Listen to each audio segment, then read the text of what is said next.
Chemical has a powerful kick. Do you think the motor will stand it? It's the strongest motor ever built, and the fastest. Thanks to your scientific knowledge. I am satisfactory as a valet, too? Perfectly. It was a lucky day for me when I rescued you from that native in Singapore.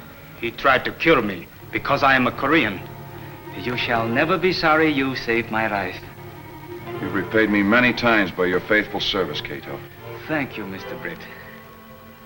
Well, have you tried the new horn? Listen. It sounds like the giant Green Hornet we encountered in Africa. Everything about this car is most unusual. You're right. It was all built here in secret. When I spring it on the world... Everybody will be most surprised. Yeah, and it'll prove to that skeptical old dad of mine that I'm not just a playboy. Uh-oh. We've got to leave. Axford will be looking all around for us.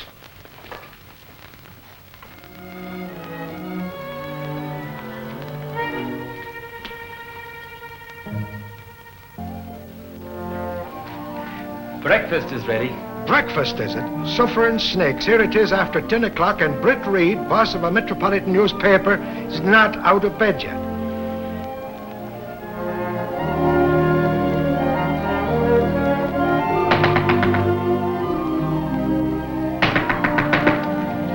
Morning, Michael. Breakfast ready? Why didn't you call me? Call you? Sure, I've been knocking at your door for hours. Michael, my father originally hired you as a reporter. Yes, sir. Somehow you became my bodyguard? Yes, sir. And under the circumstances, do you think it's right to try to wreck my father's building by breaking down the doors? Ha ha! Go on, would you? That's no way to treat an old cop like me.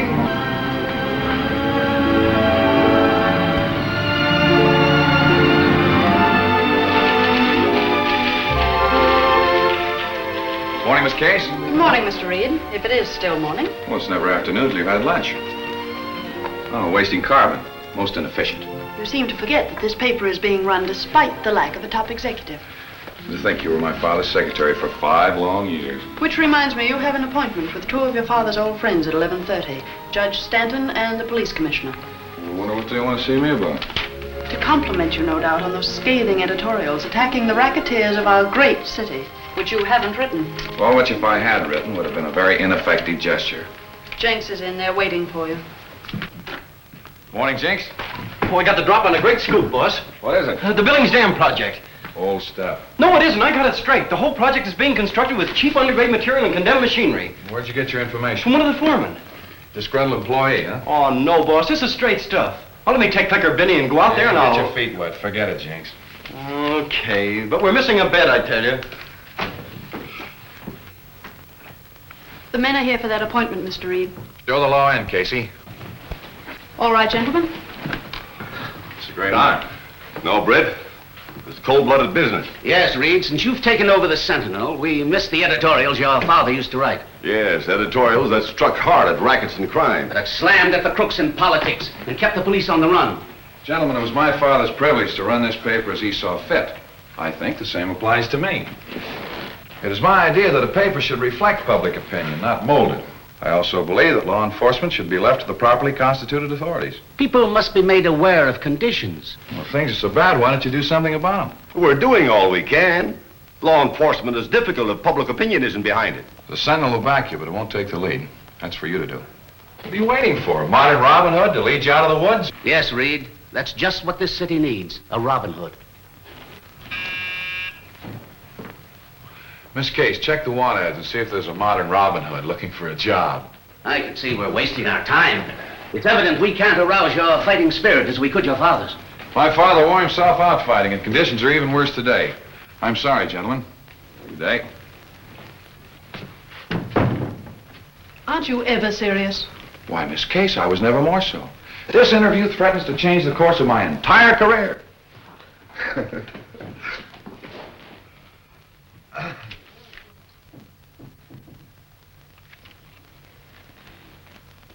Modern Robin Hood.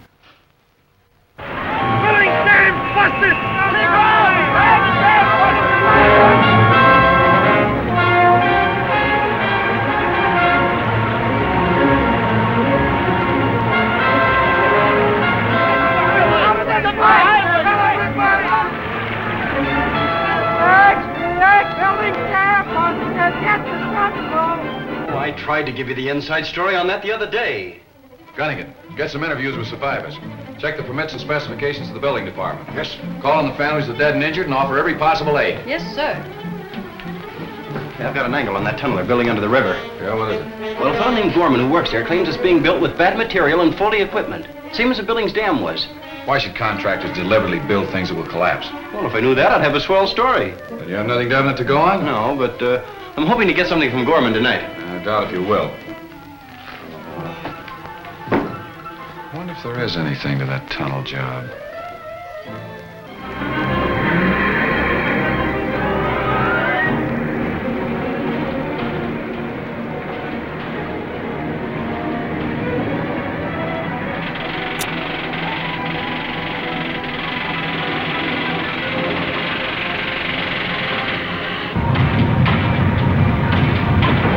Fired, Gorman, for talking to a Sentinel reporter against orders. You bet your life I talked to a reporter. And I'm meeting him tonight to give him the rest of the story. I'll tell him this tunnel project is as big a death trap as that Billings Dam job of yours. That won't do either you or the job any good, Gorman. You look out for the job, Markham. I'll take care of myself.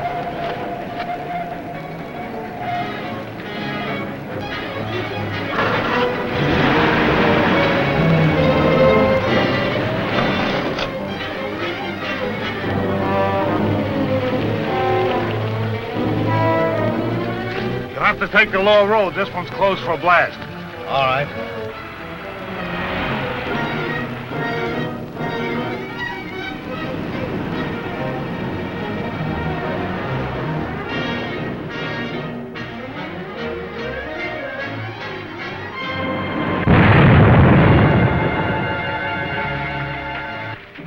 Too bad. Gorman drove right into that blast. Yeah. Looks like it couldn't be helped. Extra, read all about it. Was it murder? Read the Sentinel.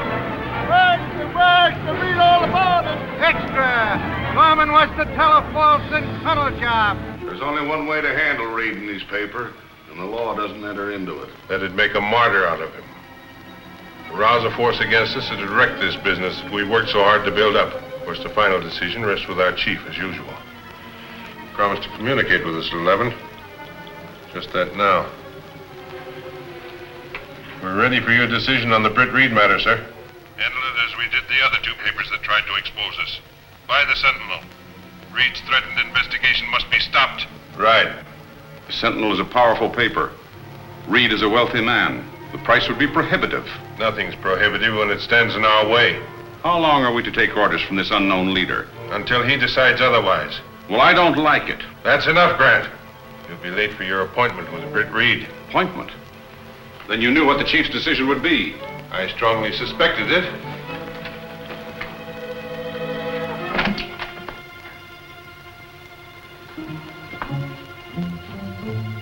You detailed 2 men to trail him? 2 of the best, with special orders to be sure that he wasn't followed from Reid's. The offer is very flattering. But just who are the men that comprise this syndicate you represent? Well, we're not quite ready to announce our personnel as yet. Well, then we can't go ahead with any deal. But I can report to my clients that there is a chance to buy? Yes, when I find out who they are. Goodbye, Mr. Grant. Goodbye, Mr. Grant? Look.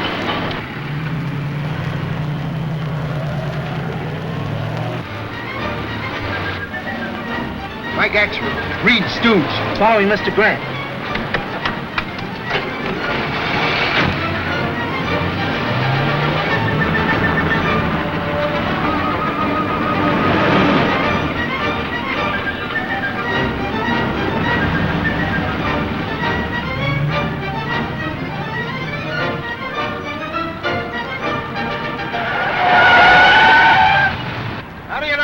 Rube. Rube yourself. Why don't you look where you're going? Why don't you go where you're looking? Come on, break up the huddle. What do you think you're at, a football game?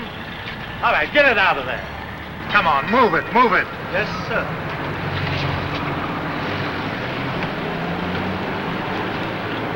Now what happened to the fellow I was following? And what do you think this is, a parking station? Get in it and get out. All right, laddie.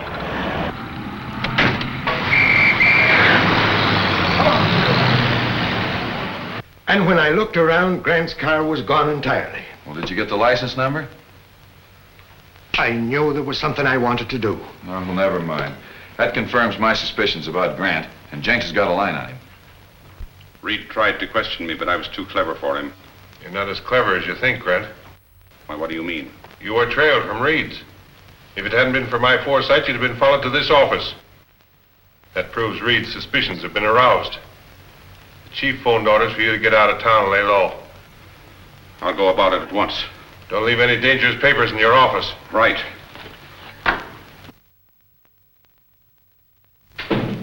Grant may break. Cover him every minute until he's left town. Like a blanket.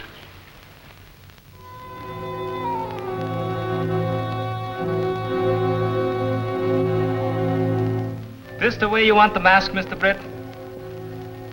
It's a marvelous job, Kato. Here's the gas gun I made. Well, are you sure the bullets won't kill? They just put people to sleep for a short time. Oh, you're a wizard. And don't forget, when I give you this signal, cut the electric light wires.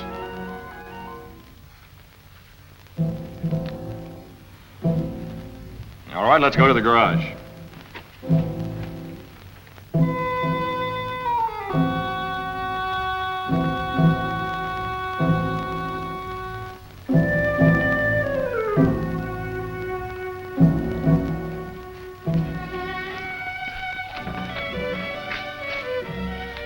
Funny, isn't it, Kato? What, Mr. Britt? When we built this secret garage to construct our super speedster, we never thought it'd become the lair for a modern Robin Hood.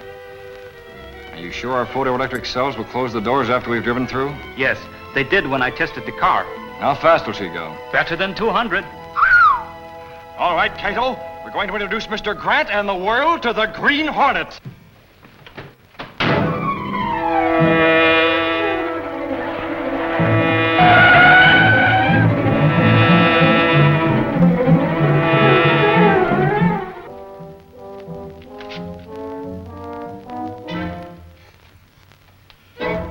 How did you get in here? Who are you? The Green Hornet. Green Hornet? Yes, Grant. Not very well known as yet, but I have hopes for him. What do you want? The papers you were ordered to destroy. I've just burned them. All of them? What about these? Oh, I see you burned the important ones. What right have you to see them? They contained important evidence that I mean to have. Well? You're going to tell me who ordered you to burn them. I'll tell you nothing. You'll tell me everything now. Why should I deal with a masked bandit? Hello? Hello, Grant. Speaking. This is Lou Markheim at the tunnel job. Ask Markheim, what do you want? How am I going to handle these reporters that are after the Gorman story? Why ask me? Who else will I ask? You're still attorney for this outfit, aren't you? Why not ask the chief? I stand as much chance of getting to him as you do. All right, Grant. You do the talking now. Who are you working for? No, put that gun away. Tell me. I'm an attorney for a syndicate. I take orders from the...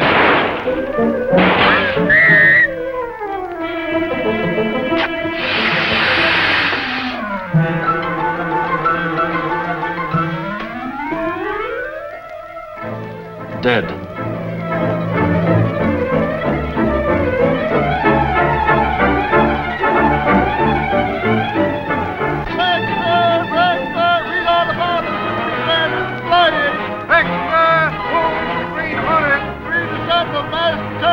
nice, prominent attorney. Sure, the Hornet killed Grant. But why, and who is he? Well, I'm betting he didn't kill Grant.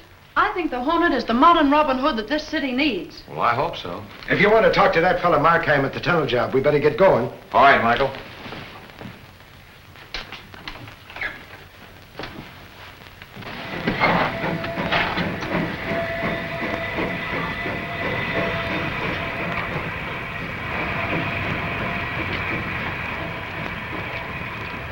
Get those pumps going to number 2. Okay, Markheim. Hello, Markheim. Can we go inside? You see the sign, no visitors. We're not visitors, we're the press. Even the press is barred from this job. Why? Is there something going on in there you don't want the public to know about? We've been on dangerous jobs before. Not as dangerous as this one. You admit it's not safe. I admit nothing. Get out or I'll have you thrown out. You think you will? I'm sorry you won't cooperate, Markheim.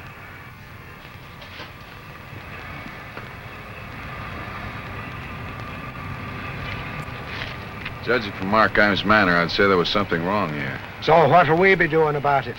That, my pugnacious Michael, remains to be seen.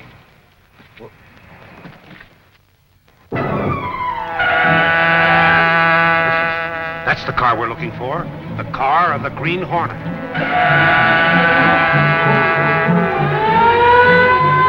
Police car following us, Kato. Turn on the energizer.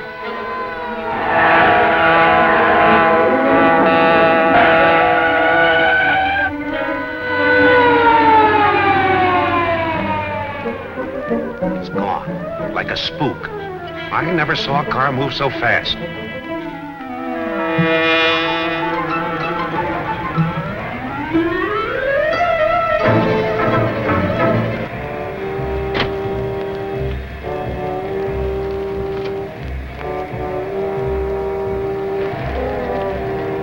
10 men were with Gorman on number 4 quit.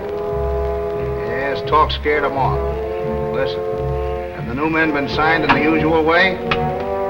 Good. I'll keep the night shift to number 4. Bye-bye. Who are you? The Green Hornet? Yes, Markheim. It was you who killed Grant. You know better than that. What do you want with me? I want you to take me through the compression lock and into tunnel number 4. I can't. My job's here. You're taking me into tunnel number 4.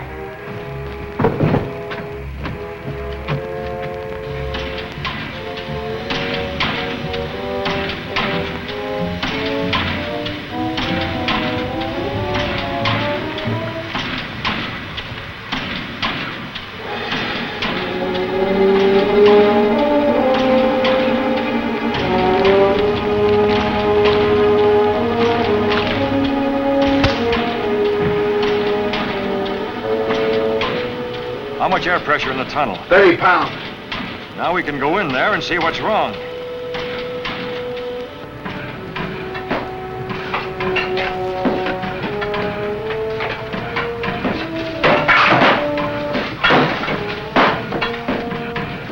See? There's nothing wrong in here. That air compressor is skipping. What's the matter with it? Nothing. Yes, there is. You know what would happen if it quit entirely, don't you? Come on, speak up. Air pressure'd go down. These walls would cave in. You know that compressor's faulty, Markheim. You're doing the same thing you did at the Billings Dam, sacrificing human lives by using cheap equipment. I had nothing to do with the Billings job. Oh, yes, you did. I know all about it. You're not bluffing me, Hornet. You're as big a racketeer as any of them. And you admit you're one? I admit nothing. The compressor stopped. We gotta get out of here before there's a cave-in. Not until you get those workmen out. There's an alarm bell at the airlock. Make for the airlock! Let's get out of here! Oh, no, you're not getting out yet, Markheim. Get into that airlock! Don't make any sign to those men. It'll cave in. We'll be killed. We're staying until you tell me what I want to know. What is it? Who are your partners in this construction racket? There's 12 of us. The others are... Yeah, come on. Who are they? I'll tell you outside. Take me out quick. The tunnel. We're staying here.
You all right, Mr. Britt? Yes, I'm all right, but we gotta get Markheim to a hospital. We had better be quick. He is sinking fast. Help me get him to the car.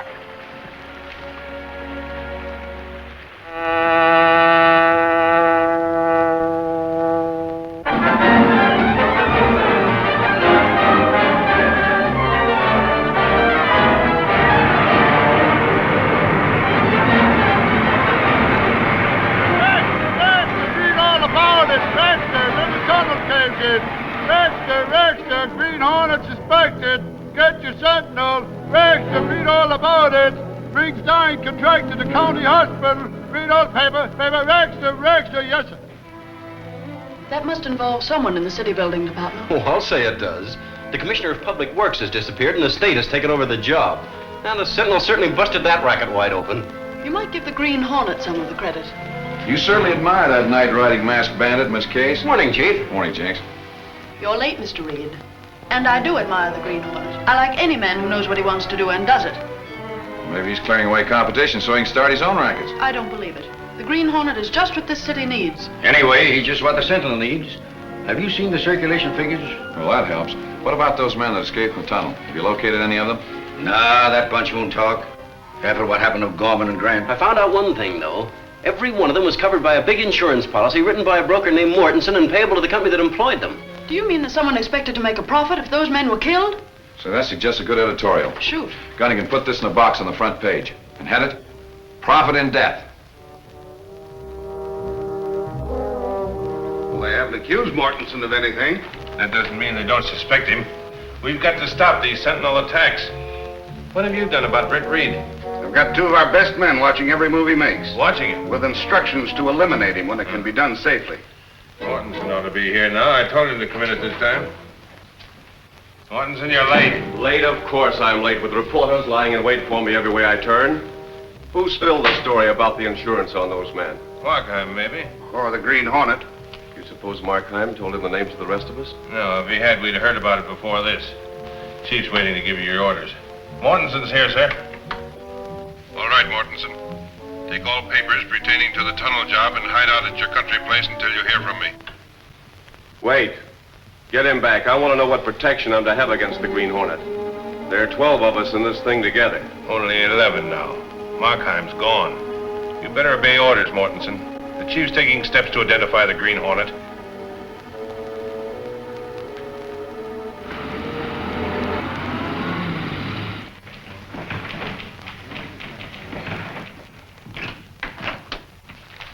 Did you interview Mortensen? Oh, can't find him. His office says he's left town for a few days. Yeah, a lot of people have left town since that story broke in the tunnel job. Oh, Mr. Reid. Sure, I found him. Found who? Mortensen, the murdering ghoul. Wait a minute. We know his accomplishments. What do you have to say? I ain't seen him yet. But he's at his country house on the Westwood Pike, 7 miles out. The place is closed up, but I found his car in the garage. So that's what makes you think he's there? Yes, sir. And when a couple of thugs made up like gardeners run me off the place, I knew he was there. So now I aim to get my friend, Captain Ridge of Police Headquarters. Wait a minute, Michael. We have no definite proof that Mortensen has done anything criminal. If we start making charges, we'll have a libel suit on our hands. Oh, sure, but I know that Mortensen... Forget Mortensen and try to find some of those men that escaped from the tunnel. I'm calling it a day. See you tomorrow. How can I call it a day and go looking for people up at... I tell you, it just don't make sense.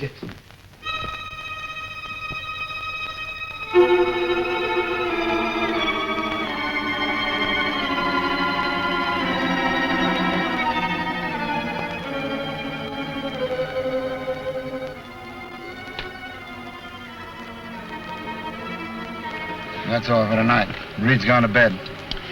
We report to Monroe.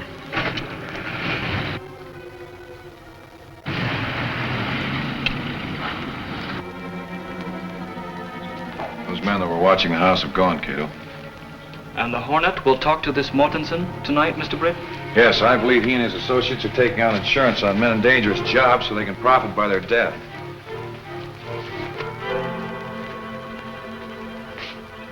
All right, Kato.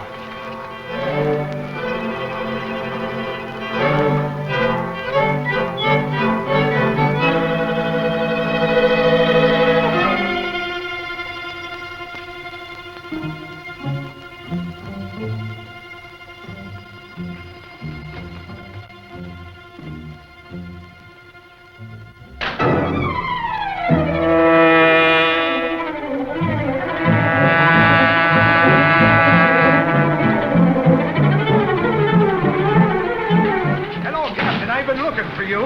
Hey, I got a line on this fella Martinson, and I want you to get hold of him and question him. Still playing detective, are you, Mike? There's no evidence against Mortensen to justify an arrest. Well, I'll get it. With the force behind me, I can shoot some tough questions at this guy. All right, Mike, take Tim with you and see if the man will talk. I'll send a couple of more men after you. Okay, Captain. Let's go. I'll pick up Tim round and back.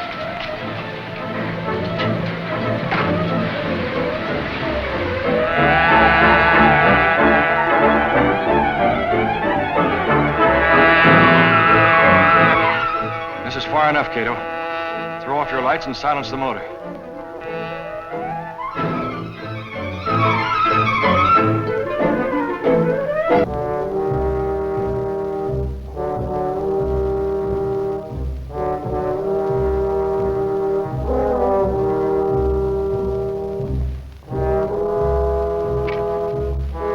Stand by and be ready for a quick getaway.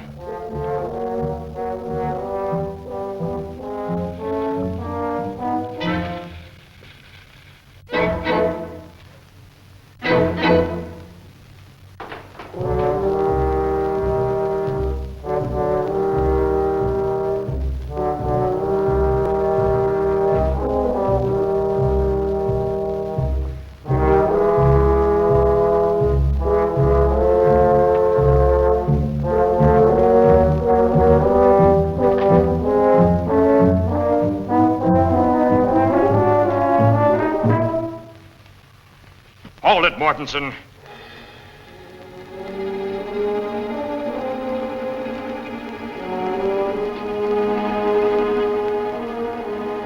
The Green Hornet. Right.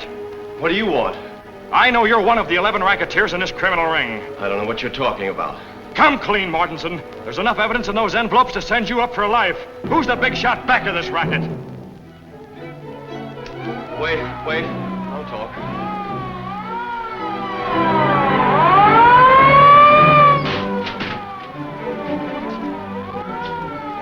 I asked the police to pay me a visit tonight. You don't want to see the police any more than I do.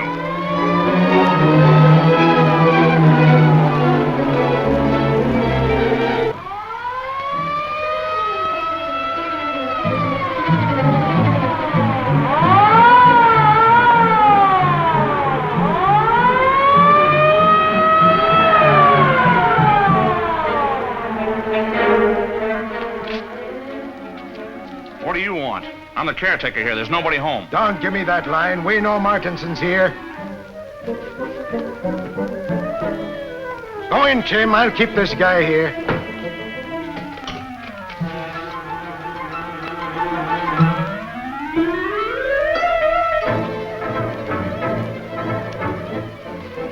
Did you see him, the Green Hornet? He held me up. Sit down. Who's that the cops bringing out? Not yet. Wait. I tell you, he was trying to force me to open my safe, and your siren sounded, and he ran out. Yeah? Well, that's a good story, but you're coming down and tell it to the chief. Come on.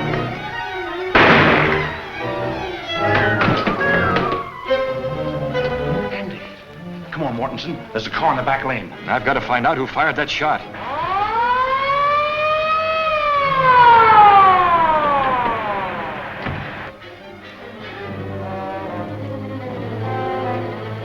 Lug, you'll get us all hung.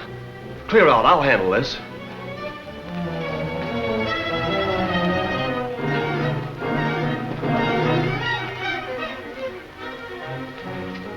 Quick, officer, this man has been shot by the Green Hornet. Stand over there and don't move.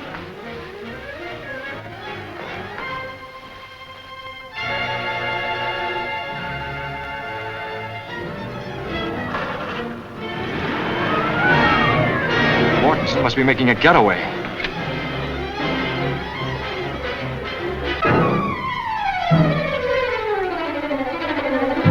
We were just telling this man how the Hornet was trying to rob me when he came back in the door and fired. Sounds fishy to me. That's right, Lieutenant. Mortensen didn't shoot me. It was...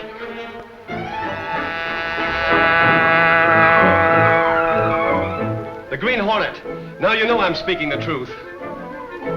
Sentinel! Green Hornet shoots down officer. Martinson exonerated. Rex just The police dragnet is out for the Hornet, but so far nothing is known of the identity or whereabouts of the mysterious night-riding bandit. That's a good story, Jenks. Oh, thanks, Chief. Not so good. I don't think the Hornet did the shooting, if he was there at all. Oh, he was there all right. Plenty of witnesses heard that Hornet siren of his when he left. Listen, Chief. I think the Sentinel ought to offer a reward for the Green Hornet. Reward for the capture of the Hornet? Yeah. Well, do you think that'll get him? I don't know about that, but it would certainly boost circulation. You never lose sight of that end of it, do you? Oh, Britt. Look.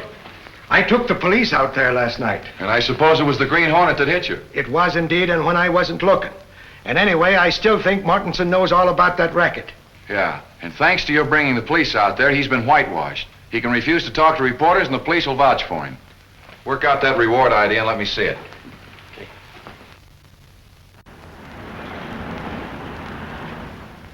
Those are orders, Mortensen, direct from the chief. Andy will be at your place tonight. Remove all evidence and head for the border.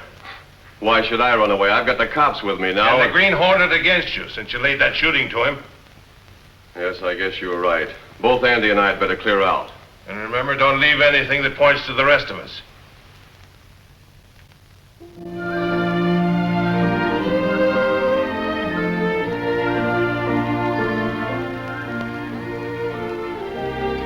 Is Axford asleep? He sleeps like a baby, but louder. Good. Could you burgle a safe? Not burgle, Mr. Britt, but if it is necessary to open the safe, to uphold the law. That's the idea. And save many lives.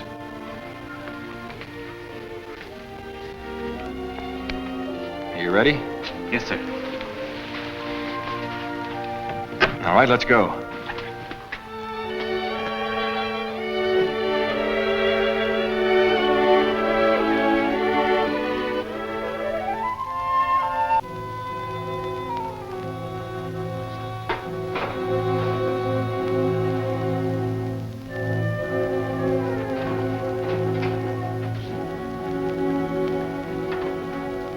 All right, Andy, do your stuff.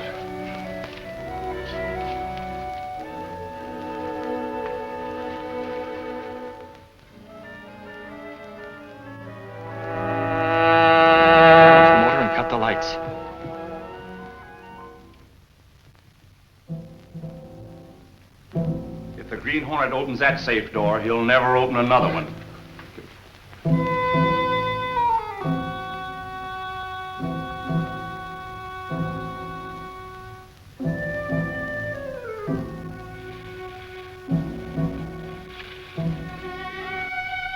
That's the car that escaped us last night.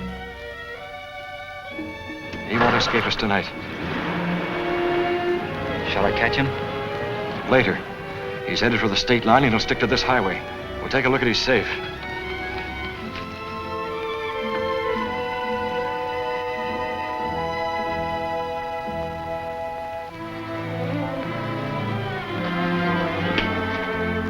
It's not locked. Wait. Looks like a trap. Too convenient. Lights on, safe open. Hand me one of those curtain cords.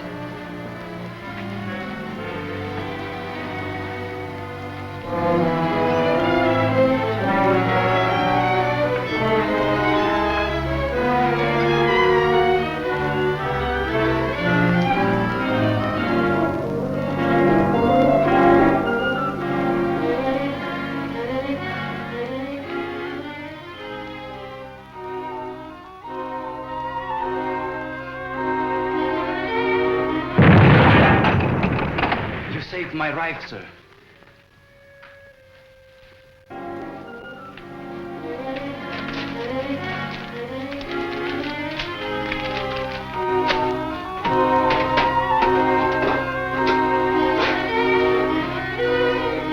I guess Mortensen must have taken the papers we want.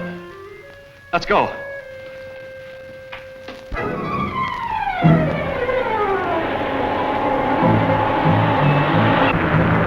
Gas is pretty low.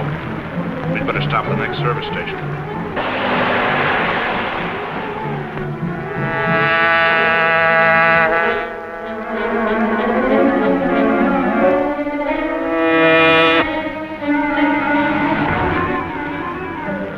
The Hornet, step on it.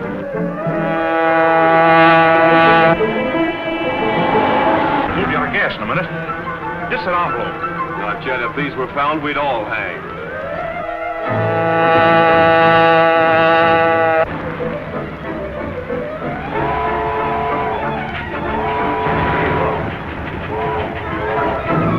She's slowing up to take on water. Pull up near the tank.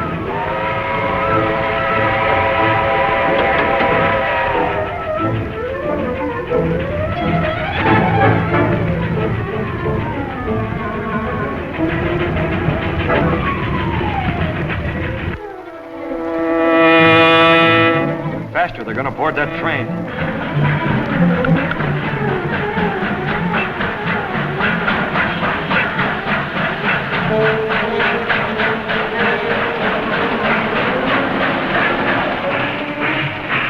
Keep going.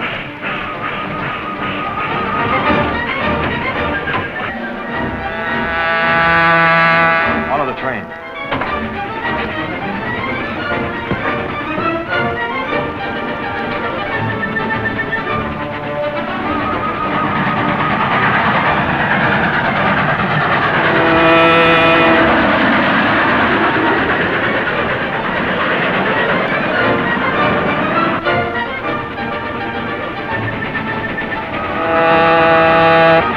The Hornet's still following us. Throw the light open. We want speed.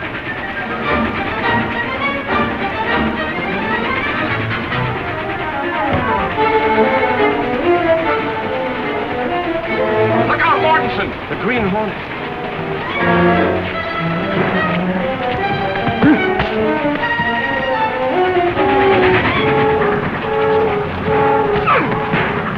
It's no use, Mortensen. You haven't a chance in a million.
you hurt badly, sir? No, just shaken up a little. Is he... Still alive, but unconscious. Here, help me get him to the car. We must get him to the police hospital. At once.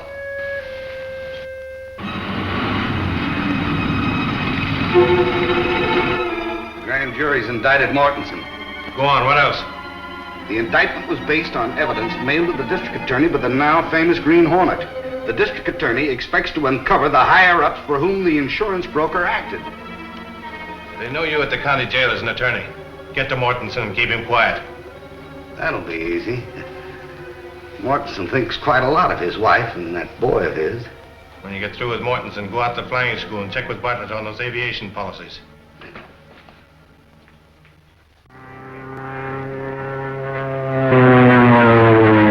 I've seen student flyers do worse, Mr. Jenks, but I can't remember when.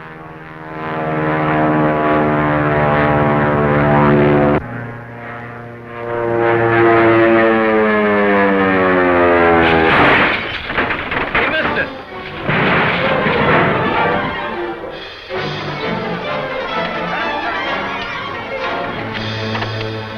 You okay, buddy?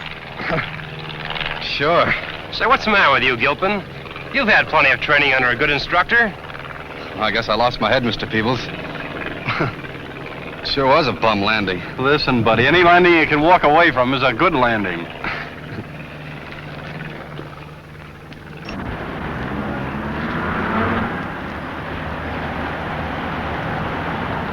Every time you bring in a story, I can feel the circulation going down. You worse with the papers. I can already see the Bartlett Flying School camping on our doorstep to cancel their advertising contracts. Jenks antagonizing our advertisers again, Miss Case? Say, Mr. Reid, I was out of the Bartlett field this morning, and believe me, that place ought to be investigated. Why? Why, they've had 4 fatal crack-ups. They don't give their students enough training before sending them out for solo flying. What's the idea? Well, the students pay for a training course which ends with their first solo.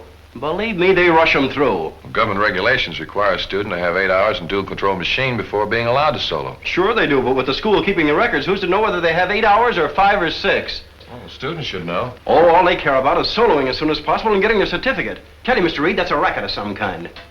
I'll go out there and take a look at it myself. Okay.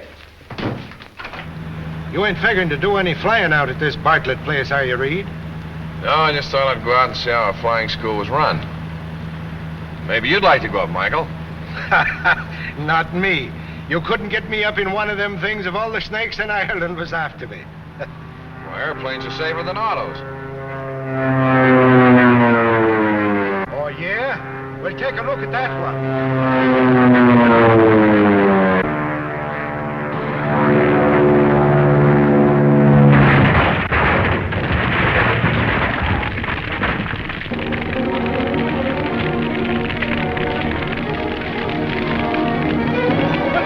The tanks will explode any second.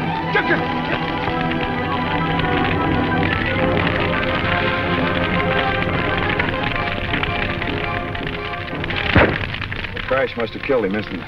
Maybe he inhaled the flames. No, I don't think so.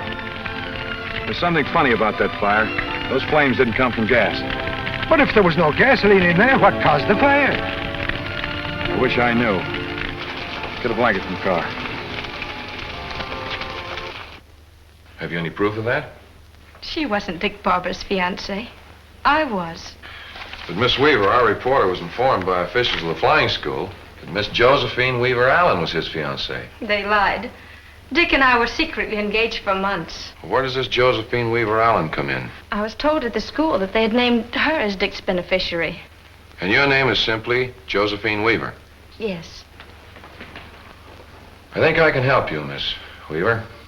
Only on one condition. What's that? That you stay out of the picture and don't say anything to anybody about this. I won't, Mr. Reid. Thank you.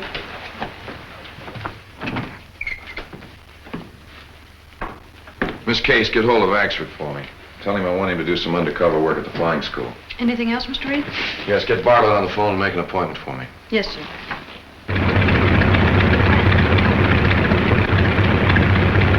Well, Mr. Bartlett, reliable instructors, government-inspected equipment, and adequate training periods, how do you account for those 5 fatal accidents? In flying an airplane, you haven't much time to make decisions.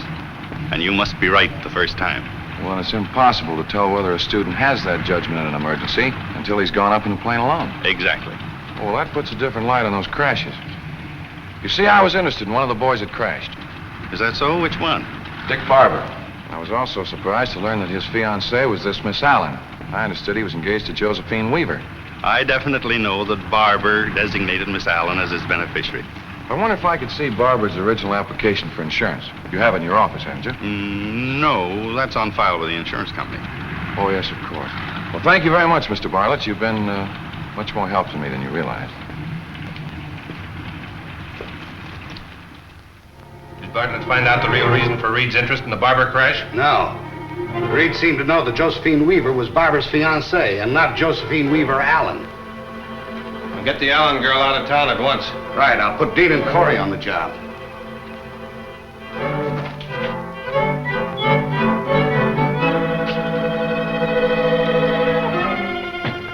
What's our destination tonight, Mr. Britt? We're going to call on a young lady, a Miss Josephine Weaver Allen.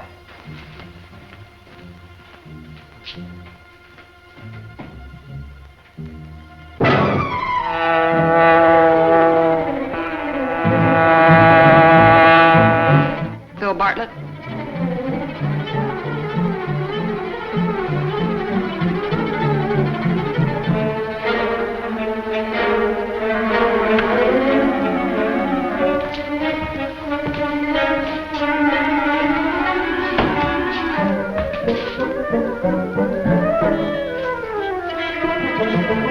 Stay right where you are and keep quiet, Miss Allen. What do you want? Who are you?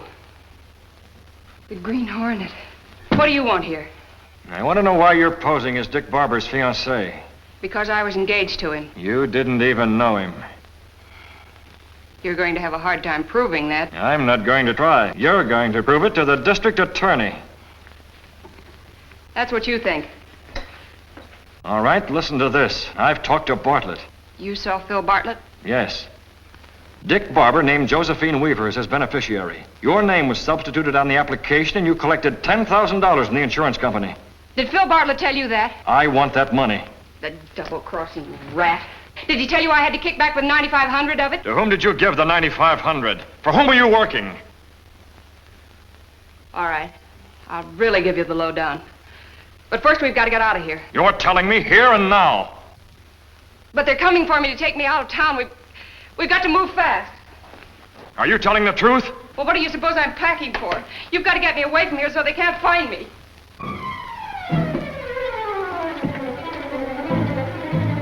Take her to the car.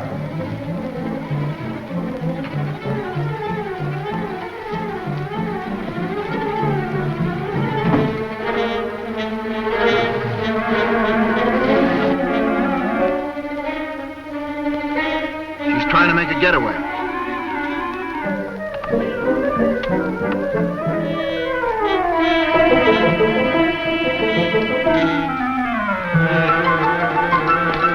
Oh, look out!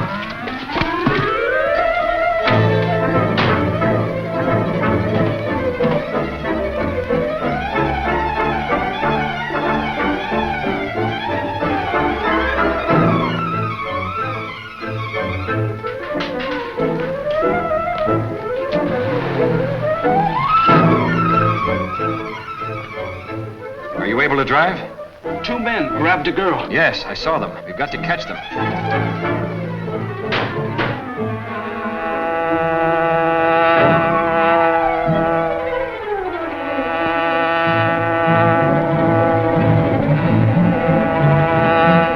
Hey, Corey. Isn't that the car, the Green Hornet? Isn't after us. We'll soon find out. Swing around the next corner.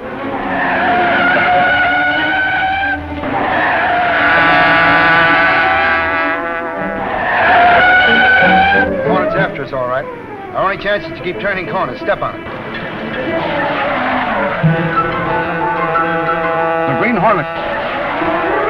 After it, Joe.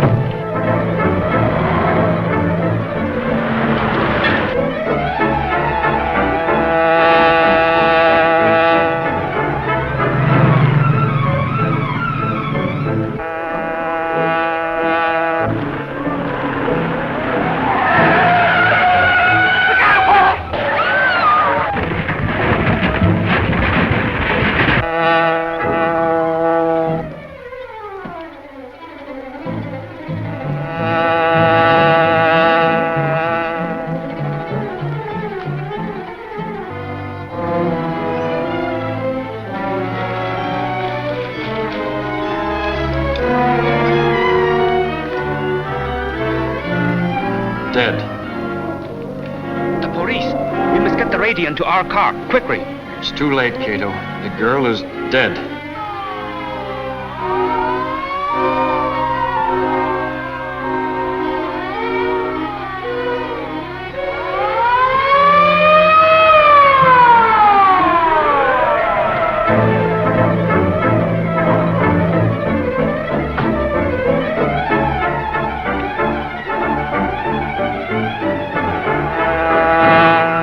Green Hornet. You go after him. I'll stay here.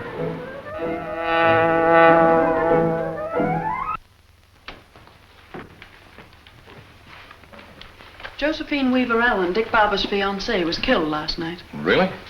Yes, the car she was riding in was run down by the car of the Green Hornet. Who's the authority for that statement? The police. They came up just as the Hornet car was making its getaway. Here comes Axford. He'll find out all about it for us. Sure, and I have found out all about it. You found out all about what? The Bartlett Flying School. I sent young Tanner out there to take up a course as a student flyer. What'd you find out? He overheard a couple of mechanics talking. One of them says to the other, Gilpin's going up for his first night solo flight tonight, and the boss said to have 2824 on the line near Hangar 2 at 10 o'clock, service special. Was that all he found out? It was not. The other mechanic says, boy, they're sure crowding it. It was only the other day that Dick Barber's plane was service special. And, laddie, it was Dick Barber's plane we saw crash. So it was. Go to the cashier and get a check for Tanner, Michael. Oh, but Reid, this special service means murder. Go on. You've been reading detective stories, Michael. Yes, sir, but... Oh, for that... I think the boy is losing his mind.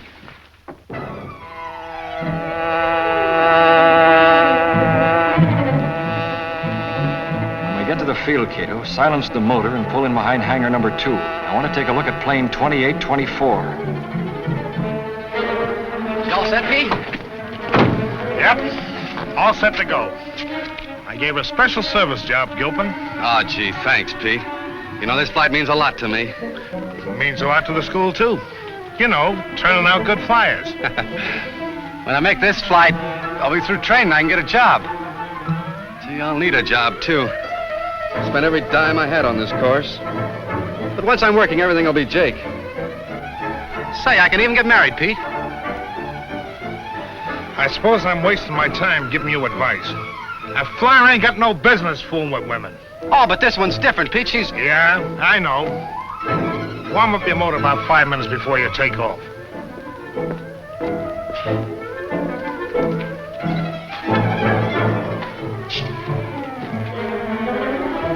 Hello, Mr. Bartlett, sir?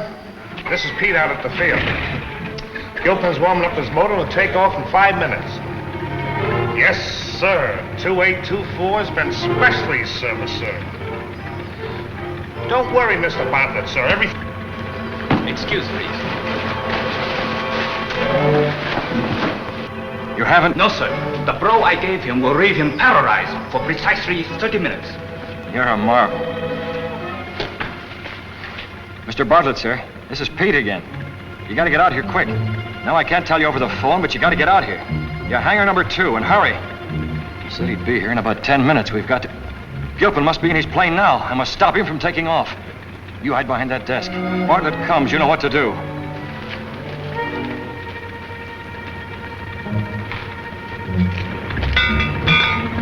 Hey, Gilpin, you're not going up in that ship. Who says I'm not? Green Hornet, huh? What do you want? I want you to stay out of that plane. Like fun, I will. I got a night's solo to do, and I'm going to make it. Business is yours anyway. I haven't time to explain now, but you're not going up in that ship. No?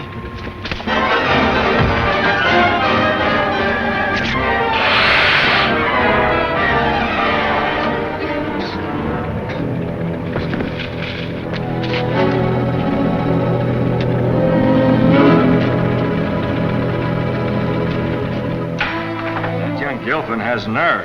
First one that hasn't been afraid of the Green Hornet. Only those with a guilty conscience fear the Green Hornet, sir. I hated to gas him, but it was the only way I could save him. I left him alongside the hangar. He'll be as good as new in an hour.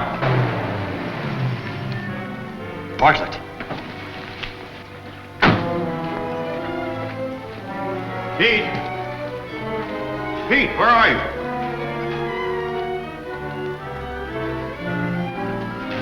Hold it, Bartlett.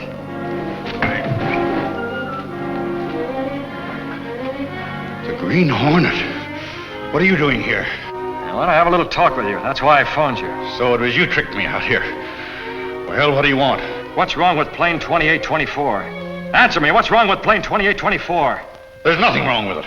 You're lying, Bartlett. You know there's something wrong with it. What is it? Nothing's wrong with it, I tell you. What is this all about, anyway? Tie him up. Excuse, please. Bring him on out.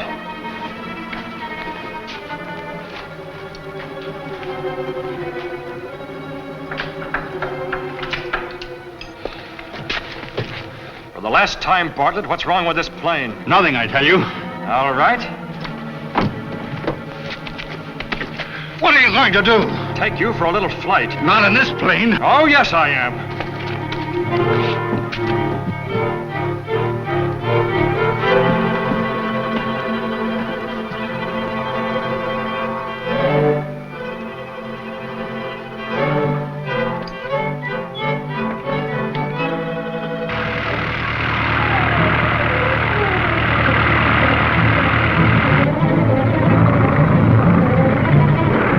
How 2824 flies with its special service. Get this plane back on the ground. Why? It's in perfect flying order. No, it's not. It's suicide to fly this ship. Listen, if you'll set this ship down, I'll tell you what's wrong with it. You tell me before I set it down. We're staying up here until I find out. Put it into a glide and land. The gas is gone. So that's the special service. Insufficient gas. Get it down. Get it down. There's an incendiary bomb hidden somewhere in the plane and set it afire. That's your racket, huh? Well, you can collect insurance on both the plane and pilot. I'm forced to. I'm just one of the syndicate. Who's the head of it? Listen. You think you're going to get some information and then bail out. But it won't work. If you'll untie me and let me bail out with you, I'll tell you what you want to know. All right. There. Now tell me who's the head of this. Wouldn't you like to?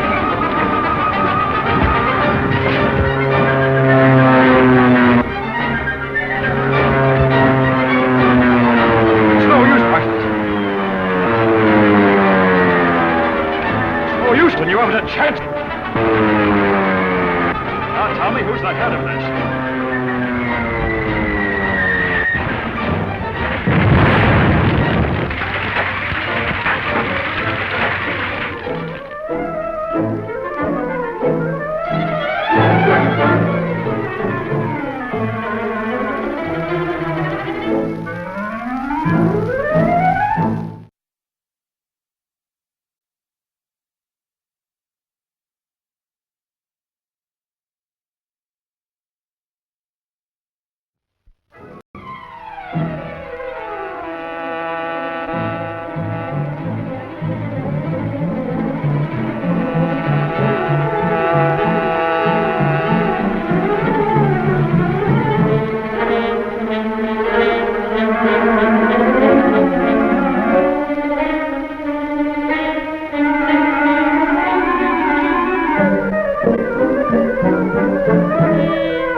you haven't a chance.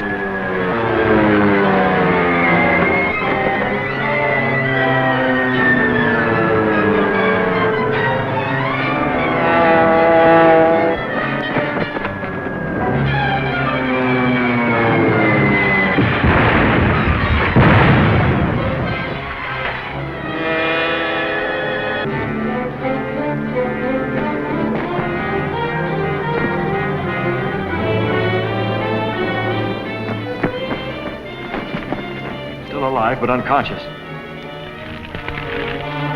Bartlett's too smart to carry any dangerous evidence. Look what I found. This card may be a clue we can use. Pete. He's the mechanic that phoned to Bartlett. Let's get him back to his flying field. We may get enough evidence there to smash his racket.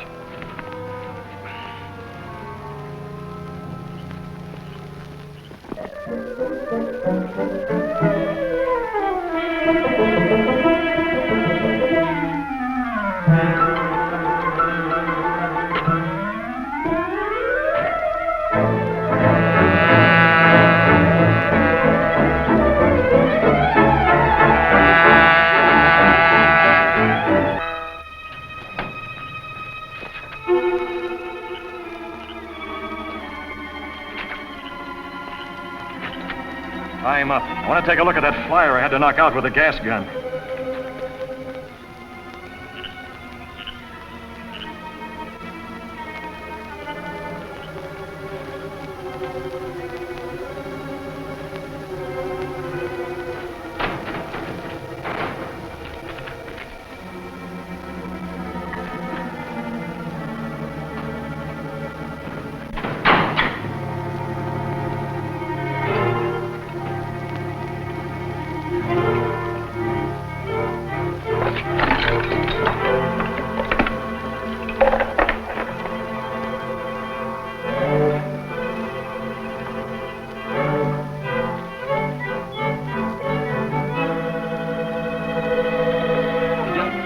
Will wake up soon and be none the worse.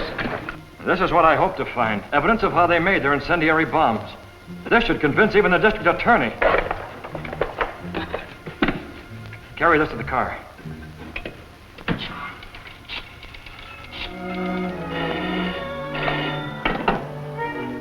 Hello? Hello. Is the district attorney home? No, we'll be back in a half an hour. Any message? No message. I'm bringing someone to see him. Who is it? Oh, well, if you don't wish to give the name.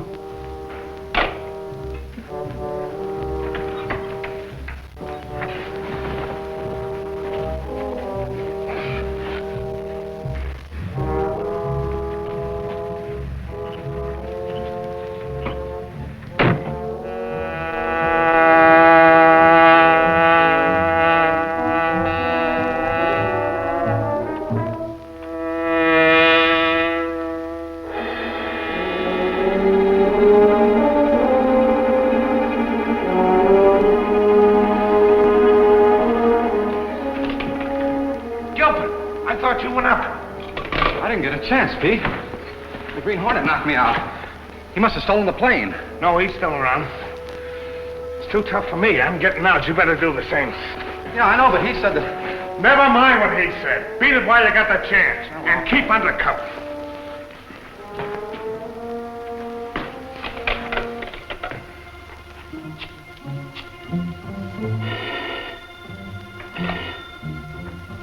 Hello? Yeah, this is Ogden. This is Pete. The Green Hornet just caught Bartlett. He's taking the DA's home. Bartlett won't talk. Yeah, but he's got part of one of those bombs we've been using to burn the ships. Well, never mind. Get back to the Meadows garage and lay low.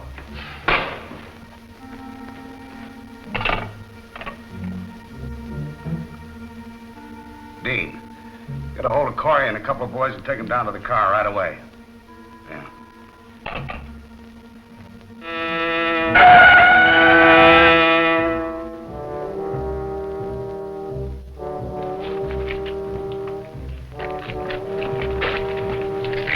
Stand by.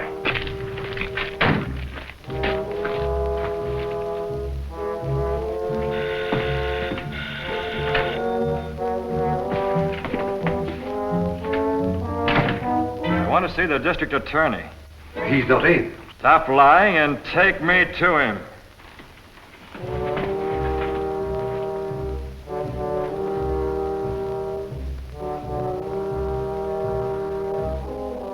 Green Hornet. Keep away from that phone till you hear what I have to say. What do you want? To bring a racketeer and murderer to justice. This is Phil Bartlett, owner of the flying school.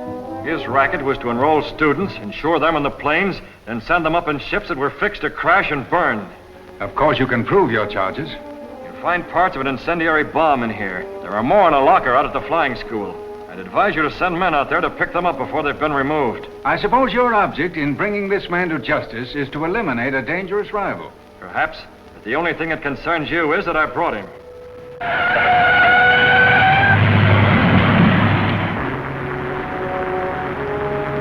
What have you to say about this, Bartlett? Nothing, except I'm not going to take the rap for long. Who's in this with you? I'll talk at the right time. Mr. District Attorney, in lining up your case, I wish you'd see that Miss Josephine Weaver receives the insurance money she's been cheated out of by Bartlett and his associates. And don't forget to send men to the flying field to pick up those bombs. You can also find a man tied up out there who's just as guilty as Bartlett. This is the district attorney speaking. Send a squad car to the Bartlett flying field immediately. Close the field and hold anybody you find there until I arrive. And send a radio car to my house. I've got the Green Hornet here. I admire a public official with courage. Calling car 92, calling car 92. Go to the district attorney's home. The Green Hornet is there. Hurry, that is all. Well, good luck with your case. I'm sure that breaking up another racket will greatly benefit your future political career. Oh, don't go. There are 2 or 3 things I'd like to ask you.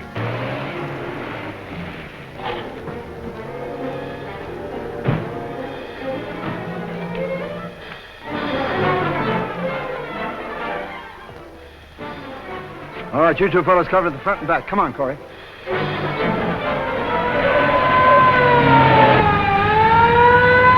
Sorry, but you'll have to get the rest of the information from Bartlett, since you insisted on calling the police. Not a sound out of you. Hold it, everyone. Now we're going to see who you really are, Mr. Green Hornet.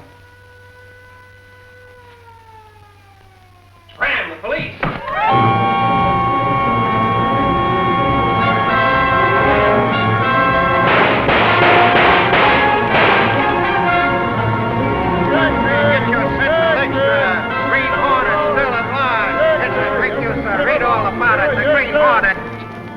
And so the Sentinel busts another racket. You mean the Green Hornet did? It's about time he was being given some of the credit. Oh, tell it the district attorney. The Sentinel busted this racket and it's going to bust others. Well, since the Sentinel started his campaign, people have written in by the hundreds telling of rackets and abuses. Look at those letters. Take this one, for instance.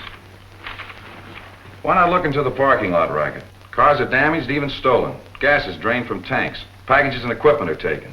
That's something for you to look into, Jenks. Oh, that's small-time stuff. The police can handle that. Well, the police would if they could. But the parking lot owners avoid responsibility of any kind by posting signs, legal or not. Oh, we're after bigger game. Most of the complaints concern one particular lot, the Meadow Park lot, especially in regards to cars disappearing. Perhaps I'll take a look at that one myself. I feel like I've been missing a lot of fun. Don't get your nose punched, boss.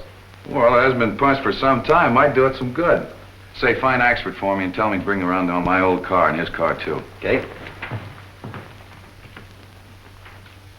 Why not let Jenks handle this? Oh, his heart isn't in it. Besides, I want to play some. I'm going to take Michael with me. Now I know you'll be heading into trouble. Well, I hope you're right. Too bad about Bartlett. But at least he didn't get a chance to talk and involve us. Have you heard anything from the chief about it? No, not yet, but I'm expecting to. There he is. Yes? Who's there? Monroe and Ogden. The Hornet is crippling our syndicate. I want the take in all lines stepped up. I'm offering $5,000 to the man who puts the Hornet out of business. Pass the word along. $5,000? The boys will sure get busy when they hear about that.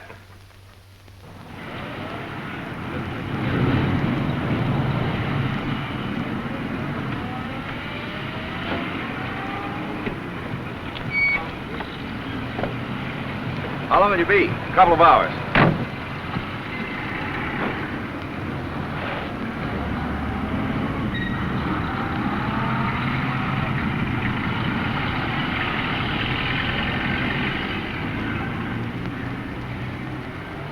right, Corey. I got a hot one for you.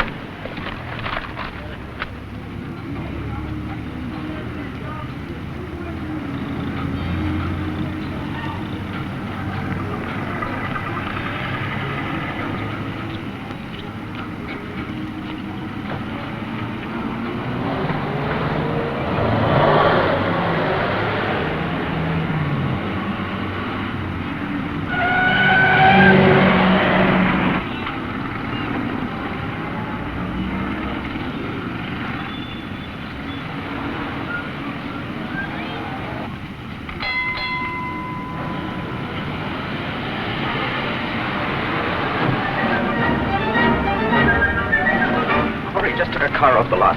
The owner spotted him and is trailing him. Here's the license number. All right, I'll pick up back at the corner and go after him.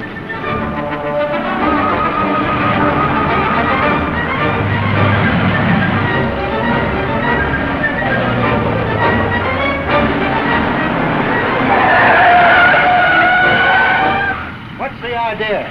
You blind spalpeen! I teach you to look where you're going. You think you will?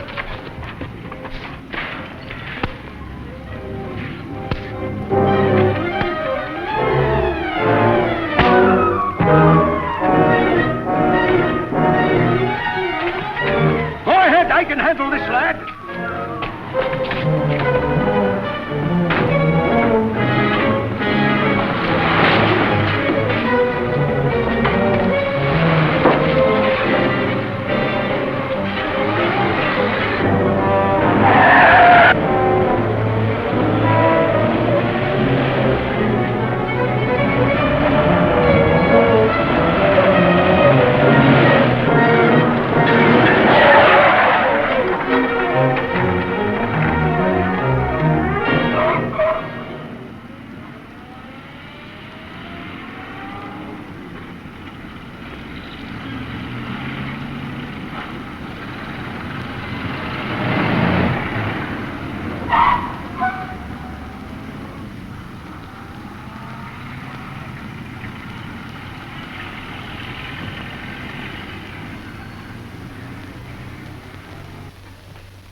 Say, buddy, I'd like to see the driver that just drove that sedan in. No sedan come in here. Well, that's funny. I thought sure I saw one come in here. I'd have seen it if it had, wouldn't I? Yeah, I guess you would have. Is the boss in? No, he's out of town. Be back next week. Oh, I don't suppose that you saw a sedan come in here either. You're supposing right, mister. Well, I guess there must have been a mistake. Thanks.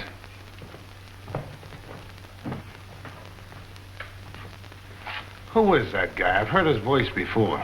You got me. His face is familiar, but I can't place him. Do you think he's a detective? So what? He didn't see anything, did he?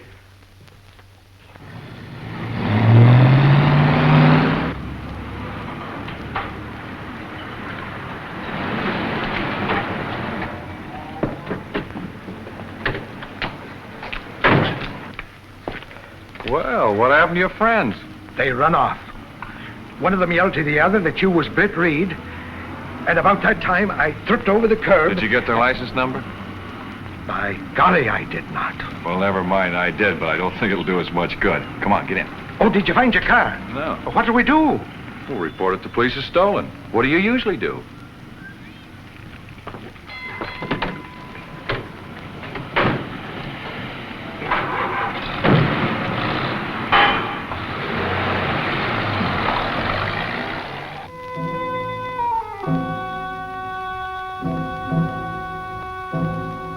I was sure my car went into that garage, Kato. I'm doubly sure since I recognized Pete there.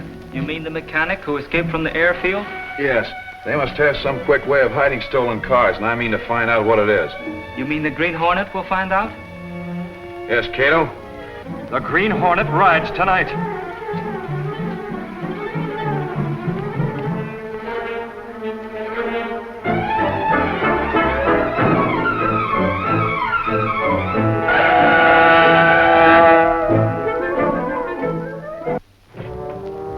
Going inside, Kato. You stand by.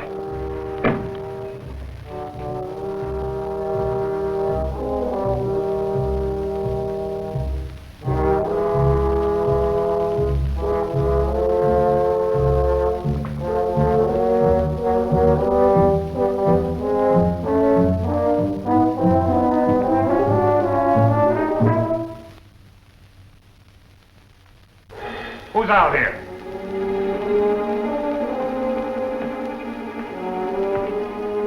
Take your hand off that light switch and come over here. Green Hornet. Right. What do you want? Information. About what?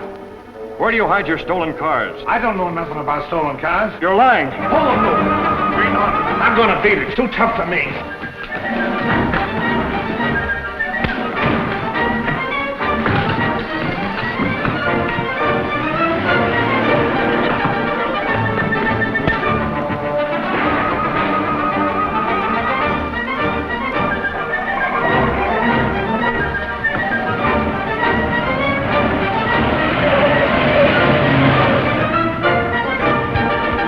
After him, Kato. He's too valuable to escape.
Mr. Britt!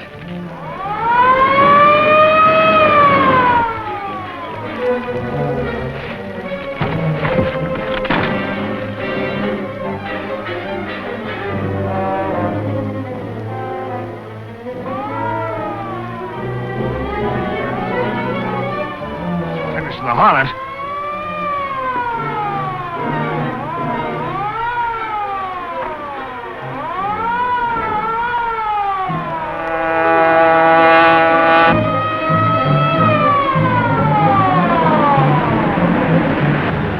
Hornet.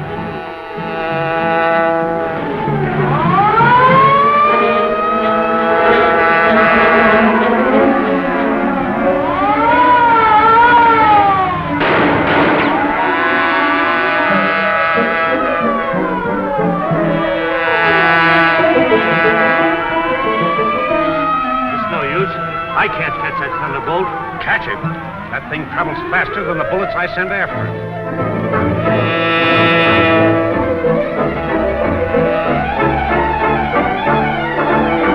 You all right, Mr. Britt? All right, Kato. What happened to Pete? There was no time to find out. The police came. Head for home.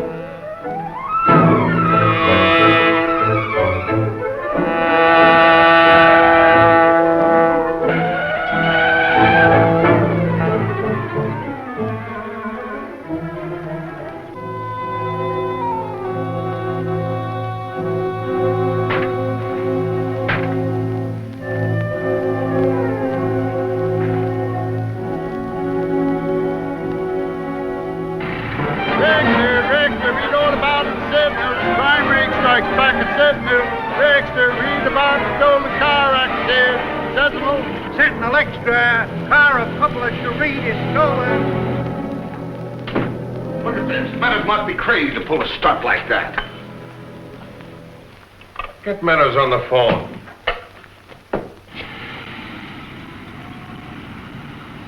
I conked the Hornet, but saw that crash coming and I had to jump. What makes you think he was killed? That car of his come roaring up and the goggle chauffeur jumped out and dragged him out of the wreck. As limp as a wet rag. Yes, Meadows speaking. Say, which one of your men was fool enough to steal Britt Reid's car?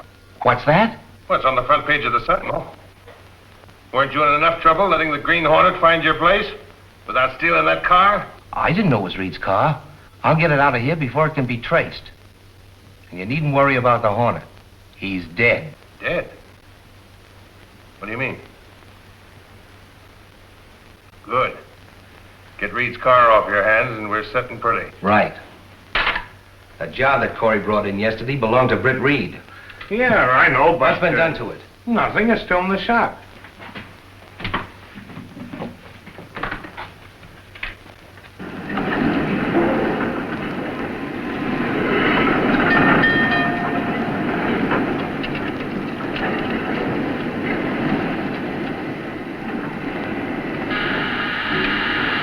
Answer the phone, Lou.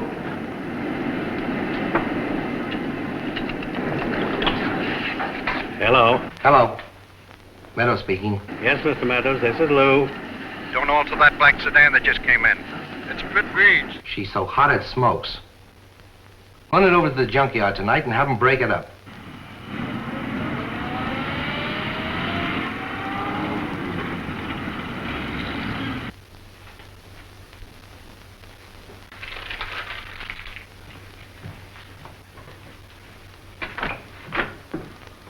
The police commissioner is here, Mr. Reid. Oh, send him in.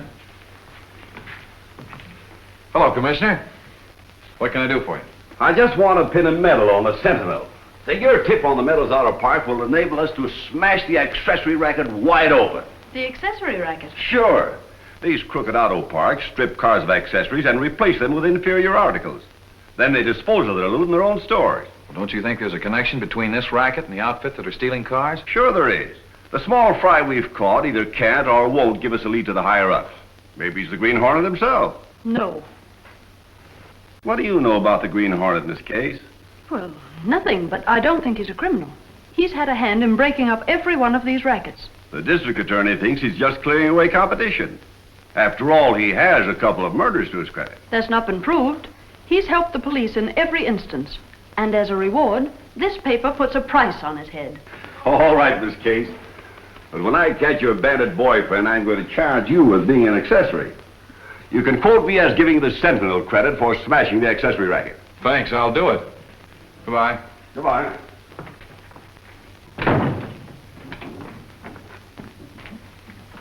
Reid, I got a line on some of the men that stole your car. All right, Michael, let's have it. I was checking the junkyards like you told me, and at a place over on the east side, what do you think I saw? Well, come on. This is no guessing game. It was one of the fellas that lifted your bus off the lot. You sure? Sure, I'm sure. Of course, he's not there now. He was just driving away when I spotted him. Well, let's go take a look at that junkyard. Sure.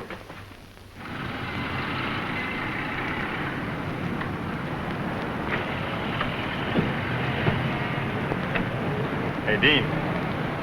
What'd you find out?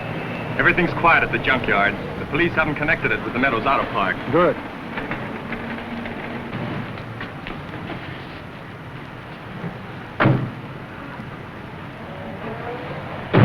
Hey, Reed's leaving.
What can I do for you? I'm looking for a motor that would do in a powerboat.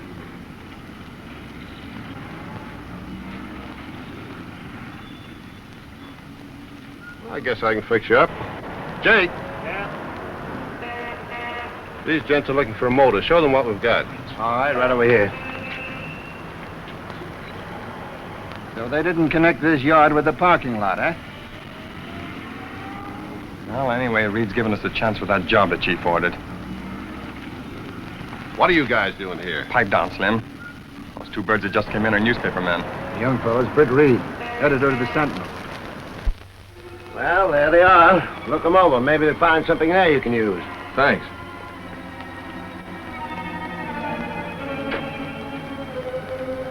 Give me that list of numbers.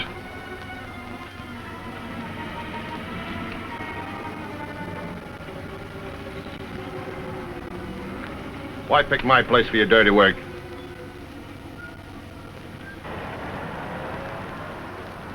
I don't like those kind of accidents. You'll have an accident you like less if you don't obey orders. Why, you...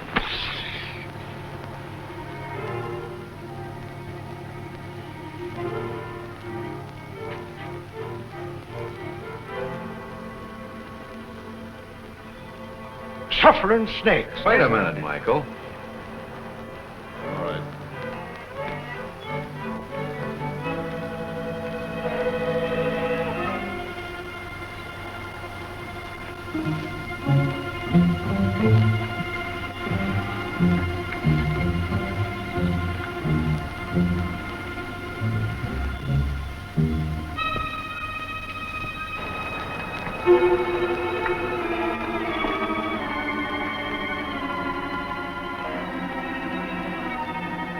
Hey, Jake. Come in a minute.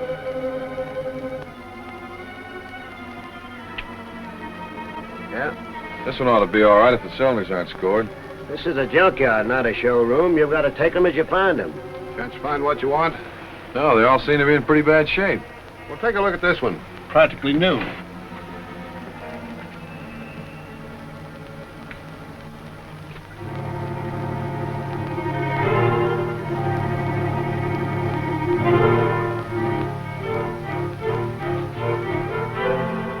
I think we're spotted.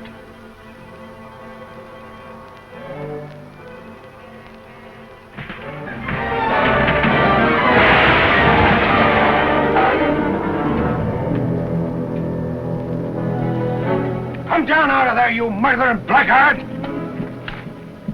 Throw away that gun. It was just an accident. Well, it sure picked a fine place to happen. Oh, I'm sorry, men. I don't know how that wreck got up there. Well, nobody was hurt, so forget it. We'd better tip Meadows that the junkyard is spotted. Oh, the whole works will be spotted if we don't stop Reed. Next time I'll use a gun. How many men you got working here? Just me and Jake.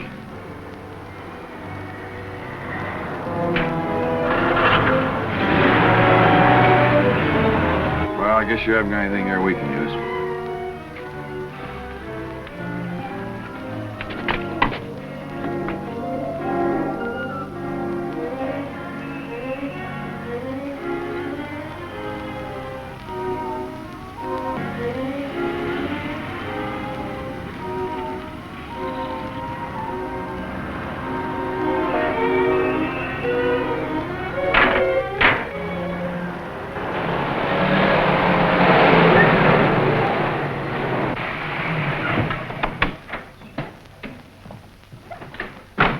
Where's Meadows? In the office. What's wrong? Plenty.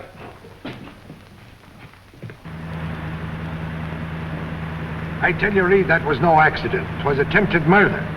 You're right, Axford. It's only you didn't get a bullet in your back when you lugged out that gun of yours. But ain't we going to get them? It's a job for the police. You and I are in the newspaper business.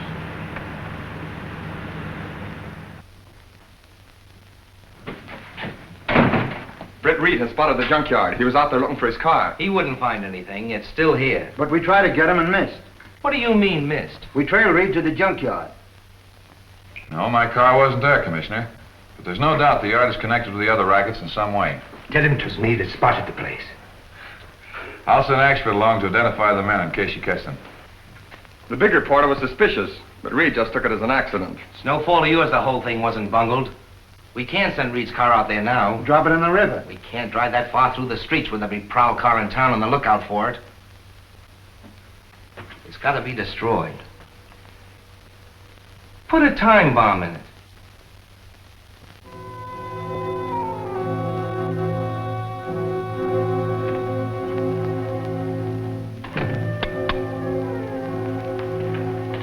Axford has gone with the police, Mr. Britt. So we must get back before he returns. The Green Hornet will hunt Mr. Meadows? I'm convinced that garage is the headquarters for the car stealing racket. Meadows must face the Green Hornet tonight.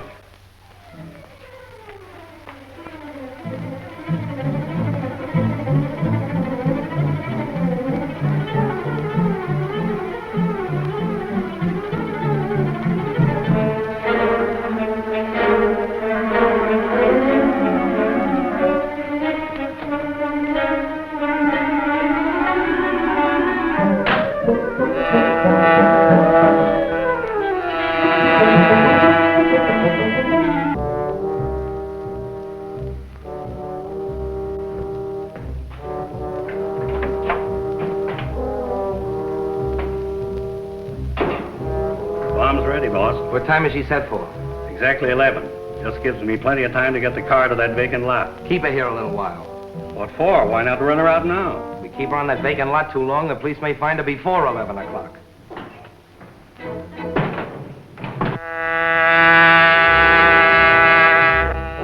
Silence your motor.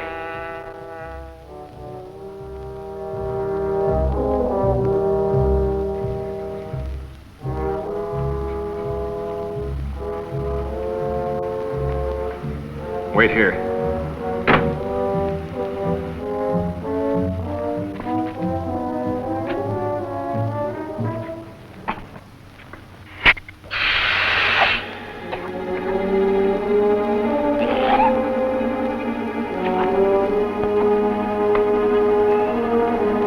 Sorry, but you asked for it.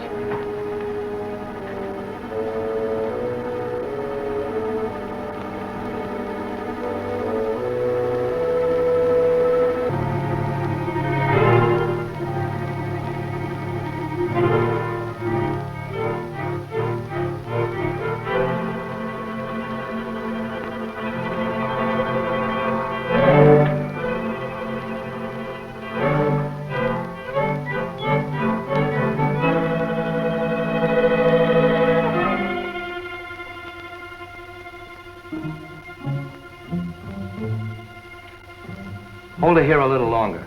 I'll tell you when to go. All right, Mr. Meadows.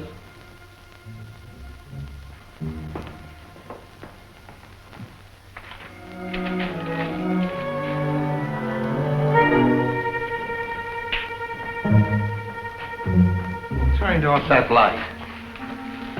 I did. The Green Hornet! Lower your voice. I want some information concerning the car stealing racket. Car stealing? Yes. I happen to know you're a member of the crime syndicate in this town. That you're a director of the crooked accessory stores. And you're the real owner of Slim's junkyard. We even have a shop here in this building to alter stolen cars. I can give the police enough information to send you to the pen for 20 years. What do you want? The name of the big boss, back of this crime ring. I'll give you 1 minute to talk, Meadows. 6 minutes till that bomb cracks off. That's cutting it pretty fine. Run her out now. Meadows says to wait. Not me. I'm taking her out. All right, time's up. I don't know his name. I can show you how you can reach him. Come this way. All right, but no tricks.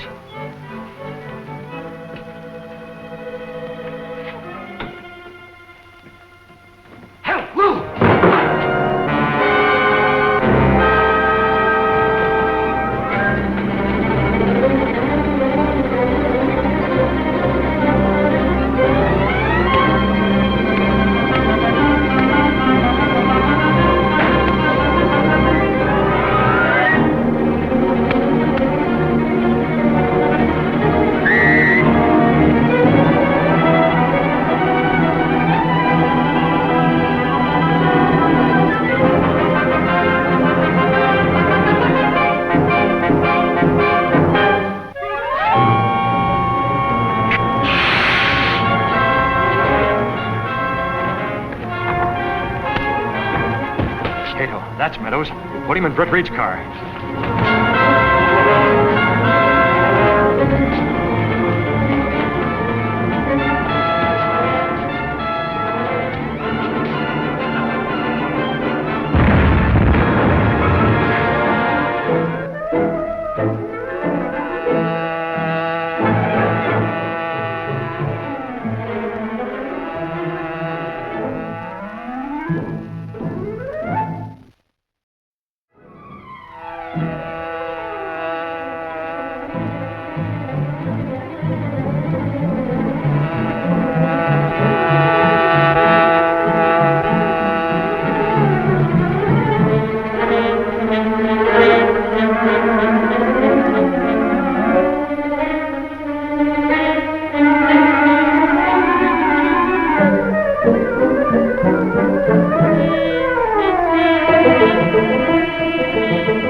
Meadows.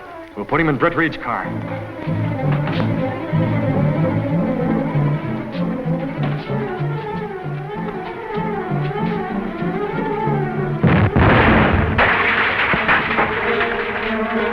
Came from that direction.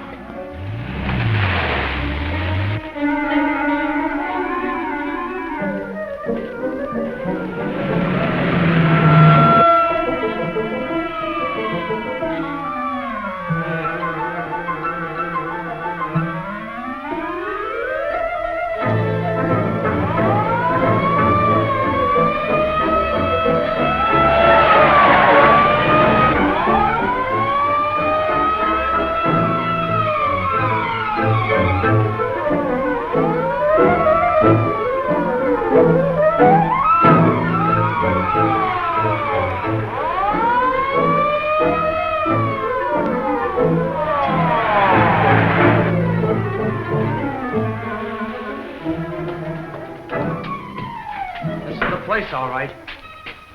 Look, there was someone in this car.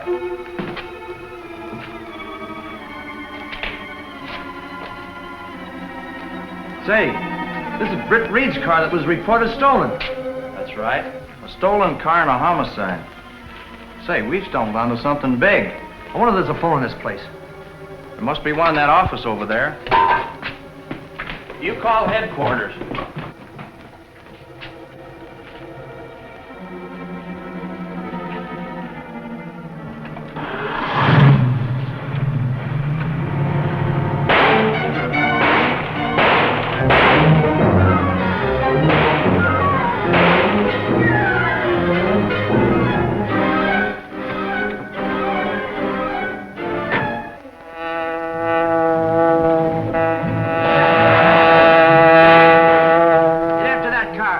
Take care of things around here. Right.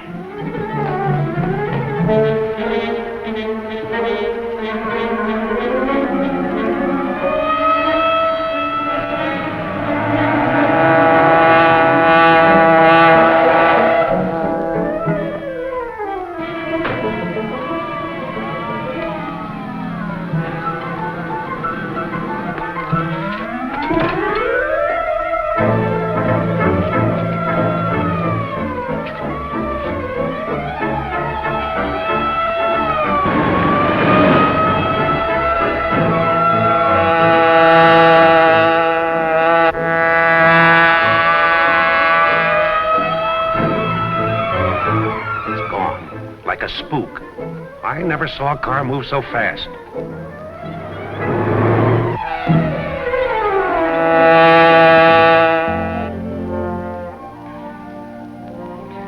You all right, Mr. Britt? Fit as a fiddle, Kato. How about you? I do not think I'm going to join my ancestors. Just yet, Mr. Britt. Oh, you'll be all right.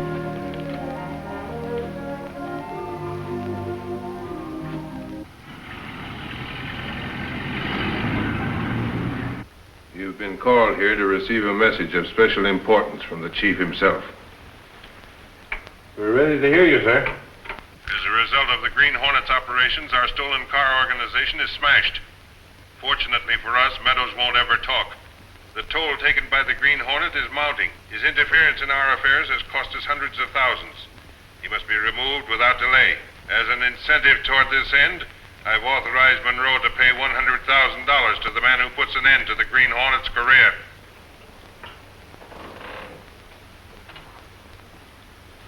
That's all, gentlemen.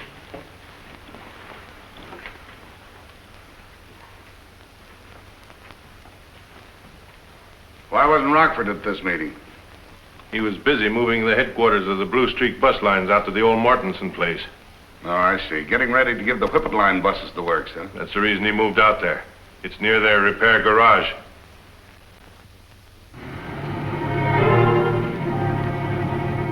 Now, the Whippet Bus Lines franchise is up for renewal at the end of the month. And if it shouldn't be renewed? The Blue Streak Bus Lines would have no competition, Dean. I get you, Rocky. Now, if you two could get jobs as mechanics in the Whippet garage... It's in the bag, boss.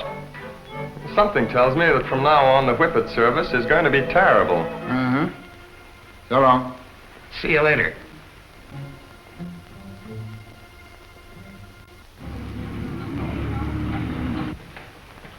Morning, Miss Case. Just a minute, Mr. Reid. Tell Mr. West that Mr. Reid will see him in a minute. Gunnigan is waiting downstairs with Mr. West. He wants to see you. Mr. West. President of Whippet Bus Lines. Oh, send him right up.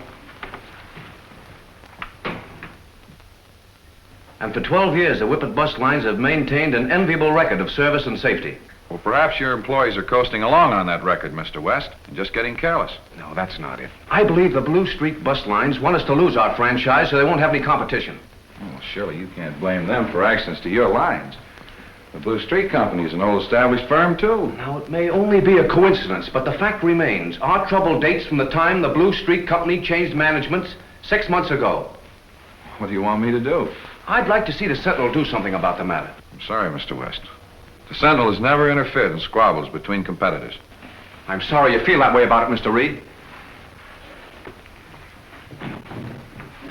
Excuse me. Reid, I've just made an important discovery. Don't tell me you solved perpetual motion. Yes, sir, and I... No. It's about the old Martinson place out on the Westwood Pike. Is it haunted? It's open again, and it's being used as headquarters by the Blue Streak Bus Lines. Well, so what? Well, now, it was used by crooks once. Maybe another set of crooks is using it again. Oh, you got a terrific imagination, Michael. Don't it look suspicious to you, sir? No, it does not. Britt, West suspects the Blue Streak Company of sabotage.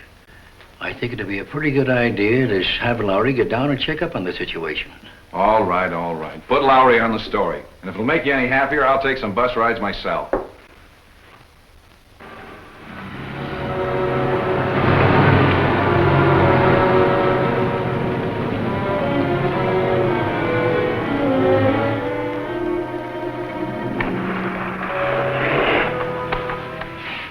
Yeah, that ought to fix it. When she gets rolling down grade.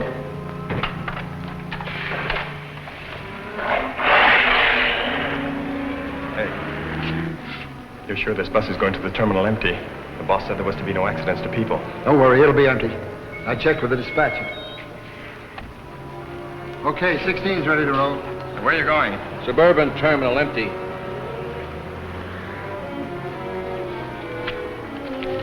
New orders, bud. More trouble? 57's broken down near Clover Hill Grade. You'll have to pick up his load. Right. Come on.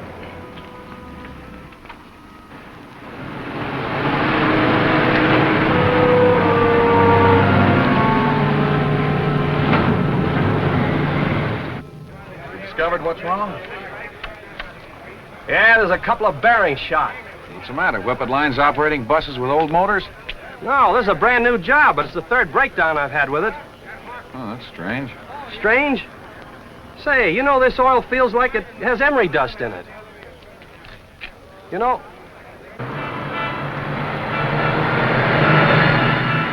Say, here comes number 16 now to pick up my load.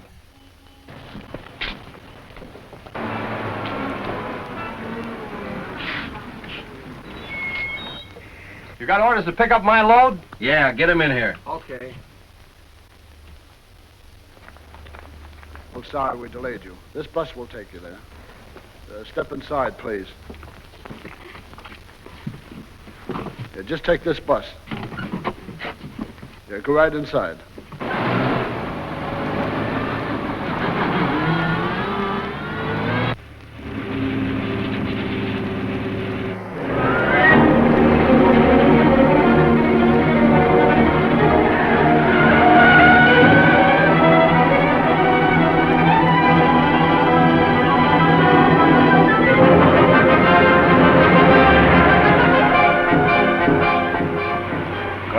Down the grade. Don't tell the passengers, Mr. Reid, but my brakes are gone. What can you do? I can handle the grade, but I'm worried about the bridge at the bottom. One that's being repaired? Yeah, there's a bad dip and a detour, and at this speed we're liable to tip over.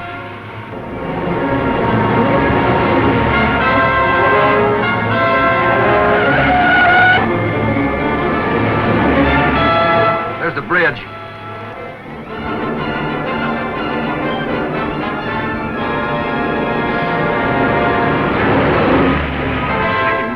All I can do is try.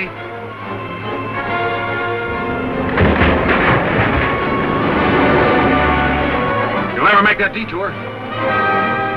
There's no other route. Yes, there is.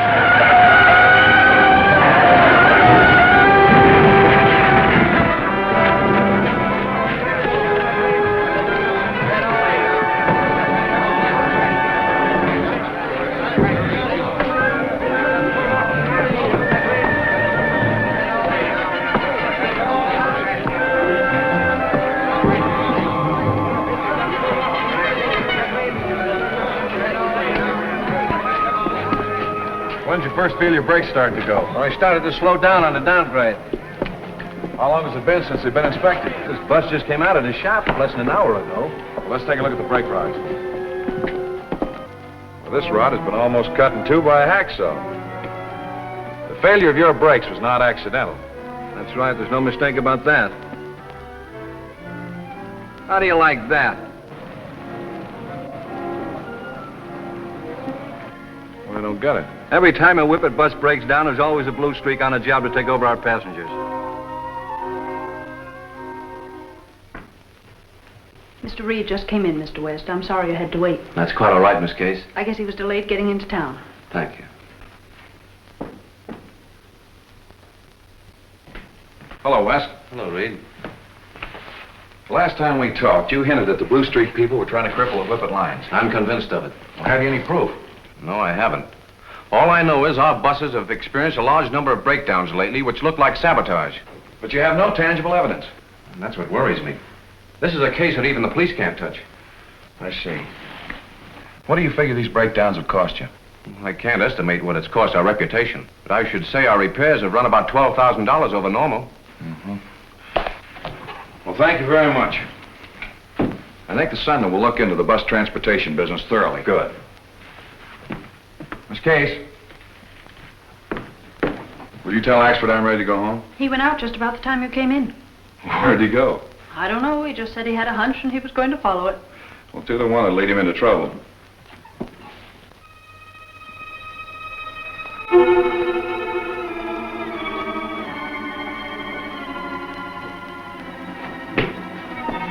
What goes on? This bird was trying to get in the window downstairs, Rocky. Burglar, huh? Nah, he's Mike Axford, a reporter for the Sentinel. Oh, a reporter, huh? Well, in that case, take off his gag, boys. You didn't have to break in here, Mr. Axford. We're always willing to talk to the press. What was it you wanted to find out? I wanted to see with my own eyes what kind of deviltry was being cooked up in this crooked house. Deviltry? Well, I don't know what you mean. Oh, yes, you do. Me and the Sentinel's got enough on you to send you to the pen for life. Oh, you have? That's different. Here, time up. Is anybody else with him? Wouldn't you like to know? Yes, I would, and I'm going to find out. Let's go downstairs and take a look around. Time up good.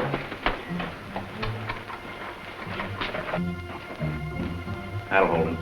We'll take care of this snooper a little later. I don't know where to start with this Blue Streak outfit, Kato. It's definitely a case for the Hornet, but where can I get evidence? Why not call the officers of the Blue Streak line, Mr. Britt? If no one is there, you might pay them a visit. That's a good idea.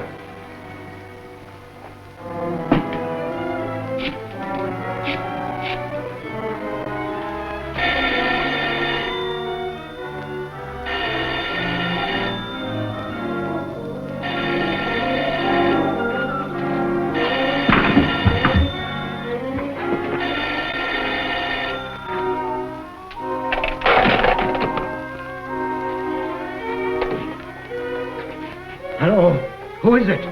This is Britt Reid of the Sentinel. Glory be, this is Michael Axford. Who? Michael Axford. I'm at the Martinson place. They've got me tied up. A prisoner. Hello? Hello? Hi there. Who's calling?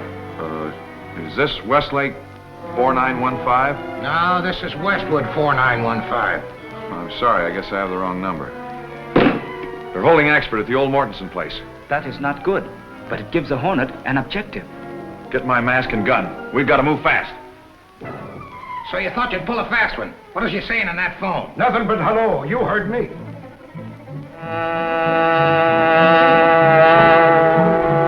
I don't know whether that was a phony call or not. We better not take any chances. Better get rid of this mug. We'll get out in the garage and speed Joe up. He's fixing a tire. Make it snappy. I'll see if I can start this bird to singing. Are you going to talk or not?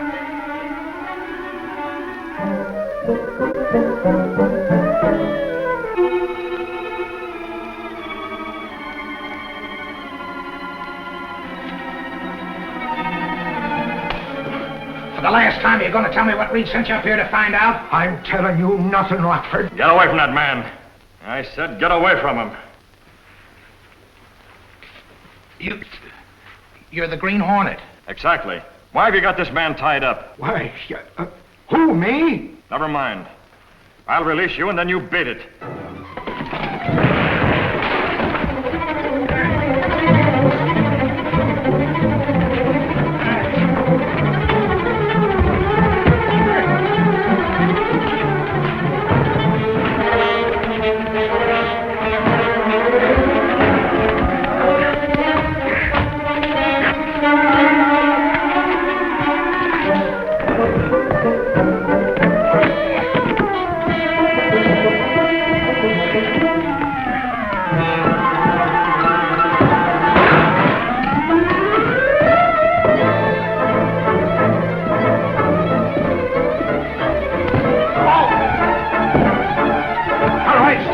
You two and get up from there.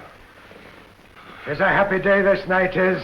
I've got you, and at last I've got the Green Hornet where I want him. Give me that gun, you idiot. I don't hold your breath on it until I give it to you, or maybe it would be just as well if you did. Shall I tie him up? No. Get over there, you two, or I can watch you. I'll have no conniving between you. Come on, move. I suppose you're going to call the police. That's just what I'm going to do. Hello. Hello. What?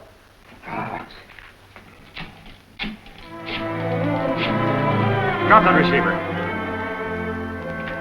Now get out of here. Yes, sir. Now I'll deal with you and your racketeering bus line. I'm running a legitimate business. You're the one that's a racketeer. I know all about the sabotage you've had done on the Whippet buses. You're crazy. The Blue Streak is an old established company. Don't lie to me. I know your men cut the brake rods on a Whippet bus today and nearly cost the lives of half a dozen people. That was an empty bus that... Uh-huh. It was supposed to be empty, but it wasn't. Rockford, your methods are old-fashioned. I'll show you a much better way to really put a bus line out of business. I get it.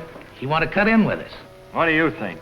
All right, what's your price? $12,000 on the line and a signed agreement for 25% of your take. Okay, it's a deal. I'll write you out a check while you draw up the agreement. No check, Rockford. Cash. But I haven't got that much money here. If we're going to be partners, let's not start out by lying. I happen to know you keep plenty of cash here.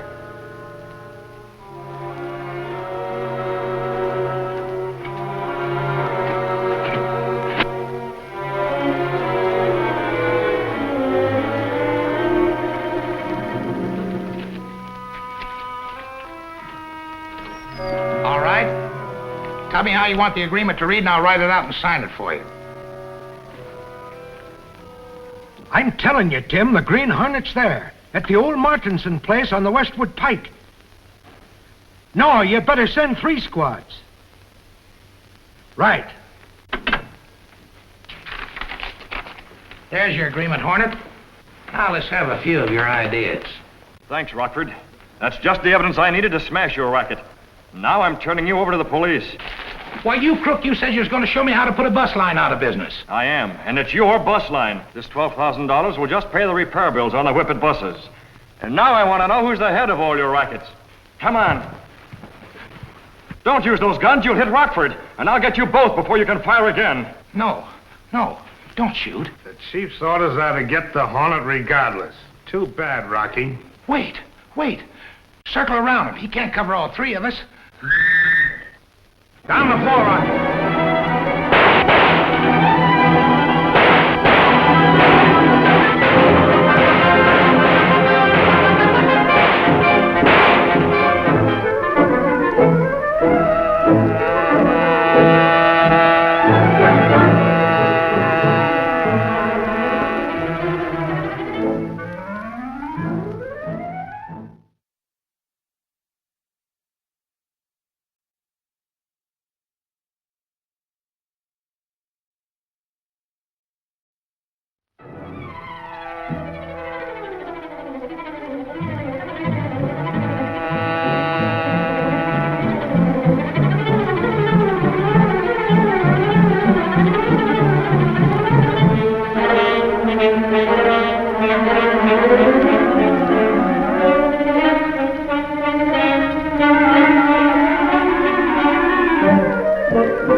He can't cover all 3 of us.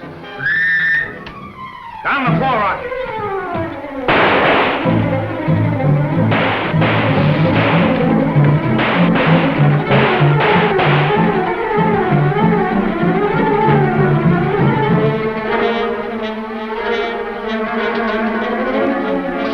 The police are coming.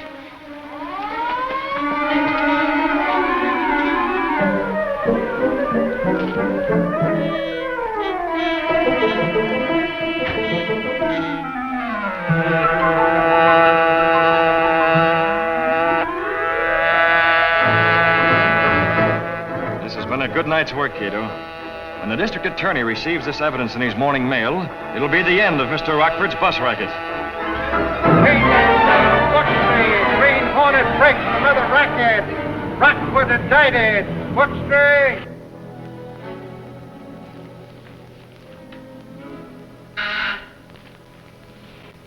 Yes? Mr. Roberts is calling. Put him right on. Hello, Charles. How are you? I'm fine. Listen, Britt, I have to see you right away. Well, it sounds like you've really got something. I have, and it's big. So big that I'm going to the district attorney right after I... Hello? Hello? Charles? Hello? Operator, I've been cut off. There's no one on the line now, sir. Thank you.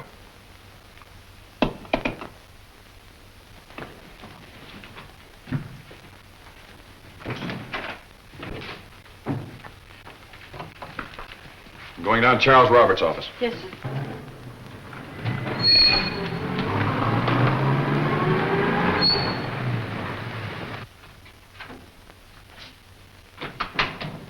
Is Mr. Roberts in? Well, hello, Johnny. What are you doing here? Hello, Mr. Reid. Well, I just got out of school. Charlie's teaching me the trucking business. Won't be long before it's Roberts Brothers Incorporated. Oh, that's swell, John. Is Charles in? Sure. I'll give him a buzz. I guess it's out of order. Is there anybody with him? No, I'll take you right in. It's funny, it's locked. Charlie! Hey, Charlie! Have you got a key? Yeah, I've got one.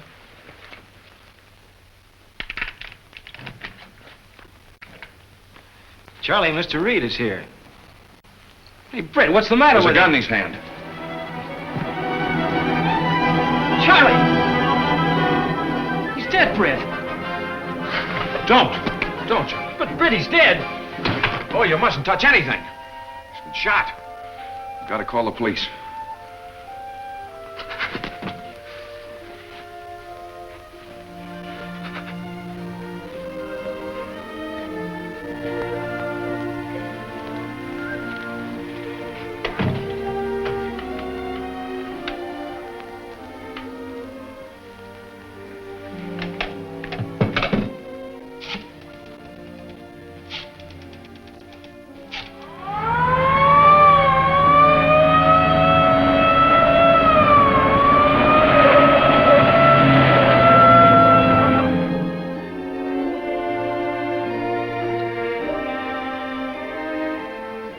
Just a plain case of suicide, Reid.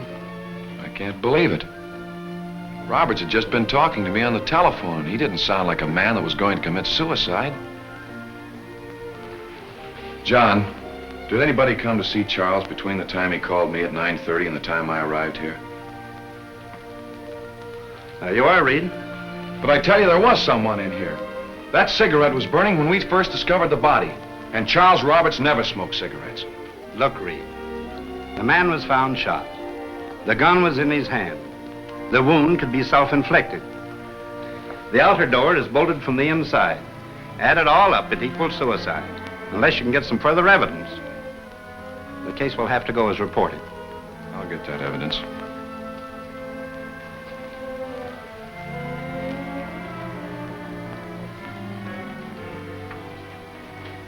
John, are you sure you can think of nothing that would have made Charles do a thing? No, I can't, Mr. Reid.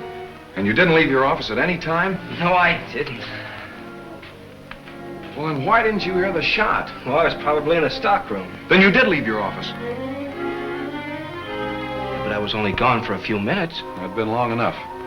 Tell me, do you know what Charles was going to talk to me about over the phone? No, I don't. He was looking at some insurance reports which seemed to upset him, and then he told me to take a bill of lading out to the stockroom. Do you know what was in those reports? About truck breakdowns, delaying shipments, causing insurance rates to be increased, costing us a lot of customers. Sabotage? Well, the insurance investigators thought so. Where are those papers? I'd like to see them. Why, they're on the desk. They were there.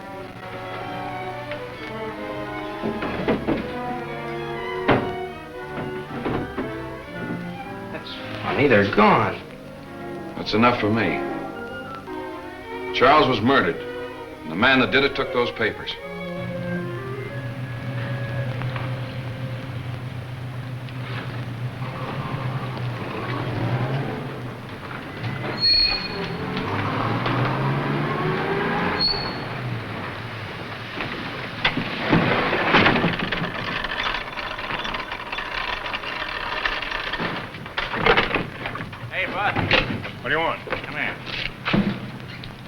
would you like a good job? I've got a good job. Listen, why don't you tri-state guys stay out of here? We don't want any part of that outfit. You guys are haywire. Tri-state pays better. Well, Acme pays us okay. We're not interested. Hey, speak for yourself, Bill. I think I would be interested. Say, you're going to run out on the company, huh? Why, you...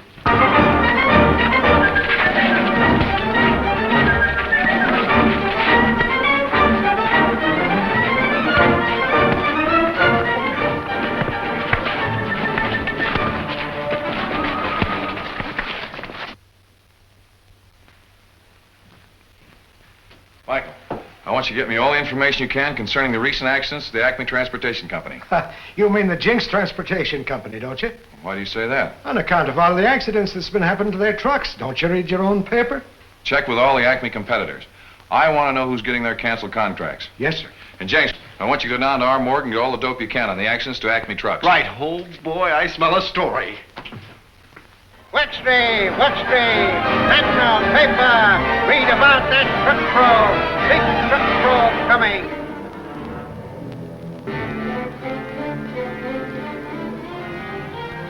Chief wanted you here at 10 o'clock. Says your department is falling down on the job. Let's see what he has to say. We're ready, sir. Sligby, I want contracts. Let this small fry alone. Get after the big ones. Tim Bryan is the biggest shipper in the valley. I want him signed. Get him. I don't care how you do it.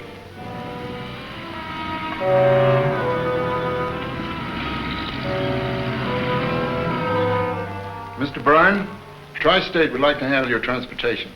We can save you a lot of money. Acme has been handling our stuff for a good many years, Mr. Dean. Yes, I know. But we not only can beat their prices, but guarantee delivery and on time. Acme does that, and I'm willing to pay their charges. If I left them now, they'd close down completely. If you don't, you might close down. That sounds like a threat, Mr. Dean. No, not at all. Only Acme's been having a lot of mishaps lately. Delays are costly, and in the case of perishables, ruinous. You have my decision.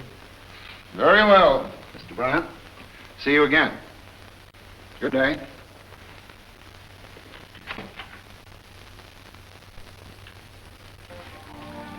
Acme's biggest shipper, according to your report, is Bryan.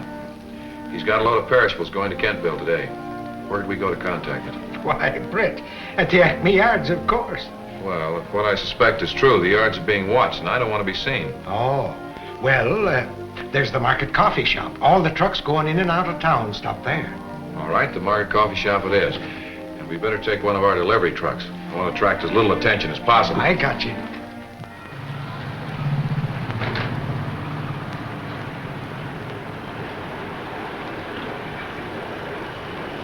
All right, give us anything that's cold, sister.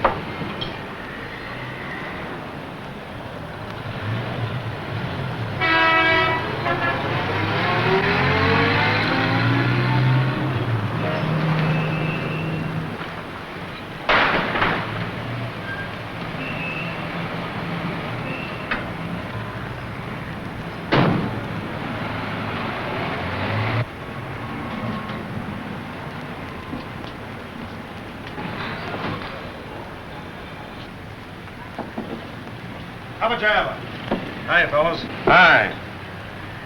How's Jink's outfit? That ain't funny, wise guy. How'd you get this far without breaking down? It's 12 blocks from the depot. That truck's as good as any tri-state has, and it ain't gonna break down. I checked it all myself, every inch.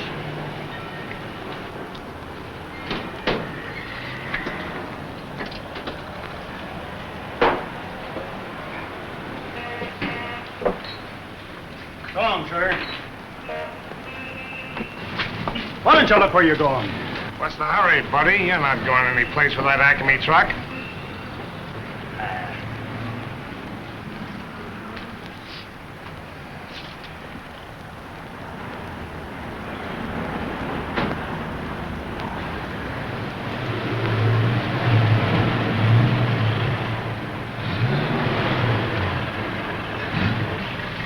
Bet he doesn't make the bottom of the hill. Shut up. Come on, let's get out of here. And listen, put a muffler on that big mouth of yours.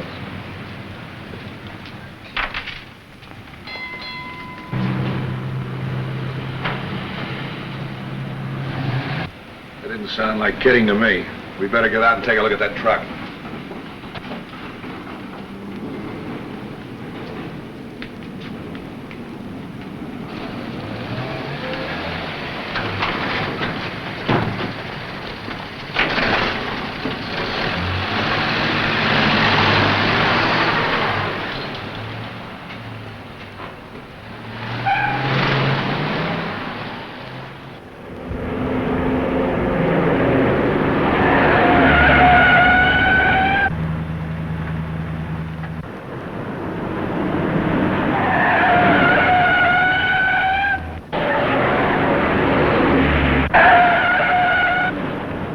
Hope he makes it.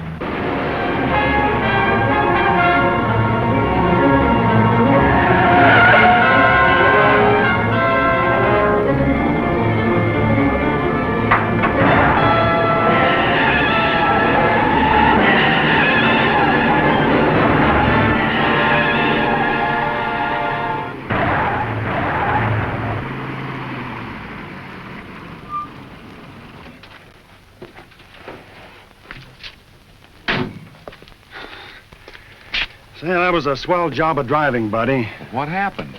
Felt like I lost my brake fluid. That couldn't have been done deliberately, could it? Sure, in 2 minutes. Say, that tri-state crook told me I wouldn't get very far. Well, this is goodbye Acme Transportation Company. What do you mean? If I don't get this load in on time, we lose the Bryan contract.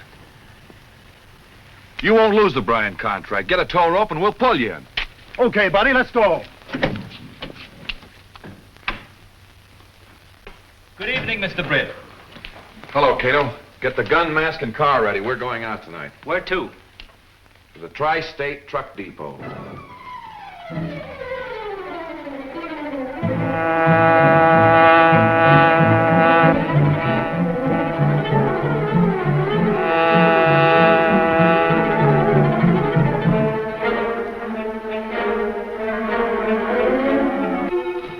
Wait for me.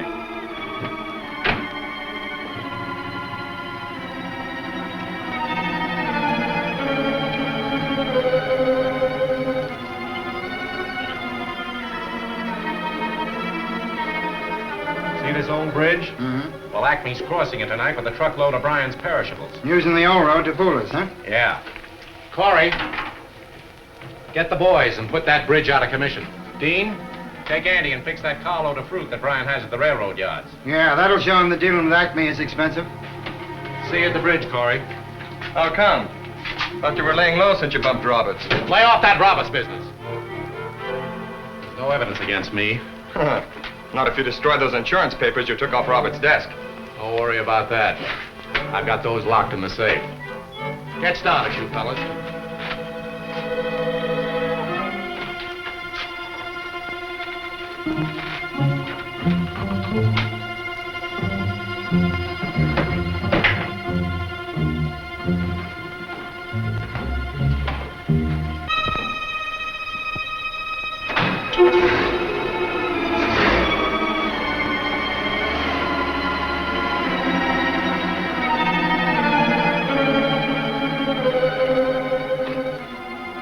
Don't move, Slickby.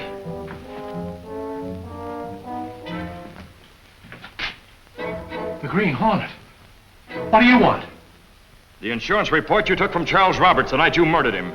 I didn't kill Roberts. I know you did, and I want those reports. I'll get them.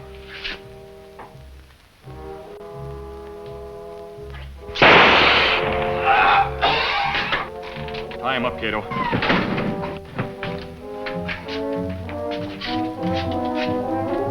Police headquarters?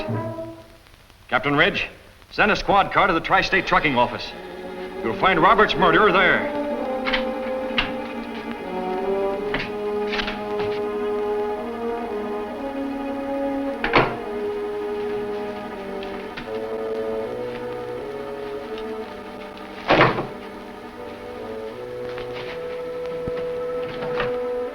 Where will we go now? Down to the freight yard to get Sligby's partners.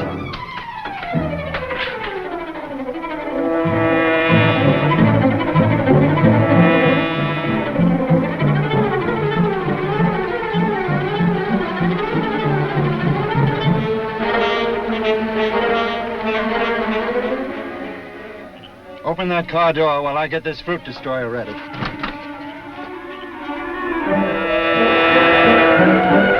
This is far enough, Kato. Throw off your lights and silence the motor.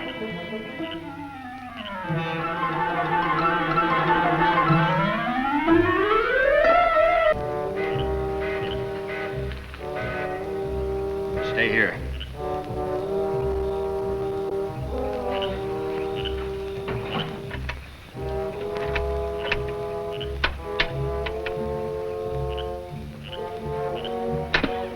Get away from that lock. The Green Hornet. And keep your hands away from that gun.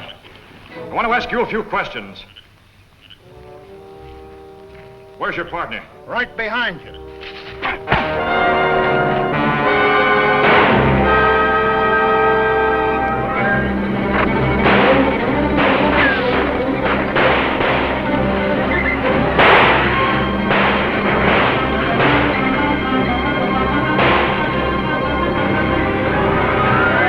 Give me your gun. Head for the gang of the bridge.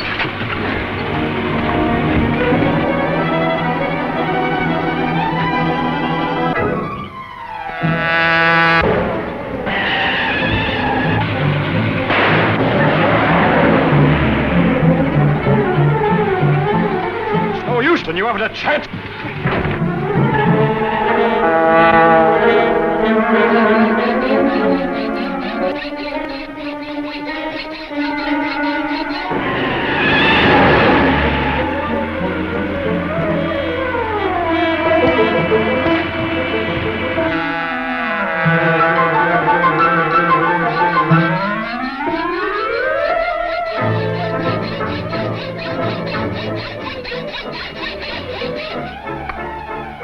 I've cut the cables on the other side. This is the last one this side.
a chance.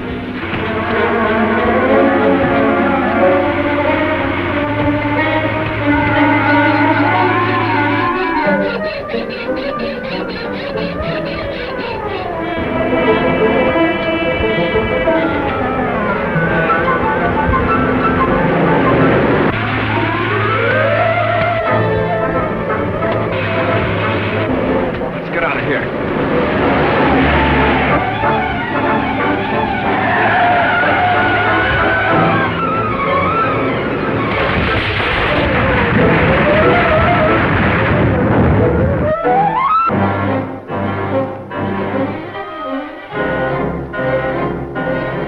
Are you hurt badly? No, I think the man I was fighting with is. I saw some men on the other side, signaling to stop the truck before it went onto the bridge. They were the men Sligby sent to wreck the bridge. Where's the car? This way.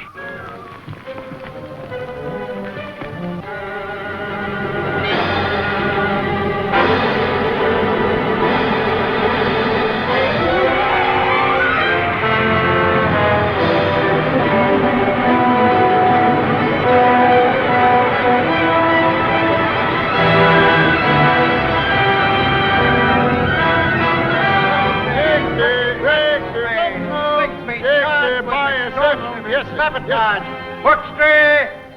Found hand and foot with the seal of the Green Hornet in his hand.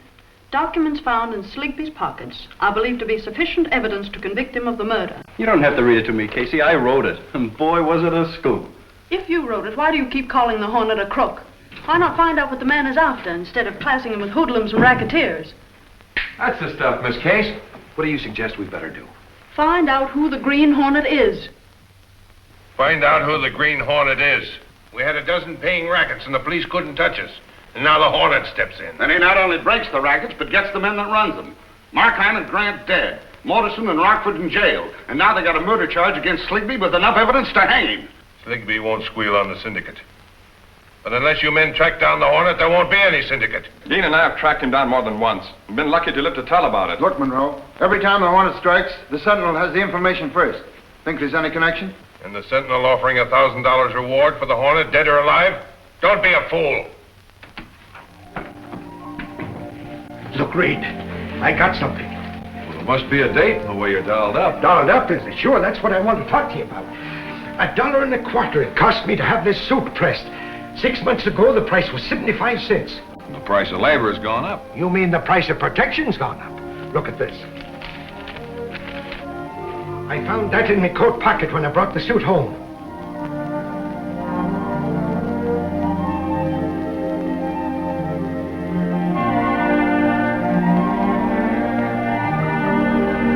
We can't print this. It's unsigned. Ah, yes, but I could interview this guy Levinson.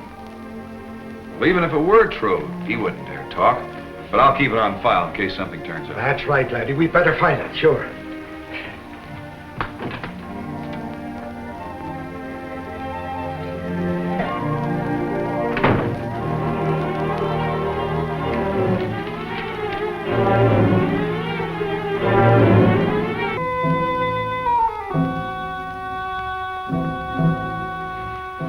The gun, Mr. Britt. Thanks, Kato. Perhaps the Green Hornet can persuade Mr. Levinson to tell some things he wouldn't dare tell the police.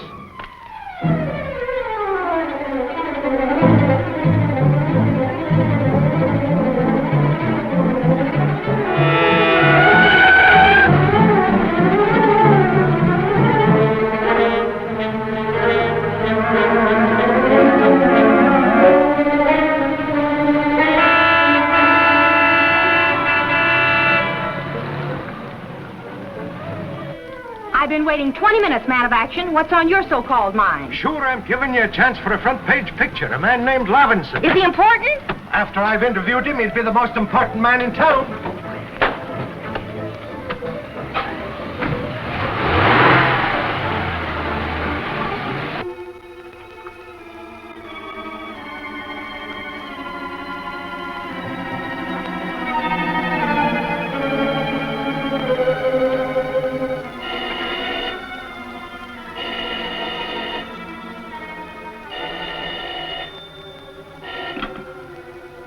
Hello? That's you, Levinson? Well, listen. Your protection money hasn't been paid this month. But I haven't got the money. Business is bad. My customers are all kicking at the raising prices. Be ready for a quick getaway.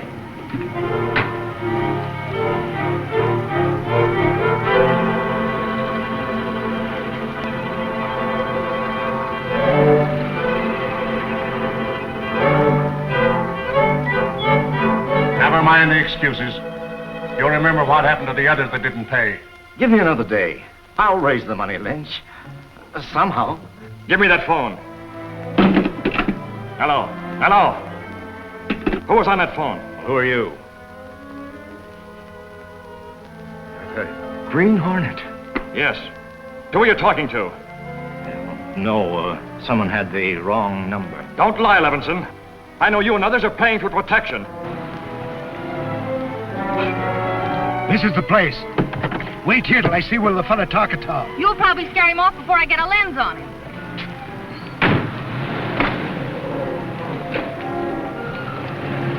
I want to know who collects that money and the name of the man who sends him. And why should I tell you?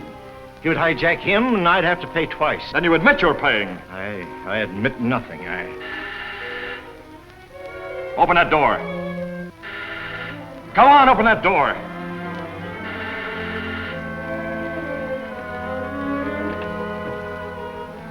Good evening, Mr. Levinson. I'm Michael Axford, representing the Daily Sentinel. I'm here for a little interview. Now then, $1.25 you charged me for pressing the last suit I sent. I've nothing to say to reporters. Oh, come on now, Mr. Levinson. Sure, the Sentinel wants to help you. And you know, there's nobody here but the two of us. By the ghost of St. Patrick, the Green Hornet. So it was you that was collecting the blood money for the rackets, you murdering pirate. Here you are.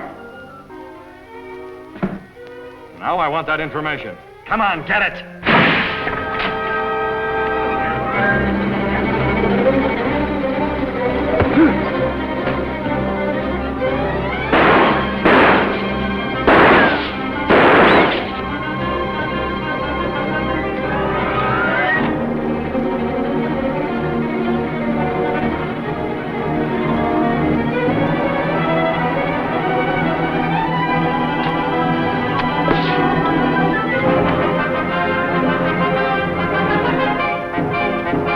Kato. The Hornet! 'Twas himself in there. Did you see him? Did I see him? I'll tell the world I did. And took his picture. His picture? Well, which way?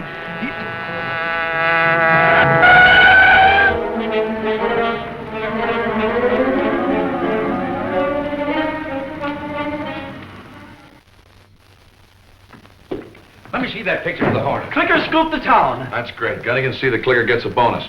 And break up the front page to find room for that picture. I sure will. This'll jump circulation plenty. And my story of the Hornet and his gang. Gang? I thought the Hornet always worked alone. Alone, is it? Sure, if he'd been alone, I'd have had him. But he had 3 lobby gals with him as big as gorillas and twice as ugly. And Gunnigan, put a rewrite man on Axford's story. Oh. This photograph of the Hornet gives us a chance to pile the whole thing right in his lap. All ready, Chief. The men are waiting for your orders. It's necessary to take care of Levinson at once before police force him to talk. Andy and Pete will attend to this. Dean will convey these instructions to Lynch. If he's interviewed, he's to admit the existence of a protective association and intimate that the Hornet is behind it. If you act at once, we can clear ourselves and start a manhunt for the Hornet from which he can't escape. That's all. You all understand what you're to do? Leave Levinson to us. Dean, you know what you're to tell Lynch.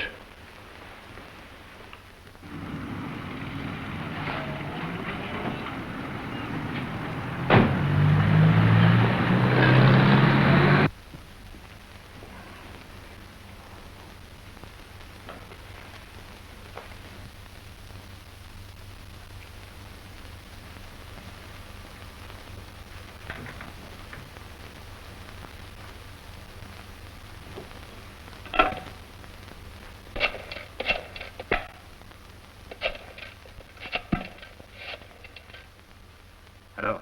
Police Department? Well, this is Jay Levinson.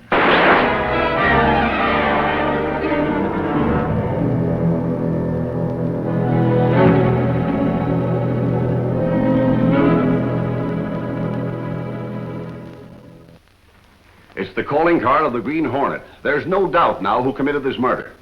Well, it certainly looks conclusive. I still don't believe it.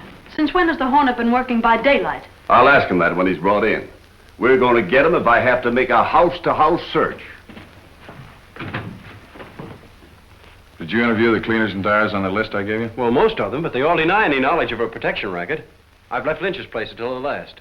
Lynch, huh? I'll have a little talk with Mr. Lynch myself.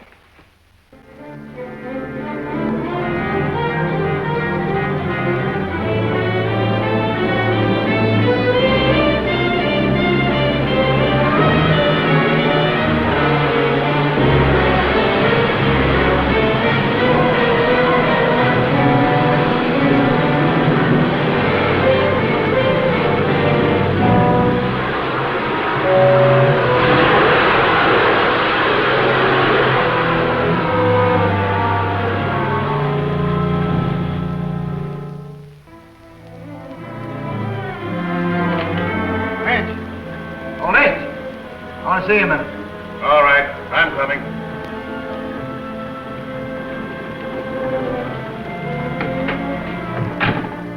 What are you doing back here? The Sentinel's got men out interviewing all the cleaning plants in town. They haven't been here. Well, they will be.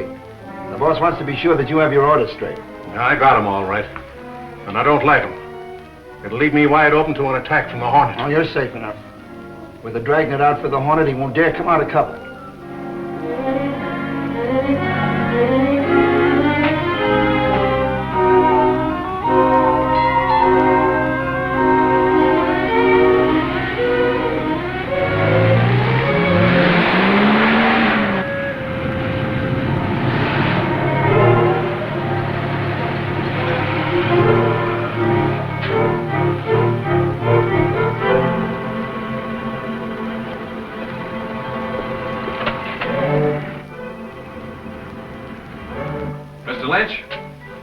Yes. What can I do for you? I'm Britt Reid of the Sentinel. We're out to smash a protection racket, and we need your cooperation. I was going to see you, Mr. Reid. I've been afraid to call the police in ever since what happened to Levinson. And there is a protection racket. Who collects your money? My name won't be mentioned? Only the names of the guilty will be published. The Green Hornet makes the collections.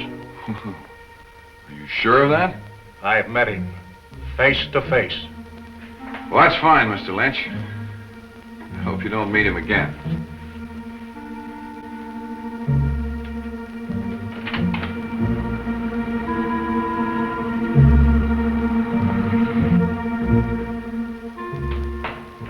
Lynch didn't like his orders. Won't destroy his plant. Well, maybe that can be arranged. How about Lynch? I don't think we'll need Lynch anymore. Suits me.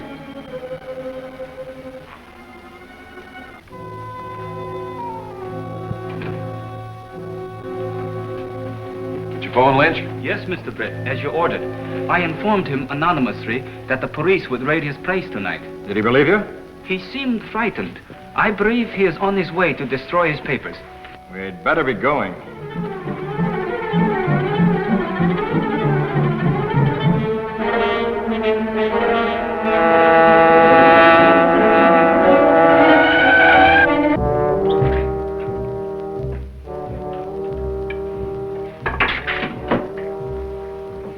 Gasoline is in the back.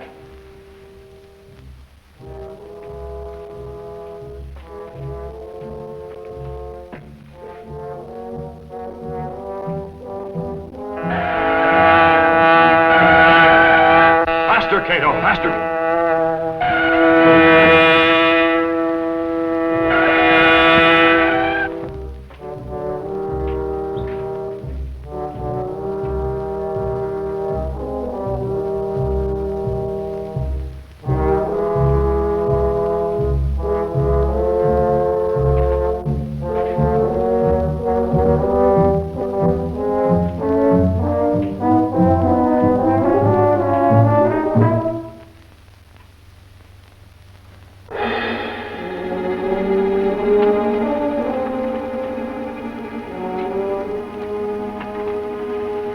Meant to cross the chief, huh? He's not going to cross anybody. You're sap. Place is full of gasoline fumes. Do you want to blow it up? Come on.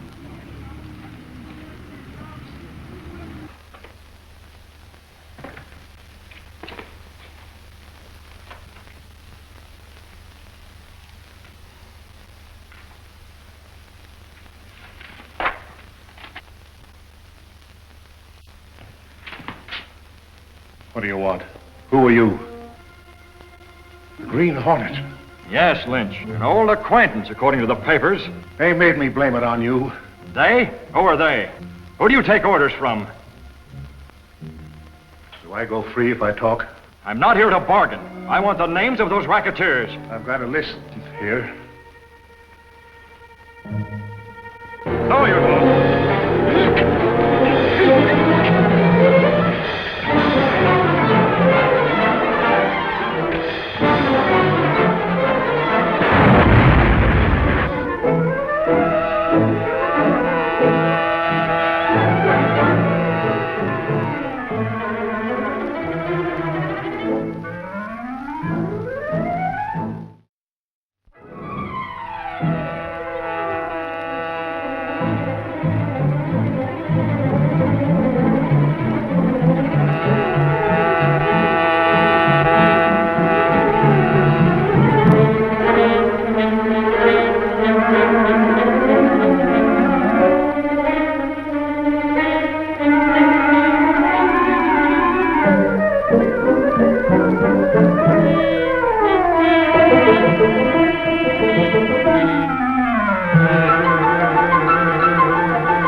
Get out of the fire? I don't know. We gotta make sure. Chief wants his mouth shut. It'll be a pleasure. Quick, Kato, they've spotted us.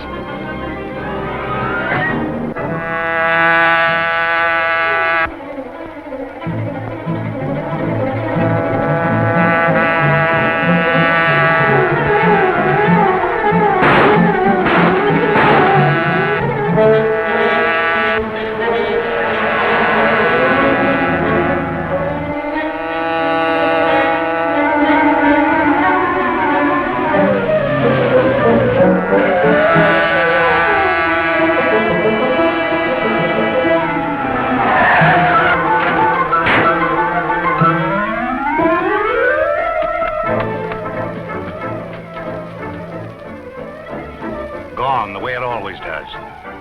There's something spooky the way that car disappears.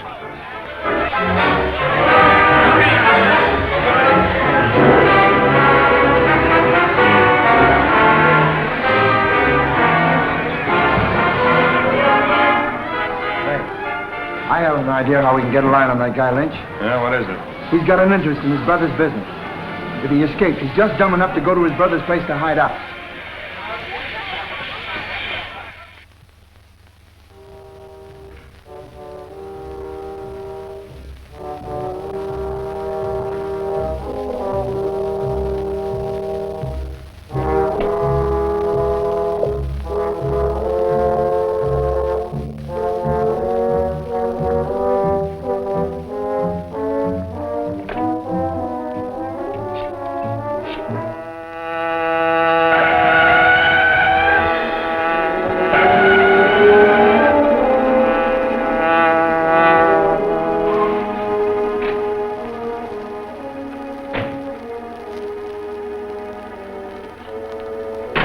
was a bad stroke of luck losing Lynch like that. Yes, Mr. Britt. We've got to find him again if we hope to end this cleaning and dyeing racket. Well, let's get some sleep.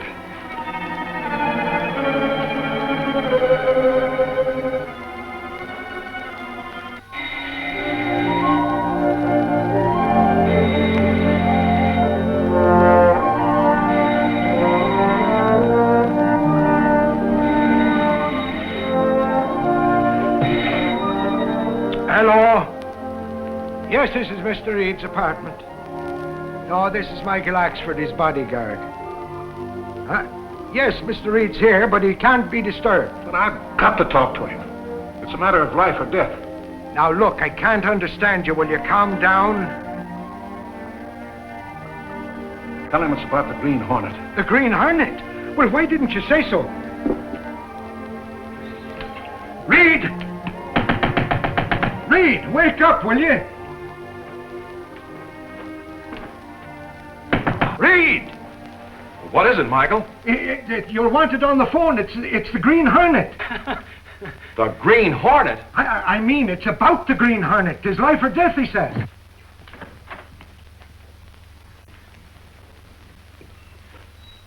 Britt Reid speaking. Who are you?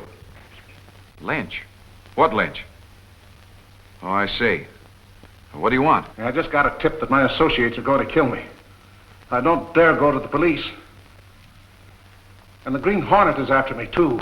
What do you expect me to do about it? When you've got influence, Mr. Reid, I'll tell all I know about the cleaning and dyeing rackets. And it's plenty. But I want to guarantee your protection. Well, I can't promise you anything, but I feel the district attorney would be interested. Where are you now? At my brother's office, 219 4th Street. And I'm alone. Get over here at once. And my associates are hot on my trail. I'll be right down. Michael, we've got to move fast. Where's your car? It's in front. I was going to put it away, but I dozed off. Kato, my hat and coat.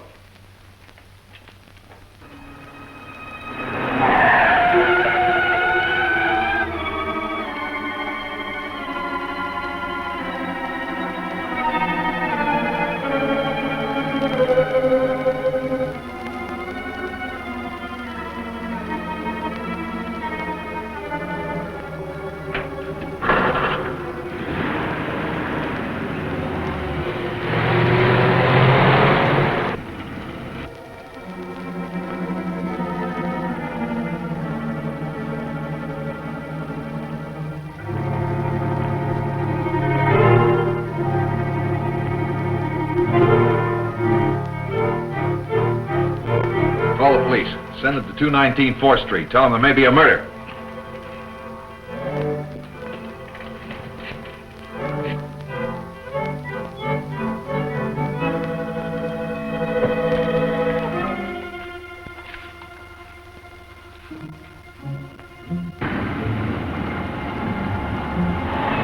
Wonder who tipped Lynch he was on the spot.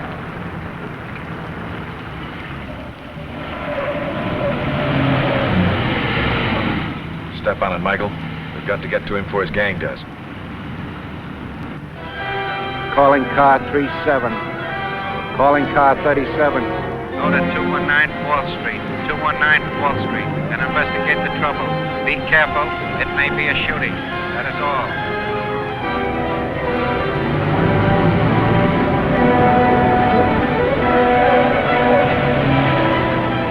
Calling car 42. Car 42. Go to 37 District.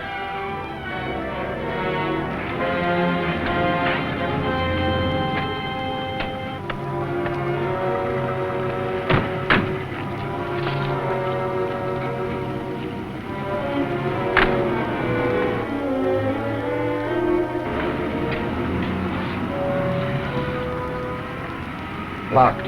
Cover the back door.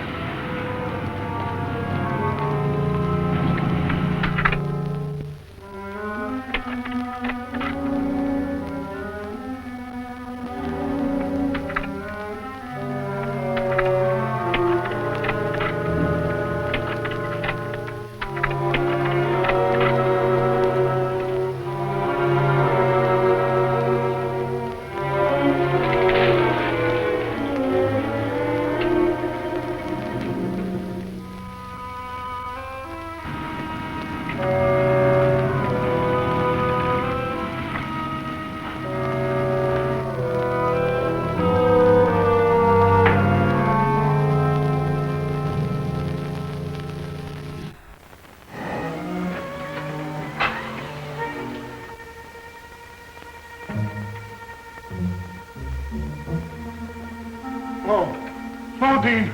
Don't shoot.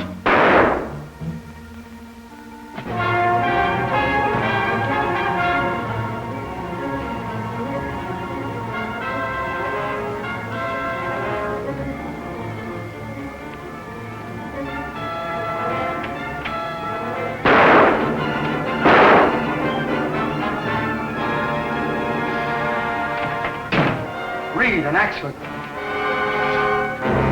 Kill Lynch. Let's get after him.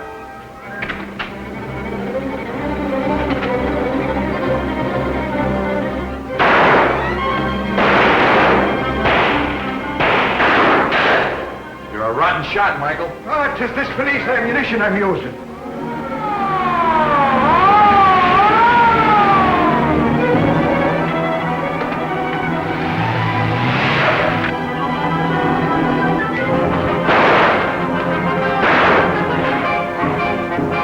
Let's get after them in my car. Oh, it's too late. They've got too big a lead.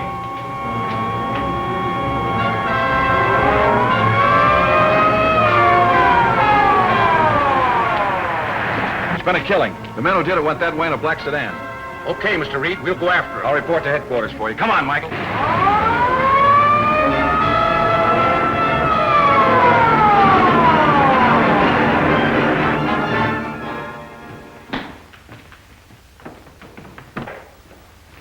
Call police headquarters. Yes, sir.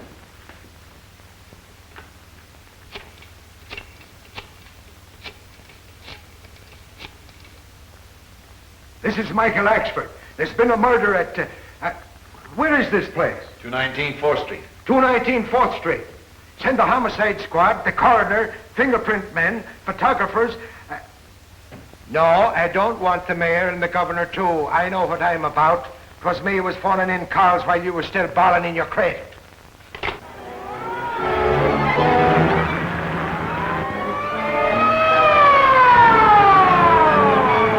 Police car trailing.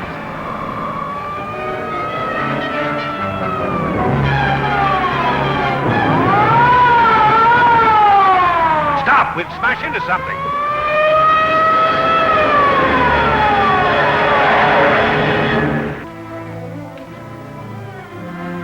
Hey, what do you make of that?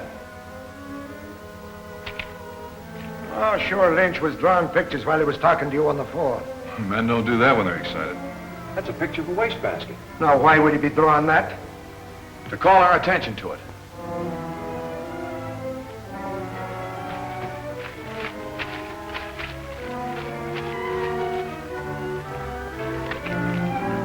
It's a letter. Lynch hid it in the wastebasket so the men that were after him wouldn't find it. Well, read it. Mr. Reid, they're closing in on me.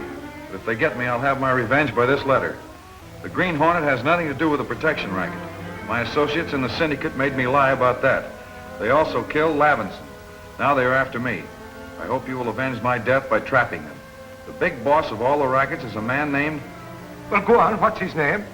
Unfortunately, that's all the time Lynch had to write. It confirms my belief that there is a head to this crime ring. We've got to find him and wipe him out.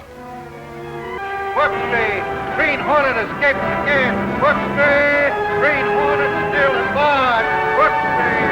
All about the Green Hornet escape! Foot Street!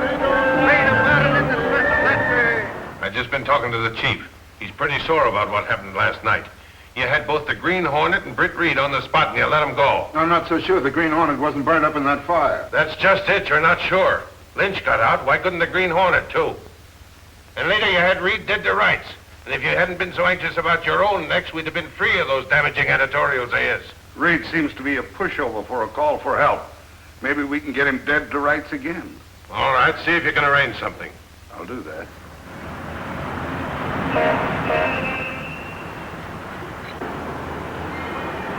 Lynch's letter proves conclusively, Mr. Commissioner, that the rackets are under one head.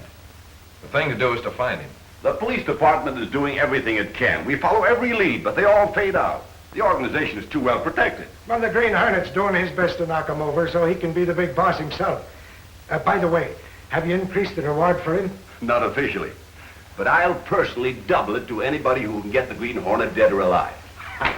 Put it aside for me. Sure, I'm getting closer to Mr. Hornet every minute. Seriously now, I'd like all this cleared up before the elections. Otherwise, conditions will be bad for an honest vote. I've got to see the boss. What's the rush, Jenks? I've got the Hornet. Where, in your pocket? Oh, no kidding, Casey. This is the real McCoy. Mr. Reid is busy. You can count on the Sentinel in every way. I'm sure of that, Reid. Thanks. Goodbye. Goodbye. Boss, I tracked the Hornet to his lair. I know where that big black car of his goes every night. How did you learn all this? From this anonymous letter that came this morning. If you want the Hornet, you can trap him at his hideout. It is a 2-story house 4 miles from the city limits on State Highway number 7. Don't tell the police or there may be a tip-off. Say, I know that place. It's the old Martinson house. It always was a crook hangout. So it is. Let's get out there, Reid. And find nothing? Well, then you're not going? Yes, Michael, I am. Tonight.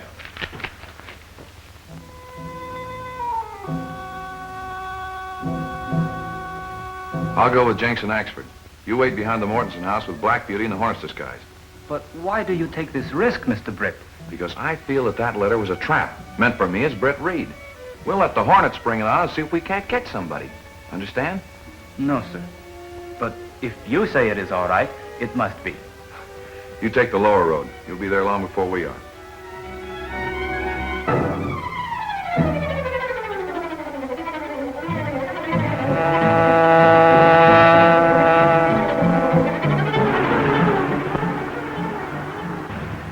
Place over there. Turn off the water and cut your lights. Coast in the shadow of those trees.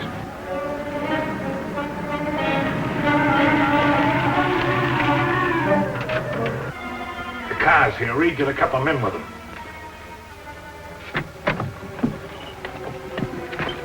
You cover the front and I'll take the back. Let's rush him. No, there's no need of anybody getting hurt. And besides, I want to catch whoever's in there alive. Okay, you scare him out and we'll grab him. Well, now give me a couple of minutes to get set. Now, Reid, go easy, boy, will you? I'd never forgive myself if anything happened to you, and me not with you.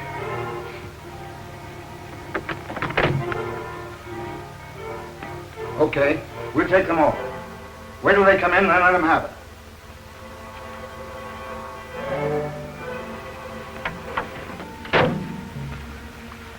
I'll try to guess whoever's in there, and then rejoin Jenks and Axford when they found them.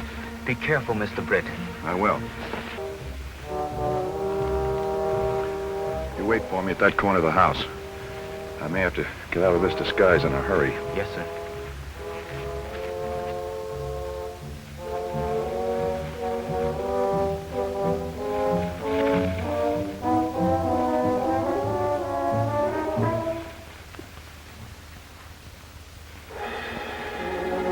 We've waited long enough. Come on.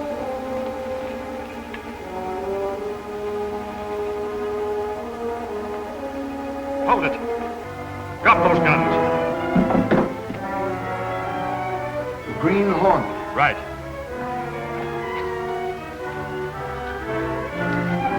What's the idea of using my place as a hideout for your dirty work?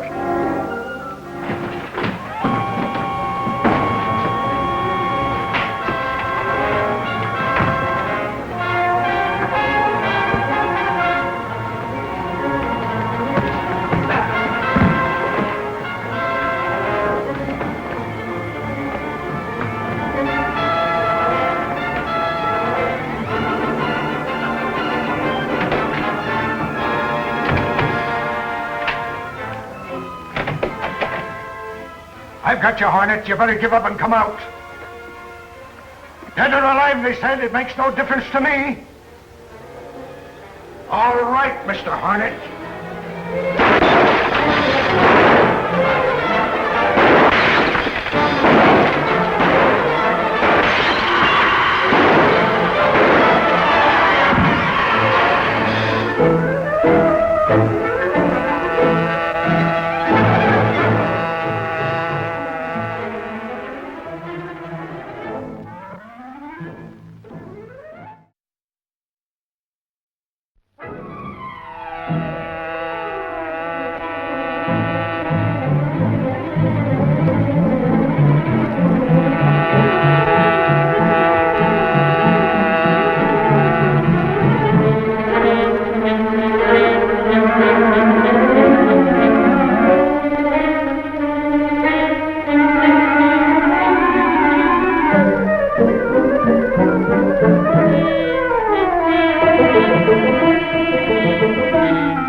Hornet, you better give up and come out.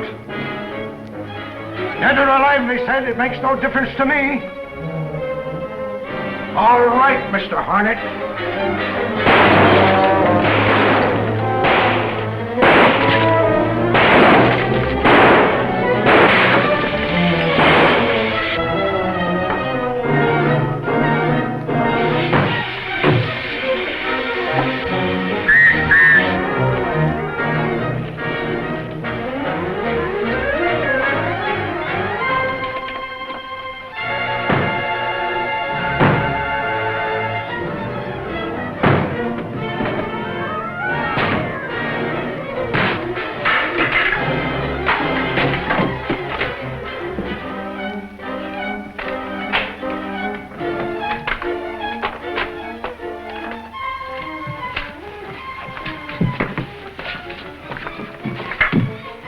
Reid, what are you... Where's the Hornet? Oh, don't tell me I've killed you. Green Hornet? I had him trapped. Tried to overpower him. He escaped through that window. But how in the world did he ever get through there?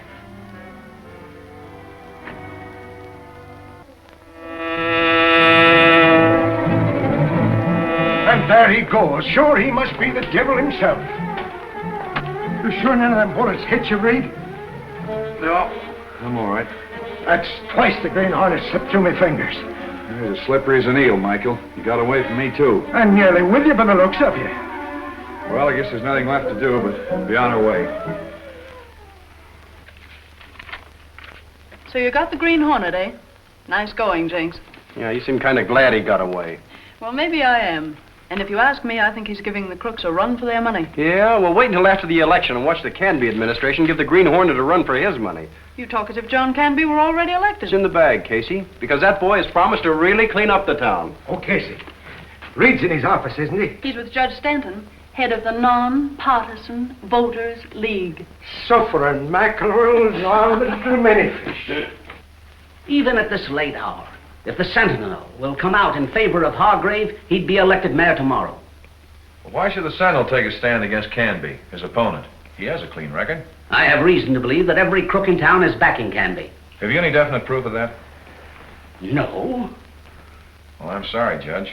Unless you can bring forward definite proof, the Sentinel will have to maintain its neutral stand. You're making a mistake, Reid. I don't think so.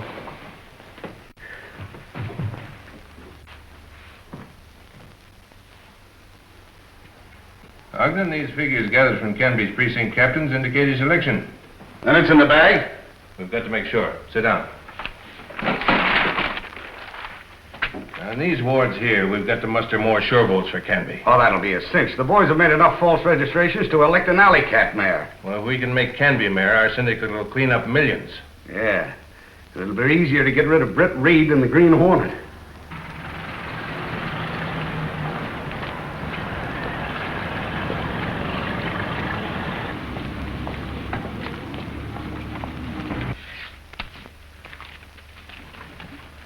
Britt Reid. Good morning, Mr. Reid. Morning. The vote's coming in heavy. That's fine. I'm always glad to see people take an interest in civic affairs. Make your expert.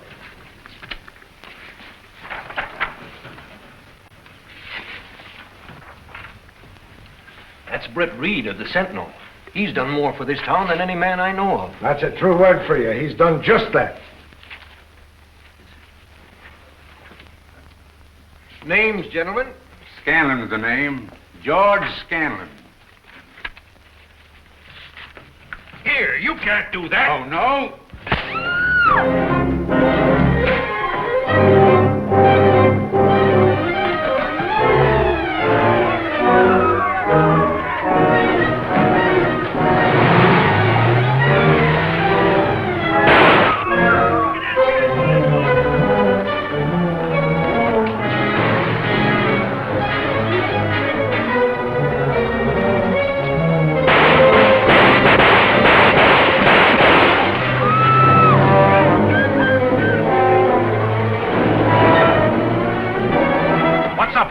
Now it's stopping an attempted murder. That car going away there. Michael, you call an ambulance and then stay here. I'm going after those crooks.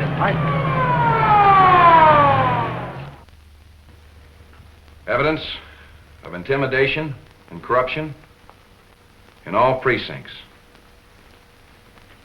4 men have been killed and a dozen others sent to hospitals. That's all, Miss Case. Transcribe it and get a rewrite man on it. Yes, sir. I want an extra on the street as quickly as possible. Judge Stanton was right. The criminal element of this city is lined up solidly behind Canby. No casualties among the Candy people, eh? Not one. That's not all. The Canby crowd are voting ghosts. Are you sure of that? Dead sure. The registration lists have names of people that have been dead for years. I want an extra on the streets quickly. On the way. Expert, get my car on in front, on the double. Yes, sir. Pick up a camera and meet me downstairs in 5 minutes. Okay.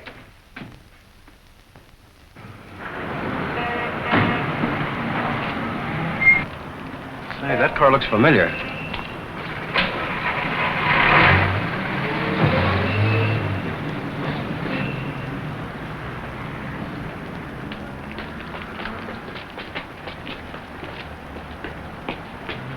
Thought so. Those birds are repeaters. That's the 3rd polling place I've seen them go in today.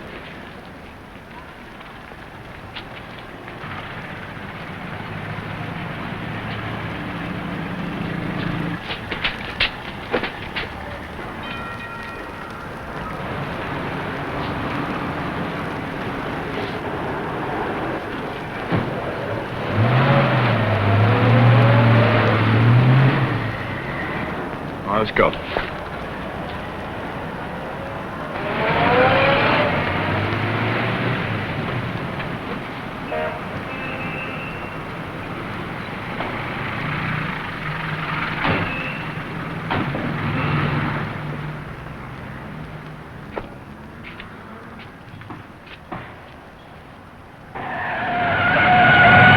Here comes that same car. Look, man of action, don't point. It isn't good manners, and you're liable to get our blocks knocked off. Do you think that car contains the same men we saw voting at the last polling place? Absolutely. Oh, you're wrong, Jenks. That's the same car, but they're not the same men. They're not repeaters. Keep your shirt on, boss. Get to the car and be ready for a quick getaway.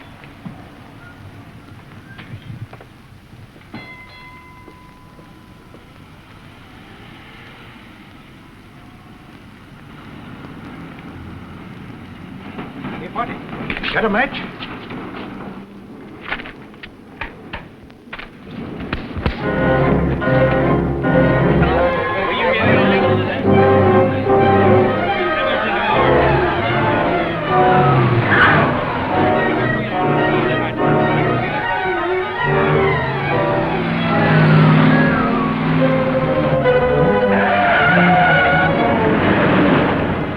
You were right, Jenks.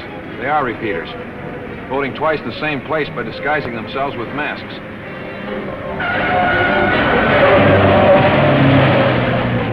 Well, what are we running away from? We gotta save these pictures. They're valuable evidence. Pull over with that car.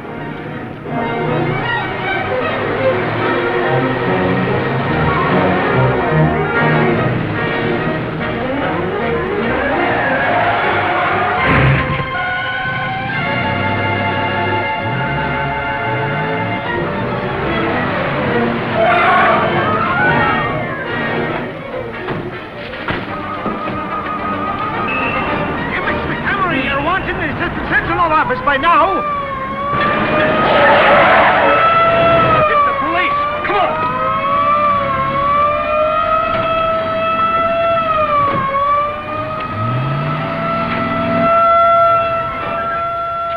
It's all right, Jakes. I run them hoodlums away. Extra, all about that election scandal. Extra. Get that Sentinel extra. Ballot boxes stuffed with illegal votes. Extra. Read about those stuffed ballot boxes. Extra. John can't be elected mayor. Extra. Read about the new mayor. Extra. That John can be elected mayor. Extra. Congratulations, Mayor Canby. Come over in the morning and I'll give you a list of appointments I want you to make. You're the district attorney, and there's plenty of evidence to prove wholesale fraud in this election. What do you want me to do? Subpoena the ballots and put them in a safe place. Why? So we can fingerprint them and prove illegal handling. That's a great idea. But it'll take 2 days to obtain possession of those ballots through a court order. Well, that won't do. The minute the gang in back of Canby find out they're going to be subpoenaed, they'll destroy them. I'm afraid that's the best I can do. All right. Rexter, read the Sentinel report with all the ballots impounded tomorrow, Rexter. I got this paper here. Ogden, those ballots have got to be destroyed tonight. Where are they now? Stored in the tri-state warehouse. The warehouse might burn down. No, the fire might be put out before the ballots were destroyed. You better have the boys hijack them out of the warehouse and burn them on the road somewhere. Okay. Dean will know how to handle it.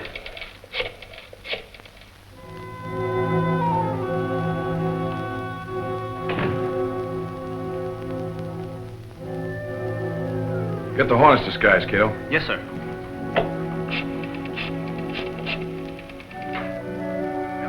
Hello, Banks Incorporated? Yes, sir.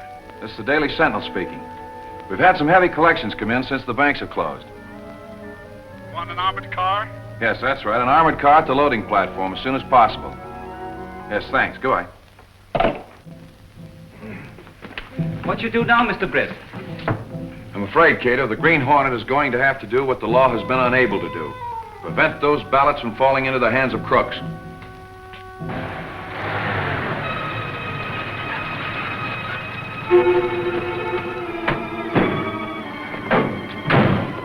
What do you fellas want? Somebody here phoned for a bank card. Nobody told me nothing about it. Come inside, we find out.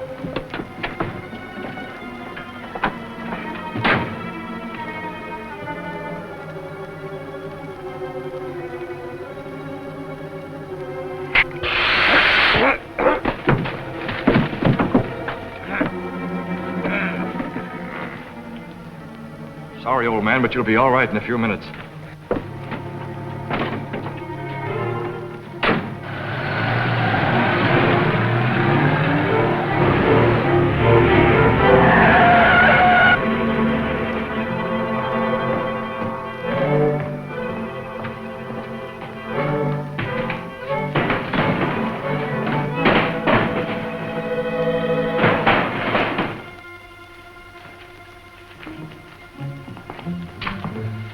That's the last of the ballots. Sure you got them all? Yeah, I checked them off this copy of the warehouse receipts I snitched from the election commissioner's office.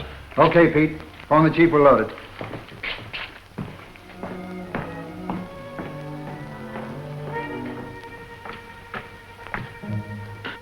Hold it.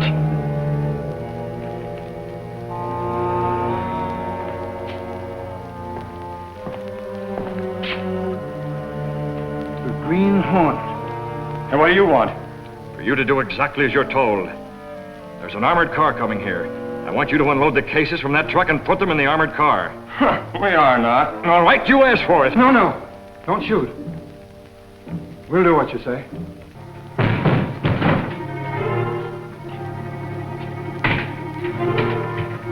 Yeah, that's the last one. Keep them covered. I'll take a look.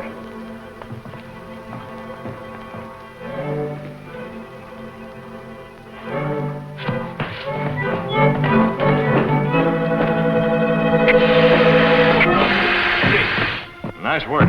We'll be back for them later. I'll take the Westwood Pike to Valley Spring Road. Then use the cutoff. You follow me.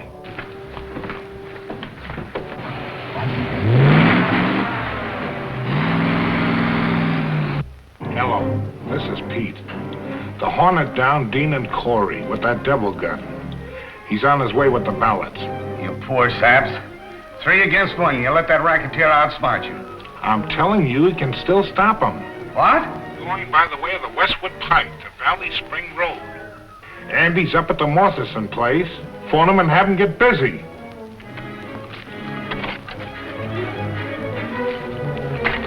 But this'll stop the armored car, Andy.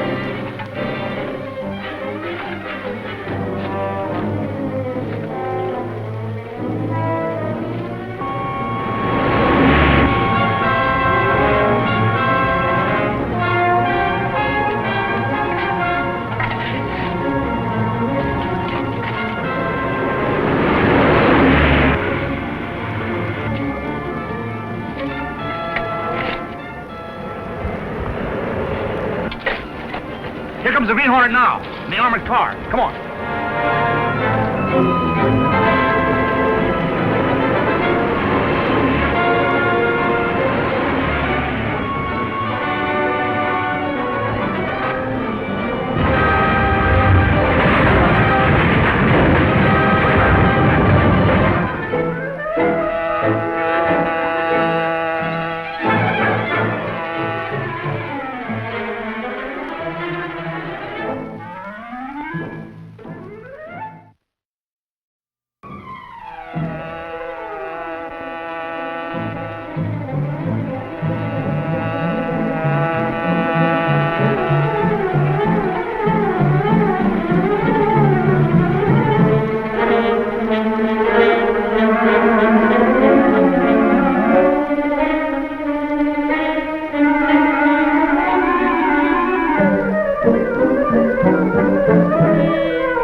The Green Hornet now. The armored car. Come on.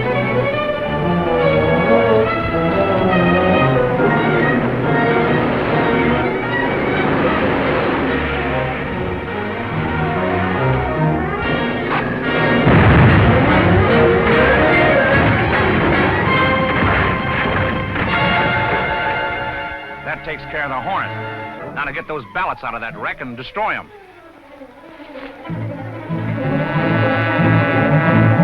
Climb out of here, quick!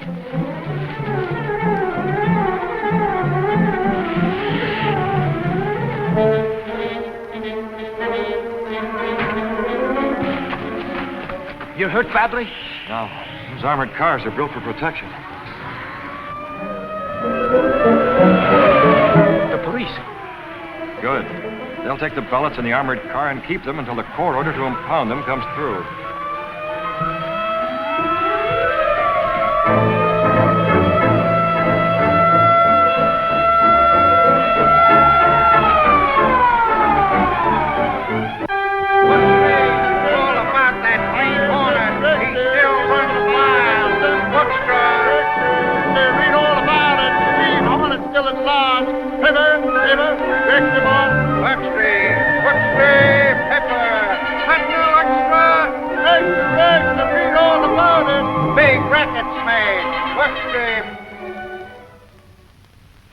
They're closing in on us, Ogden. Every move we make is blocked by the Green Hornet. Better get in touch with Max Gregory and tell him to take it easy. If the Hornet discovers he's sending munitions out of the country, we'll have the G-men on us, as well as the police and the Hornet. Better get Max on the phone.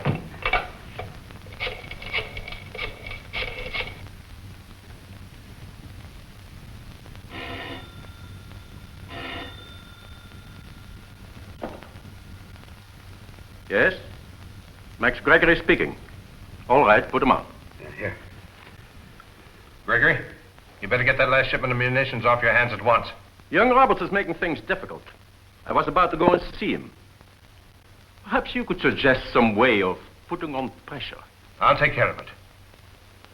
He's got a warehouse at 39th and Grove, hasn't he? With the new mayor in office, we got the hoodlums on the run. Maybe now he can take a little time off and run down the Green Hornet. Well, that's a pretty large order, isn't it, Michael? What do you want me to do? Give you 6 months vacation with pay or something? 6 months, is it? Give me 6 days and I'll run the spalpeen to earth.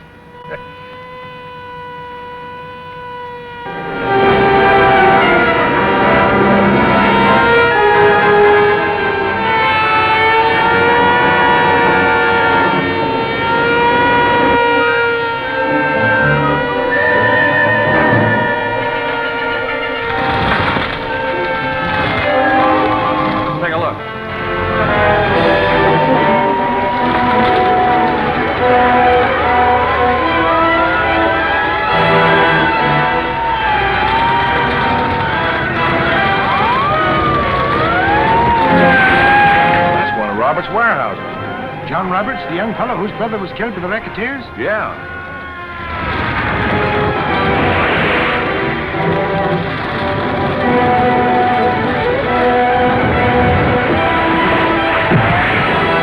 Well, do you think the same gang maybe started this fire?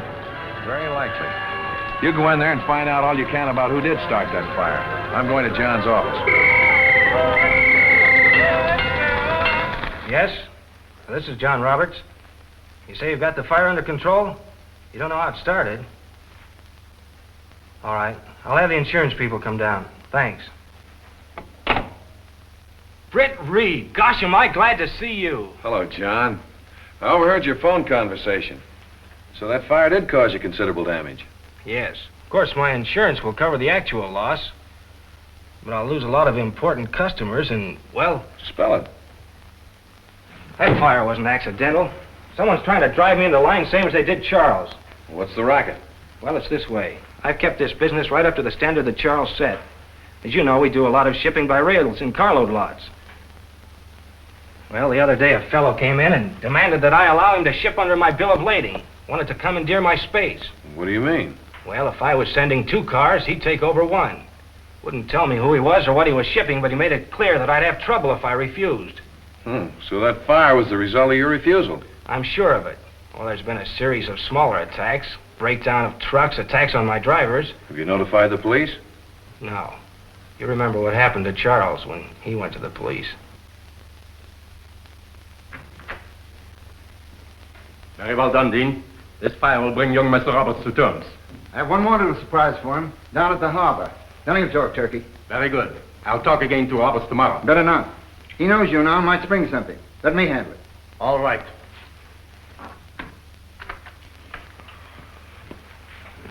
All right, John, you talk to him out here. And put Jenks in the other room so he can hear what he has to say. I sure appreciate this, Britt. Well, we've got to rid this city of those crooks. See you later. So long, Britt. He's on his way up now. Better get inside.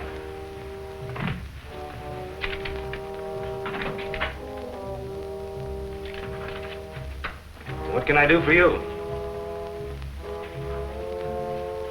You're Roberts, huh? That's right. What do you want? Listen, buddy. You can save yourself a lot of trouble. We made your proposition which you refused, but in view of what happened since, maybe you've changed your mind. You mean that you and your crowd are responsible for that warehouse fire? Never mind that. I'm giving you one last chance to come in with us unconditionally. Yes, but I've got to know what your name is and what you propose to ship. You want to know too much. Look out for trouble.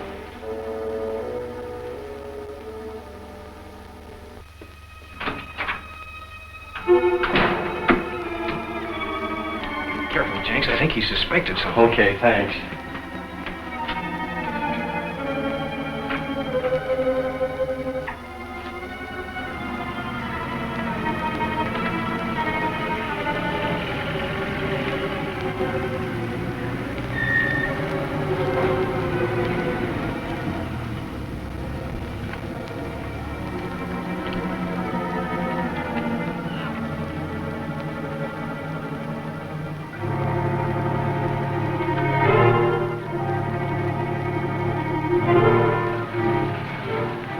Sentinel reporter following me. Get him.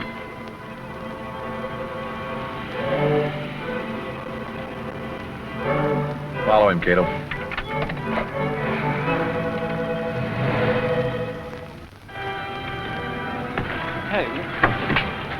Hey, what is this, a stick-up? That's another scoop for the Sentinel.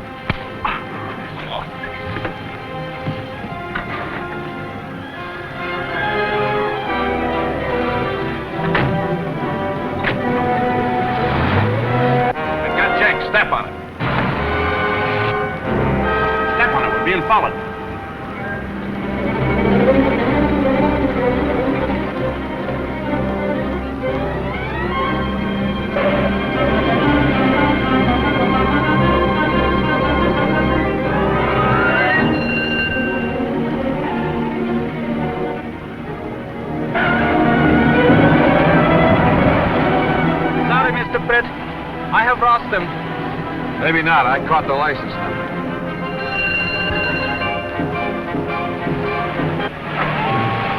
Nice driving, Pete. You ditched him. Where to now? Max Gregory's office. Take him up by the freight elevator in the rear. And final negotiations with Roberts are now underway. If all goes well, shipment of arms will go forward at once. That's all.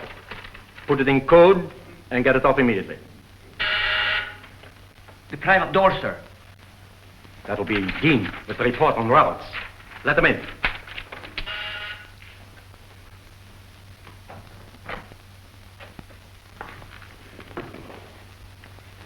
What is this? What have you got here? Sentinel man. Roberts had him planted to trail me. What did you bring him up here for? Well, no chance to get rid of him, and he knows too much to turn him loose. That means we've got to strike at that shipment of his tonight. Throw him in that closet. I'll have him taken care of later.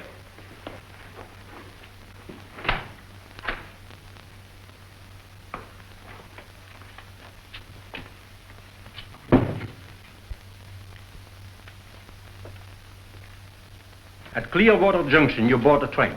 You'll get your final instructions from Monroe.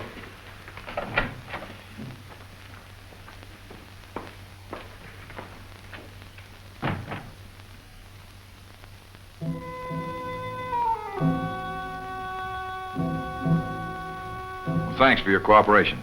The traffic bureau gave you the name of the owner of the car that carried off Mr. Jenks? Yes, it's registered to a Max Gregory. Here it is. 311 Gardner Building. Mr. Gregory's going to be asked some questions tonight by the Green Hornet.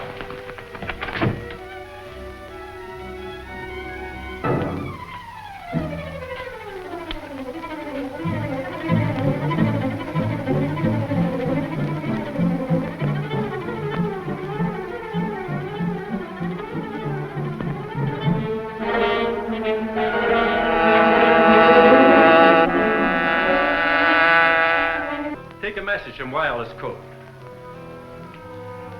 Roberts has again balked.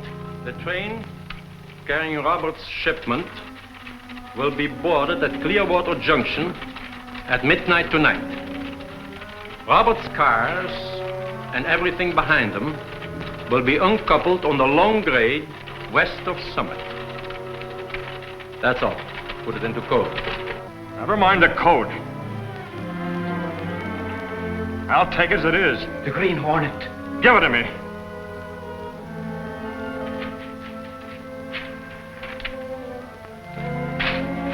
Glad to see you, Hornet. We've decided we could make good use of you in our organization if we can come to terms. I'll dictate the terms, and I'm taking over your organization. I know all about it. Even the Green Hornet might need help transporting secretly ammunition. Not from you, Gregory. All I want from you is the names of your associates. All right, you have the upper hand. I guess I have no other choice. Here's the list. All right, you asked for it.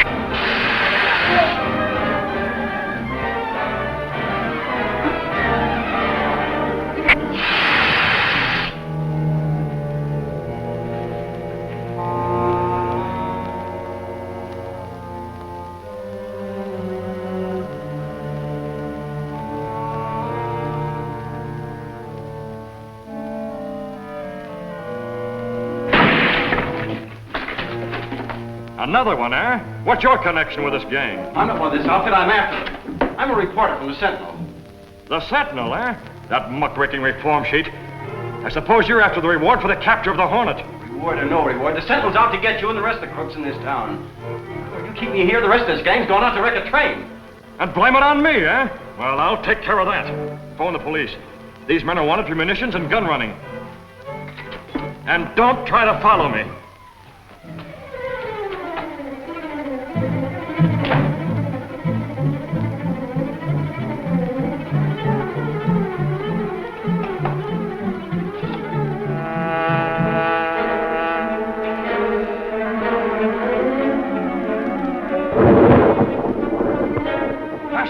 Storm is getting close. There she is. Toward the caboose.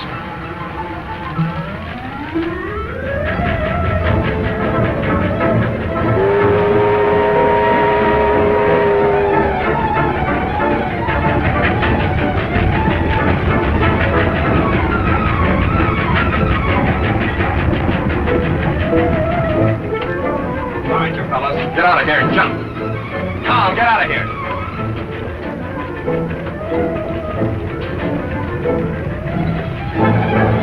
Get up forward, you two. Uncouple Robert's cars.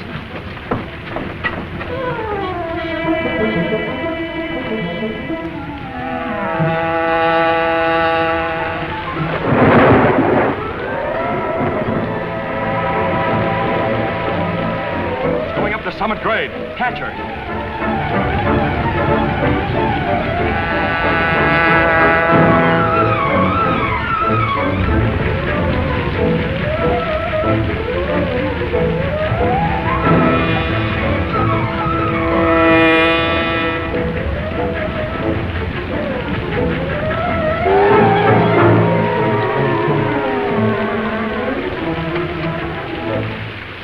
Drop that gun and stay where you are. Green Hornet. Talk fast. Who's on this job with you and where are they? What job? You got me wrong. I'm just bumming a ride. You're here to wreck this train. Spell it or take the consequences. No, don't shoot. I'll talk. The others are up front. We're going to... No, you don't.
You all right, Mr. Britt?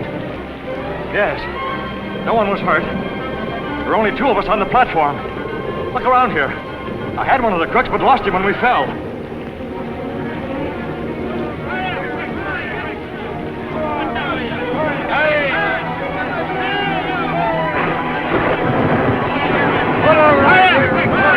Some people are coming this way. I can't be found here. Where's the car?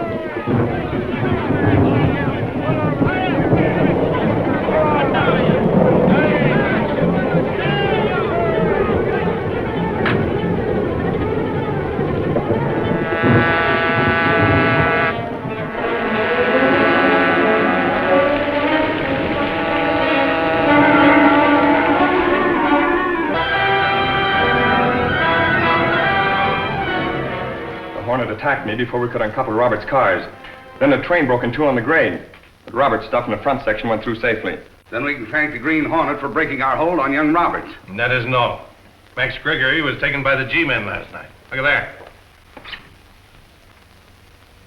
The Sentinel was the only paper that had the story. There's some connection there. What do you mean? Just this. The Green Hornet uses the Sentinel as a mouthpiece. Makes a hero of himself through publicity. We've got to stop that by silencing the Sentinel.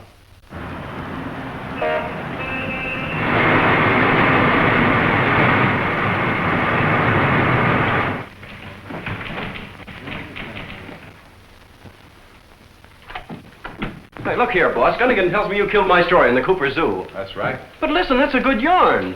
The place is jinxed, I tell you. Accidents every few days. Some of the animals die without any good reason. A bear broke loose the other day and mauled a customer. The Cooper Zoo and Carnival is the only playground in this city.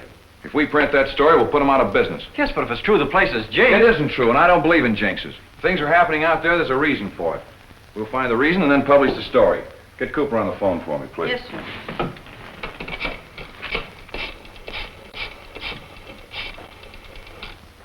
Mr. Cooper, please. Mr. Reid of the Daily Sentinel. Oh, he has. Thank you. Mr. Cooper has gone down to the docks to receive a shipment of animals. Maybe we can catch him there. My car's right outside. Come on, Jenks.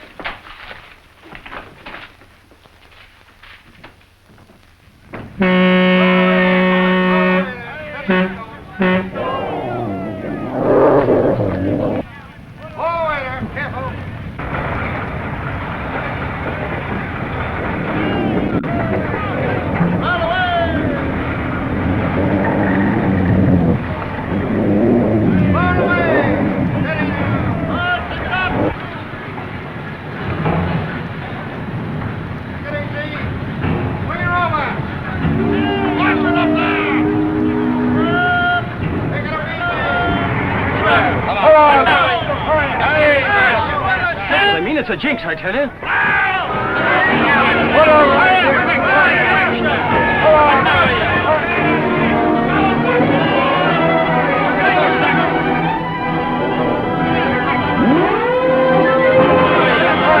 Somebody's got to stop that beast. He's gone in. Come on.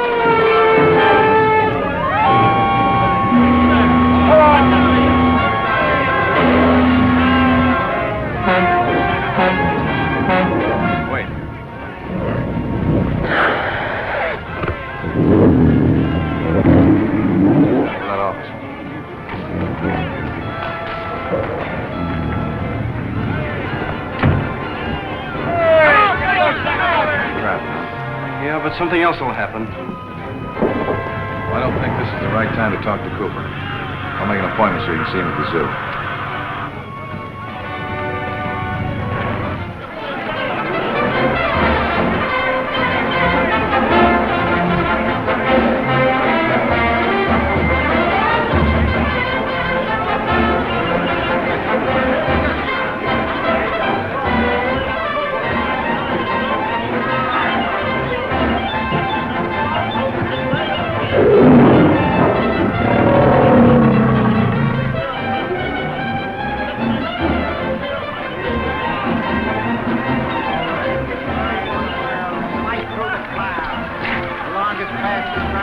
Mike Cooper's office is down this way. Wait a minute, I want to look at this.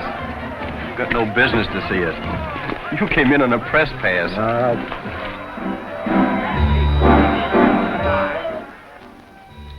last word, Cooper. Up till now, we've just been playing with you. Giving you a little bit of hard luck. But unless you come across with $5,000 by tomorrow night, the Cooper Zoo is going out of business. But I can't raise the money. The shows haven't made a cent since those accidents started. I'm not interested in your hard luck stories. Unless you come across with $5,000 by tomorrow night... Yes? Well, the boys from the Sentinel. All right, I'll see them. Nix. Wait a minute, I got an appointment with those fellas. Forget it. Tell them you can't see them. Okay. Tell Jenks I'm sorry, I can't see him. That's better. Talking to those reporters from the Sentinel is as dangerous as talking to the police.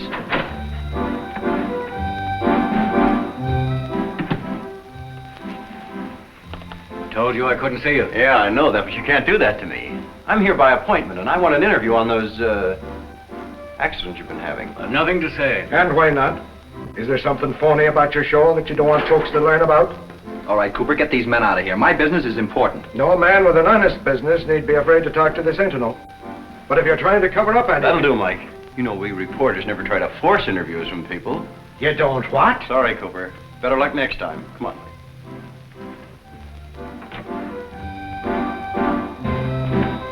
Forget those guys. The Sentinel's going to be taken care of shortly. But unless you have that money here by tomorrow night...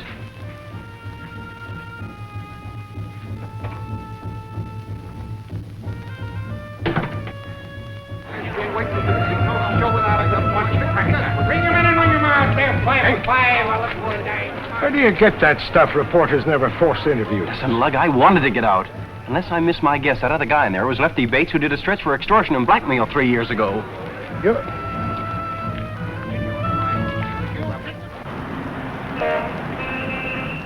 All right, Miss Case, take this. In regard to your letter... Here's the picture of Lefty Bates we made when he was convicted. What about the one Jenks took down at the zoo? He's haven't developed. Here he is now. There you are, boss. If that isn't a picture of Lefty Bates, then I'm losing my memory. There's nothing wrong with your memory, Jenks. That's the man, all right. That's fine. I'll give the police a tip and... Easy there. Sure, he's an ex-con, but that doesn't mean that he's doing anything illegal now. But the guy's working some sort of a protection racket at the zoo. By the way he talked to Cooper, it's 10 to 1 he's got something on him. Well, you're probably right. But until you bring me concrete evidence, the Sentinel cannot make a charge. Oh, I'll get you evidence, all right. And a story that'll bust his racket wide open.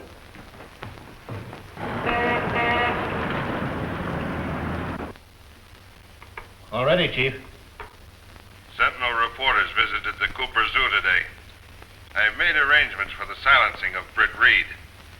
Bates will collect $5,000 from Cooper tonight. Have enough men at the zoo grounds to take care of things in case of interference. That's all. Dean will get in touch with Bates and find out what arrangements have been made and then join the rest of you at the zoo. All right.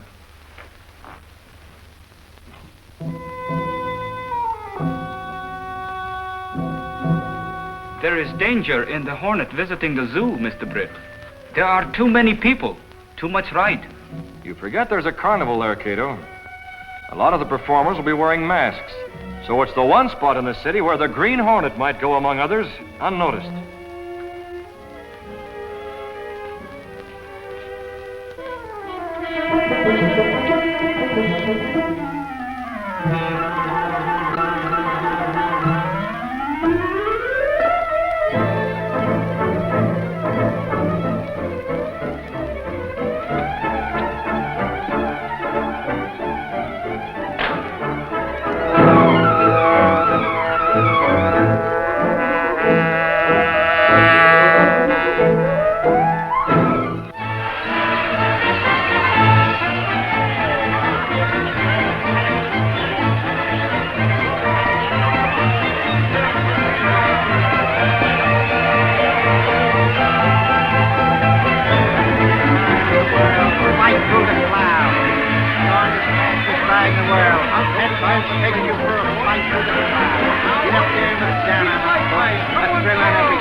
I want you to meet 640 pounds of tiny.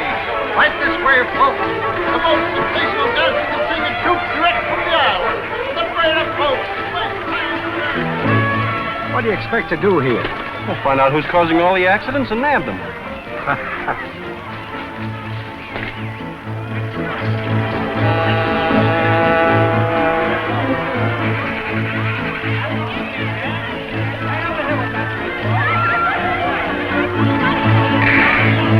You'll be safe here.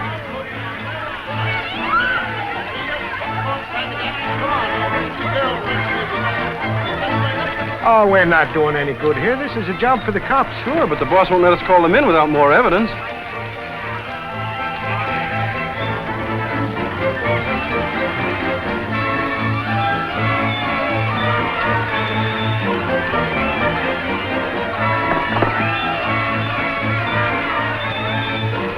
Well, what's the matter with you? I could have sworn I saw the Green Hornet.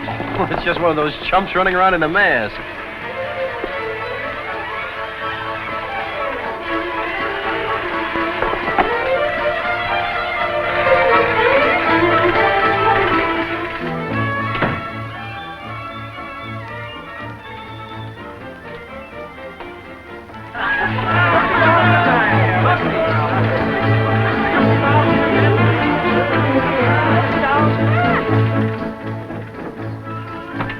Hold it, Cooper.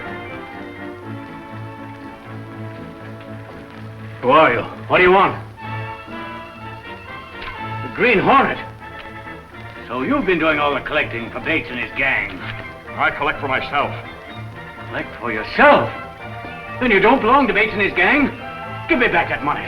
Well, they'll wreck my zoo. They'll kill me. Keep back. I'll take care of Bates. From now on, you're dealing with me. Tell Bates that when he comes in here.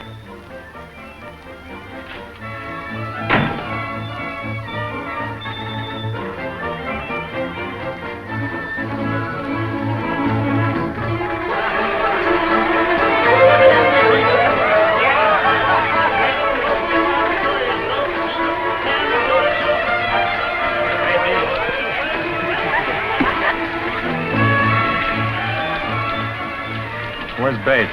Going to collect from Cooper. Yeah, and suppose Cooper don't come across. I'm to meet Bates by the cat cages in 5 minutes. If he isn't there, we'll go to the office and find out why.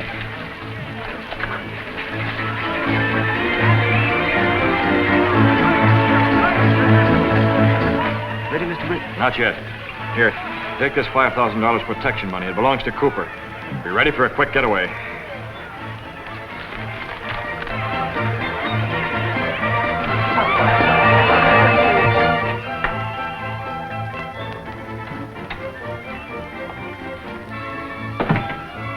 Let's have the dough.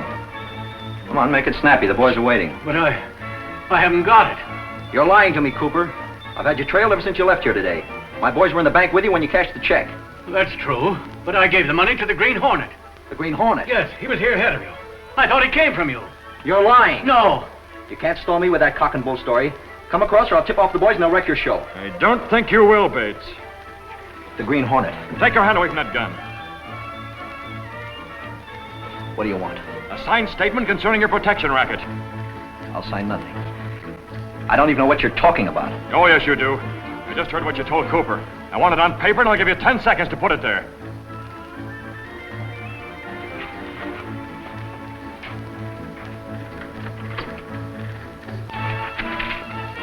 All right. I, Lefty Bates, ex-convict. No, I won't do it. Right.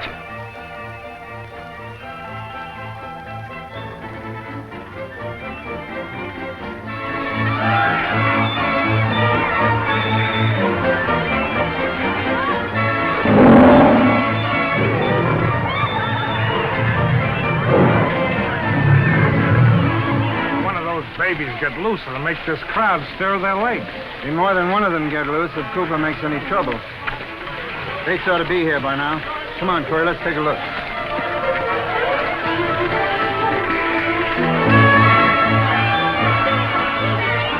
Oh, we might as well go home. Yeah, I think we had.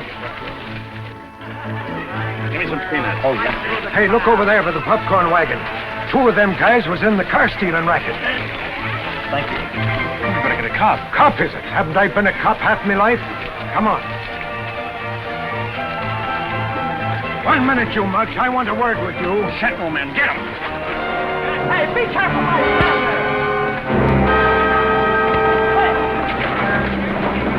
Hey, be careful now. Hey, please.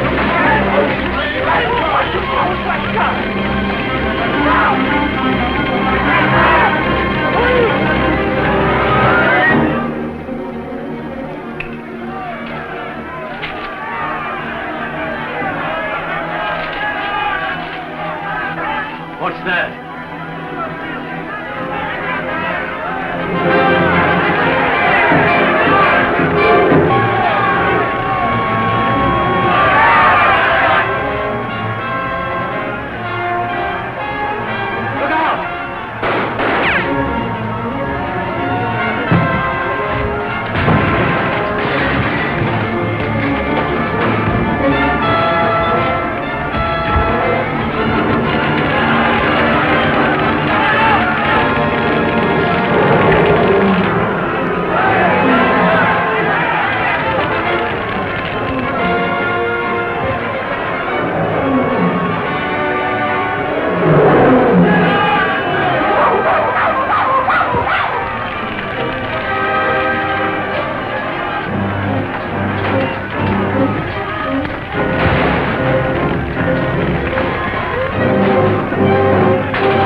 Snap out of it.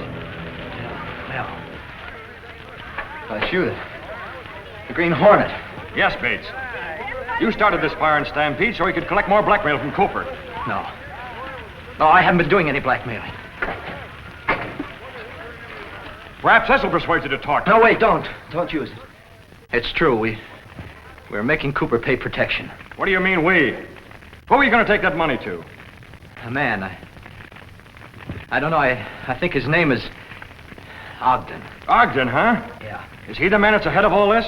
I don't know. I swear I don't. My job's just collecting the protection money. What did you mean when you told Cooper that the Sentinel was going to be taken care of? Nothing. It was just a threat. You're lying again. There are worse things than being turned over to the police. Okay, all right. I'll tell you. The man's going to put a bomb in the Sentinel office tonight. At what time? It's set to explode at about 11 o'clock.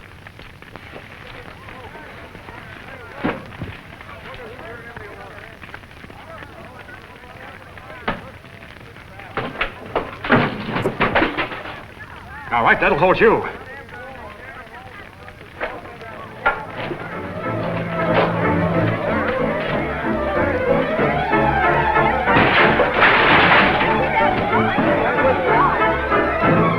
Quick, Kato, take me to where I can phone. Yes, sir.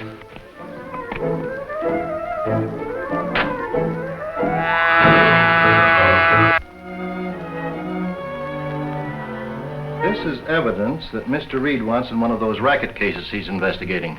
It's strange he didn't say anything to me about it. I can't help that. He told me to bring it here tonight before 11 o'clock. Mr. Reid is hardly ever here at night. He promised to meet me here.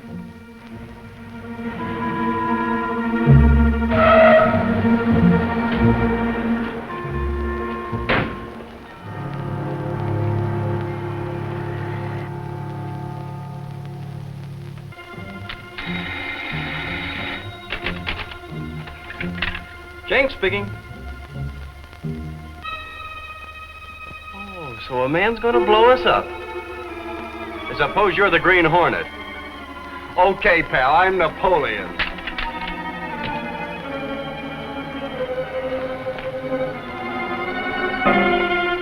The Sentinel office, quick. This package contains very valuable evidence. Do you mind putting it in Mr. Reid's safe? Very well.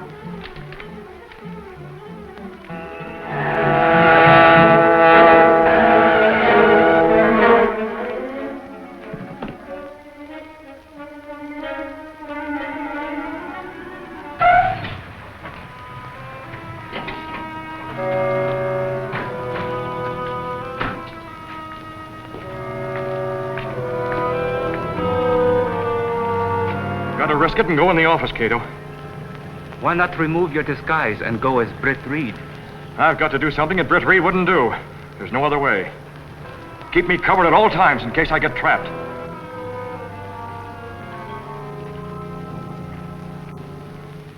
The Hornet got Bates and left him for the cops. I have a hunch that Bates is going to talk plenty. I'll get Monroe down here. It looks bad. You cover Williams at the Sentinel office in case the Hornet goes there before 11 o'clock. I can't wait any longer. You're sure you locked that safe? I took care of the safe. Stand where you are. Did this man bring a package up here? Don't tell him. He's the Hornet. He'll steal it. Then you did bring a package up here.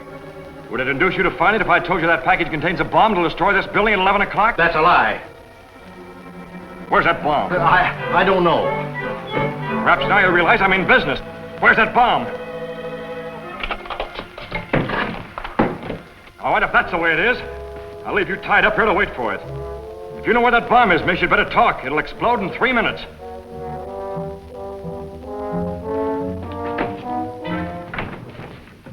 Hey, what do you want? We're after a man in there. We're from Sentinel. Why, you are not. I know you.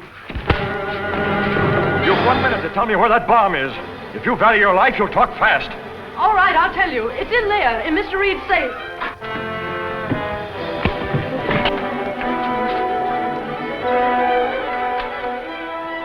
Open that window.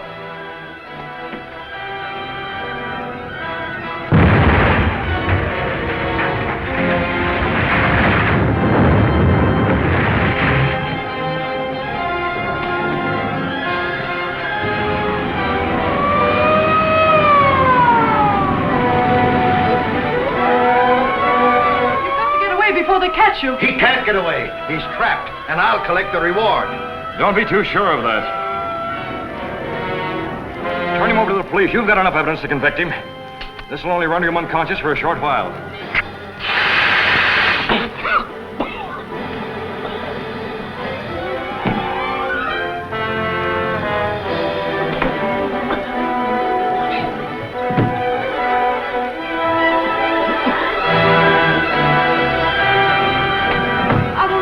Until you get safely away. Thank you. I should thank you, and I do.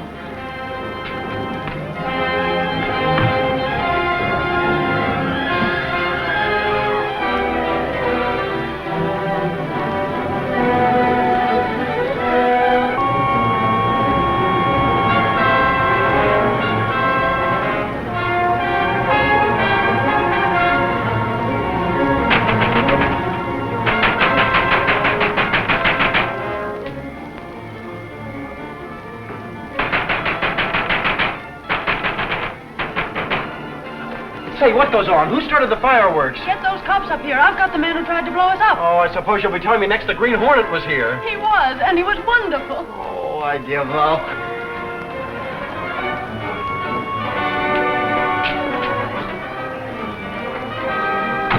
Before those men went in, I heard them say they'd have to help Williams. Got to trail them, Kato. They'll lead us to the man. The big shot we've been looking for. Come on, Kato.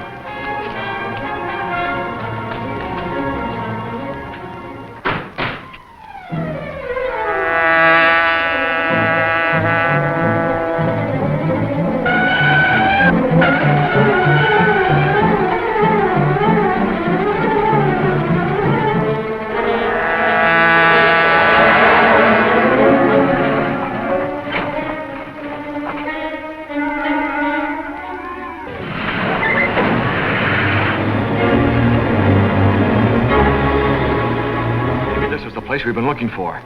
The hideout of the big boss of the racketeers. You are going in there tonight? Now we have other things to do first.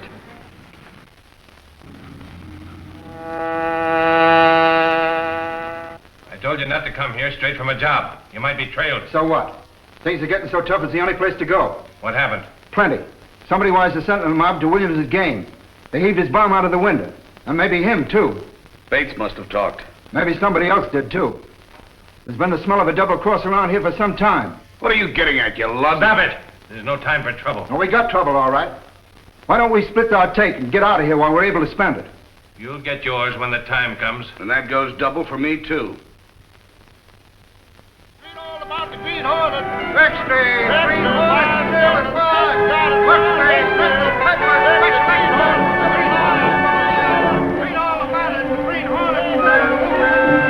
Can you imagine the Hornet gallivanting around and me not here to catch him and collect that reward? And of course, Miss Case is so wealthy that she didn't need the reward. So she let the Hornet escape. Yes, and I'd do it again. Listen, I even heard it rumored around that you helped the Hornet escape. You know, that makes you an accomplice and just as guilty as he is. Guilty of what? Of cleaning up this city? They ought to pin a medal on him instead of trying to catch him and put him in jail. Treason! By golly, I'm beginning to believe she was in cahoots with him. Say, Ashford, bring my card, will you? I've got to go home and pack. I'm going out of town for the weekend. Yes, sir. You sure Axford didn't see us come back? Yes, Mr. Britt. Good.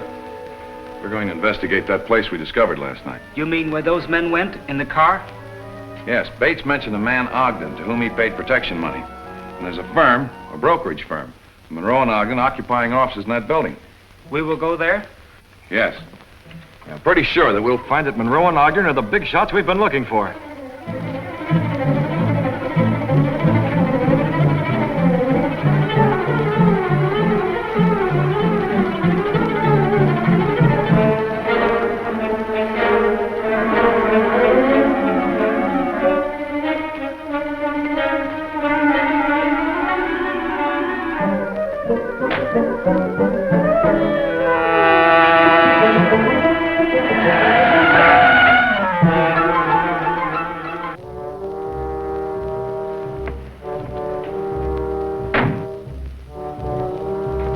Office is at the end of the corridor on the 3rd floor.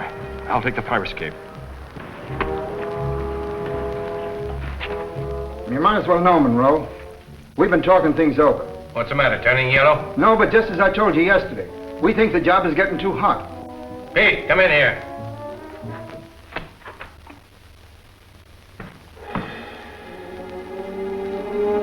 raising a squawk? Is he talking for all of you or just for himself?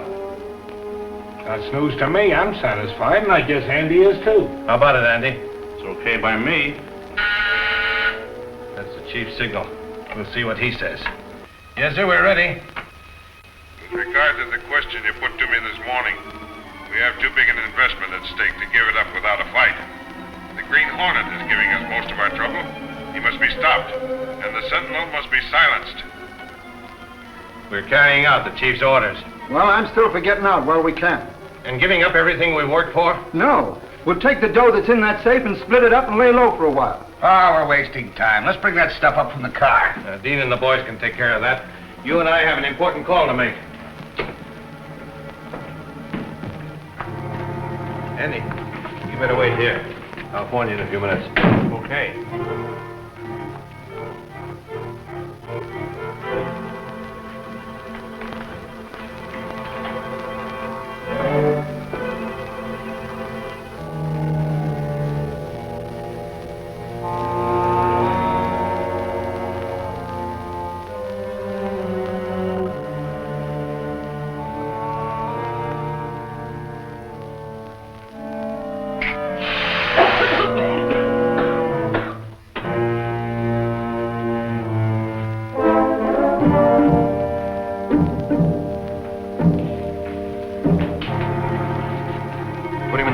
And watch for the return of the others.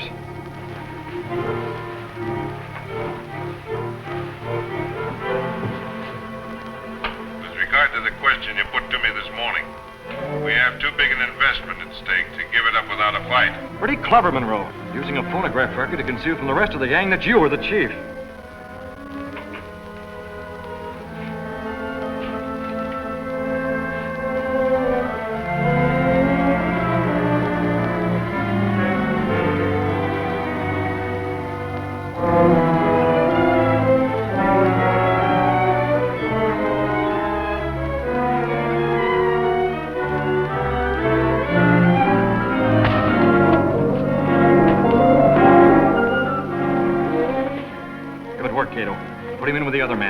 Use your gas gun if necessary.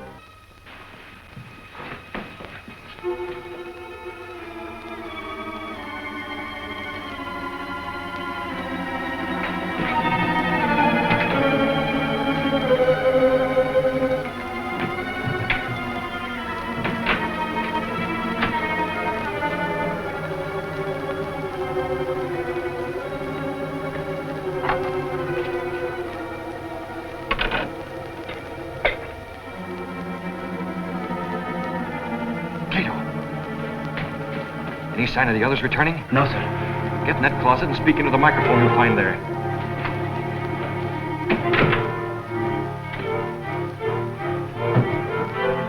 Hello?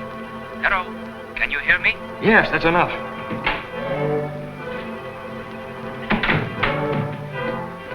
This gives me a great idea.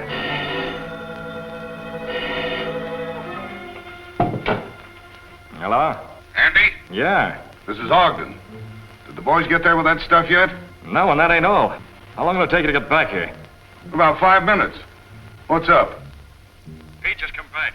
He says he heard Dean and Corey planning to crack the safe and clear out. Are you keeping busy? We'll get right back there. Now, if we can open that safe in a hurry, we'll make those crooks capture themselves.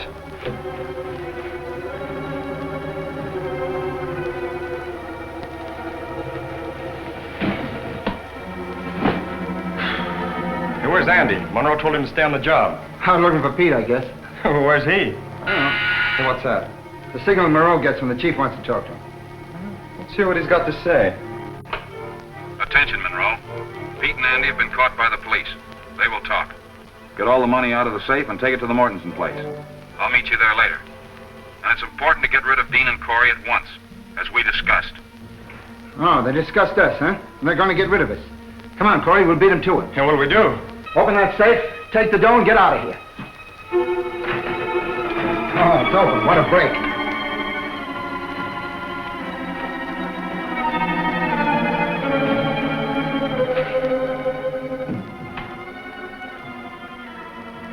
Let the double-crossers have it.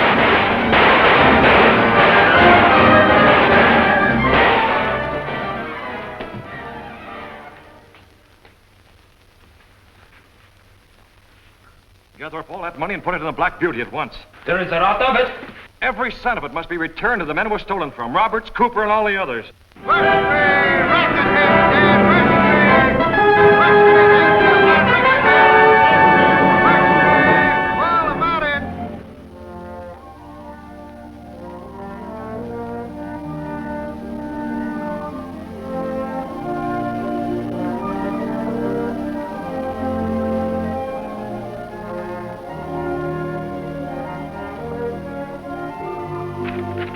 Can you imagine me sleeping there in the Green Hornet delivering letters to me? And a most insulting note case, too. What does it say, Michael? My job is finished. Too bad you couldn't catch up with me and collect the reward. But perhaps another day is coming, so better luck next time, you wild Irishman. And signed with the seal of the Green Hornet, no less. Did I hit the front page with that story, or did I? I ought to read a byline after this. And what I'm wondering is who gave you that mysterious tip that put you wise? The Green Hornet, of course. Judge Stanton and the police commissioner are here to thank the Sentinel for breaking up the rackets. Too bad the Green Hornet isn't here to take a bow. Eh, Casey? Show them in. A resolution passed by the City Council and signed by the Mayor, citing the Sentinel for its distinguished service in freeing the city of the rackets which were exacting such a financial toll. Hooray! Thank you, Judge Stanton. The Sentinel did its duty as it sought, and will do it again should it ever be necessary.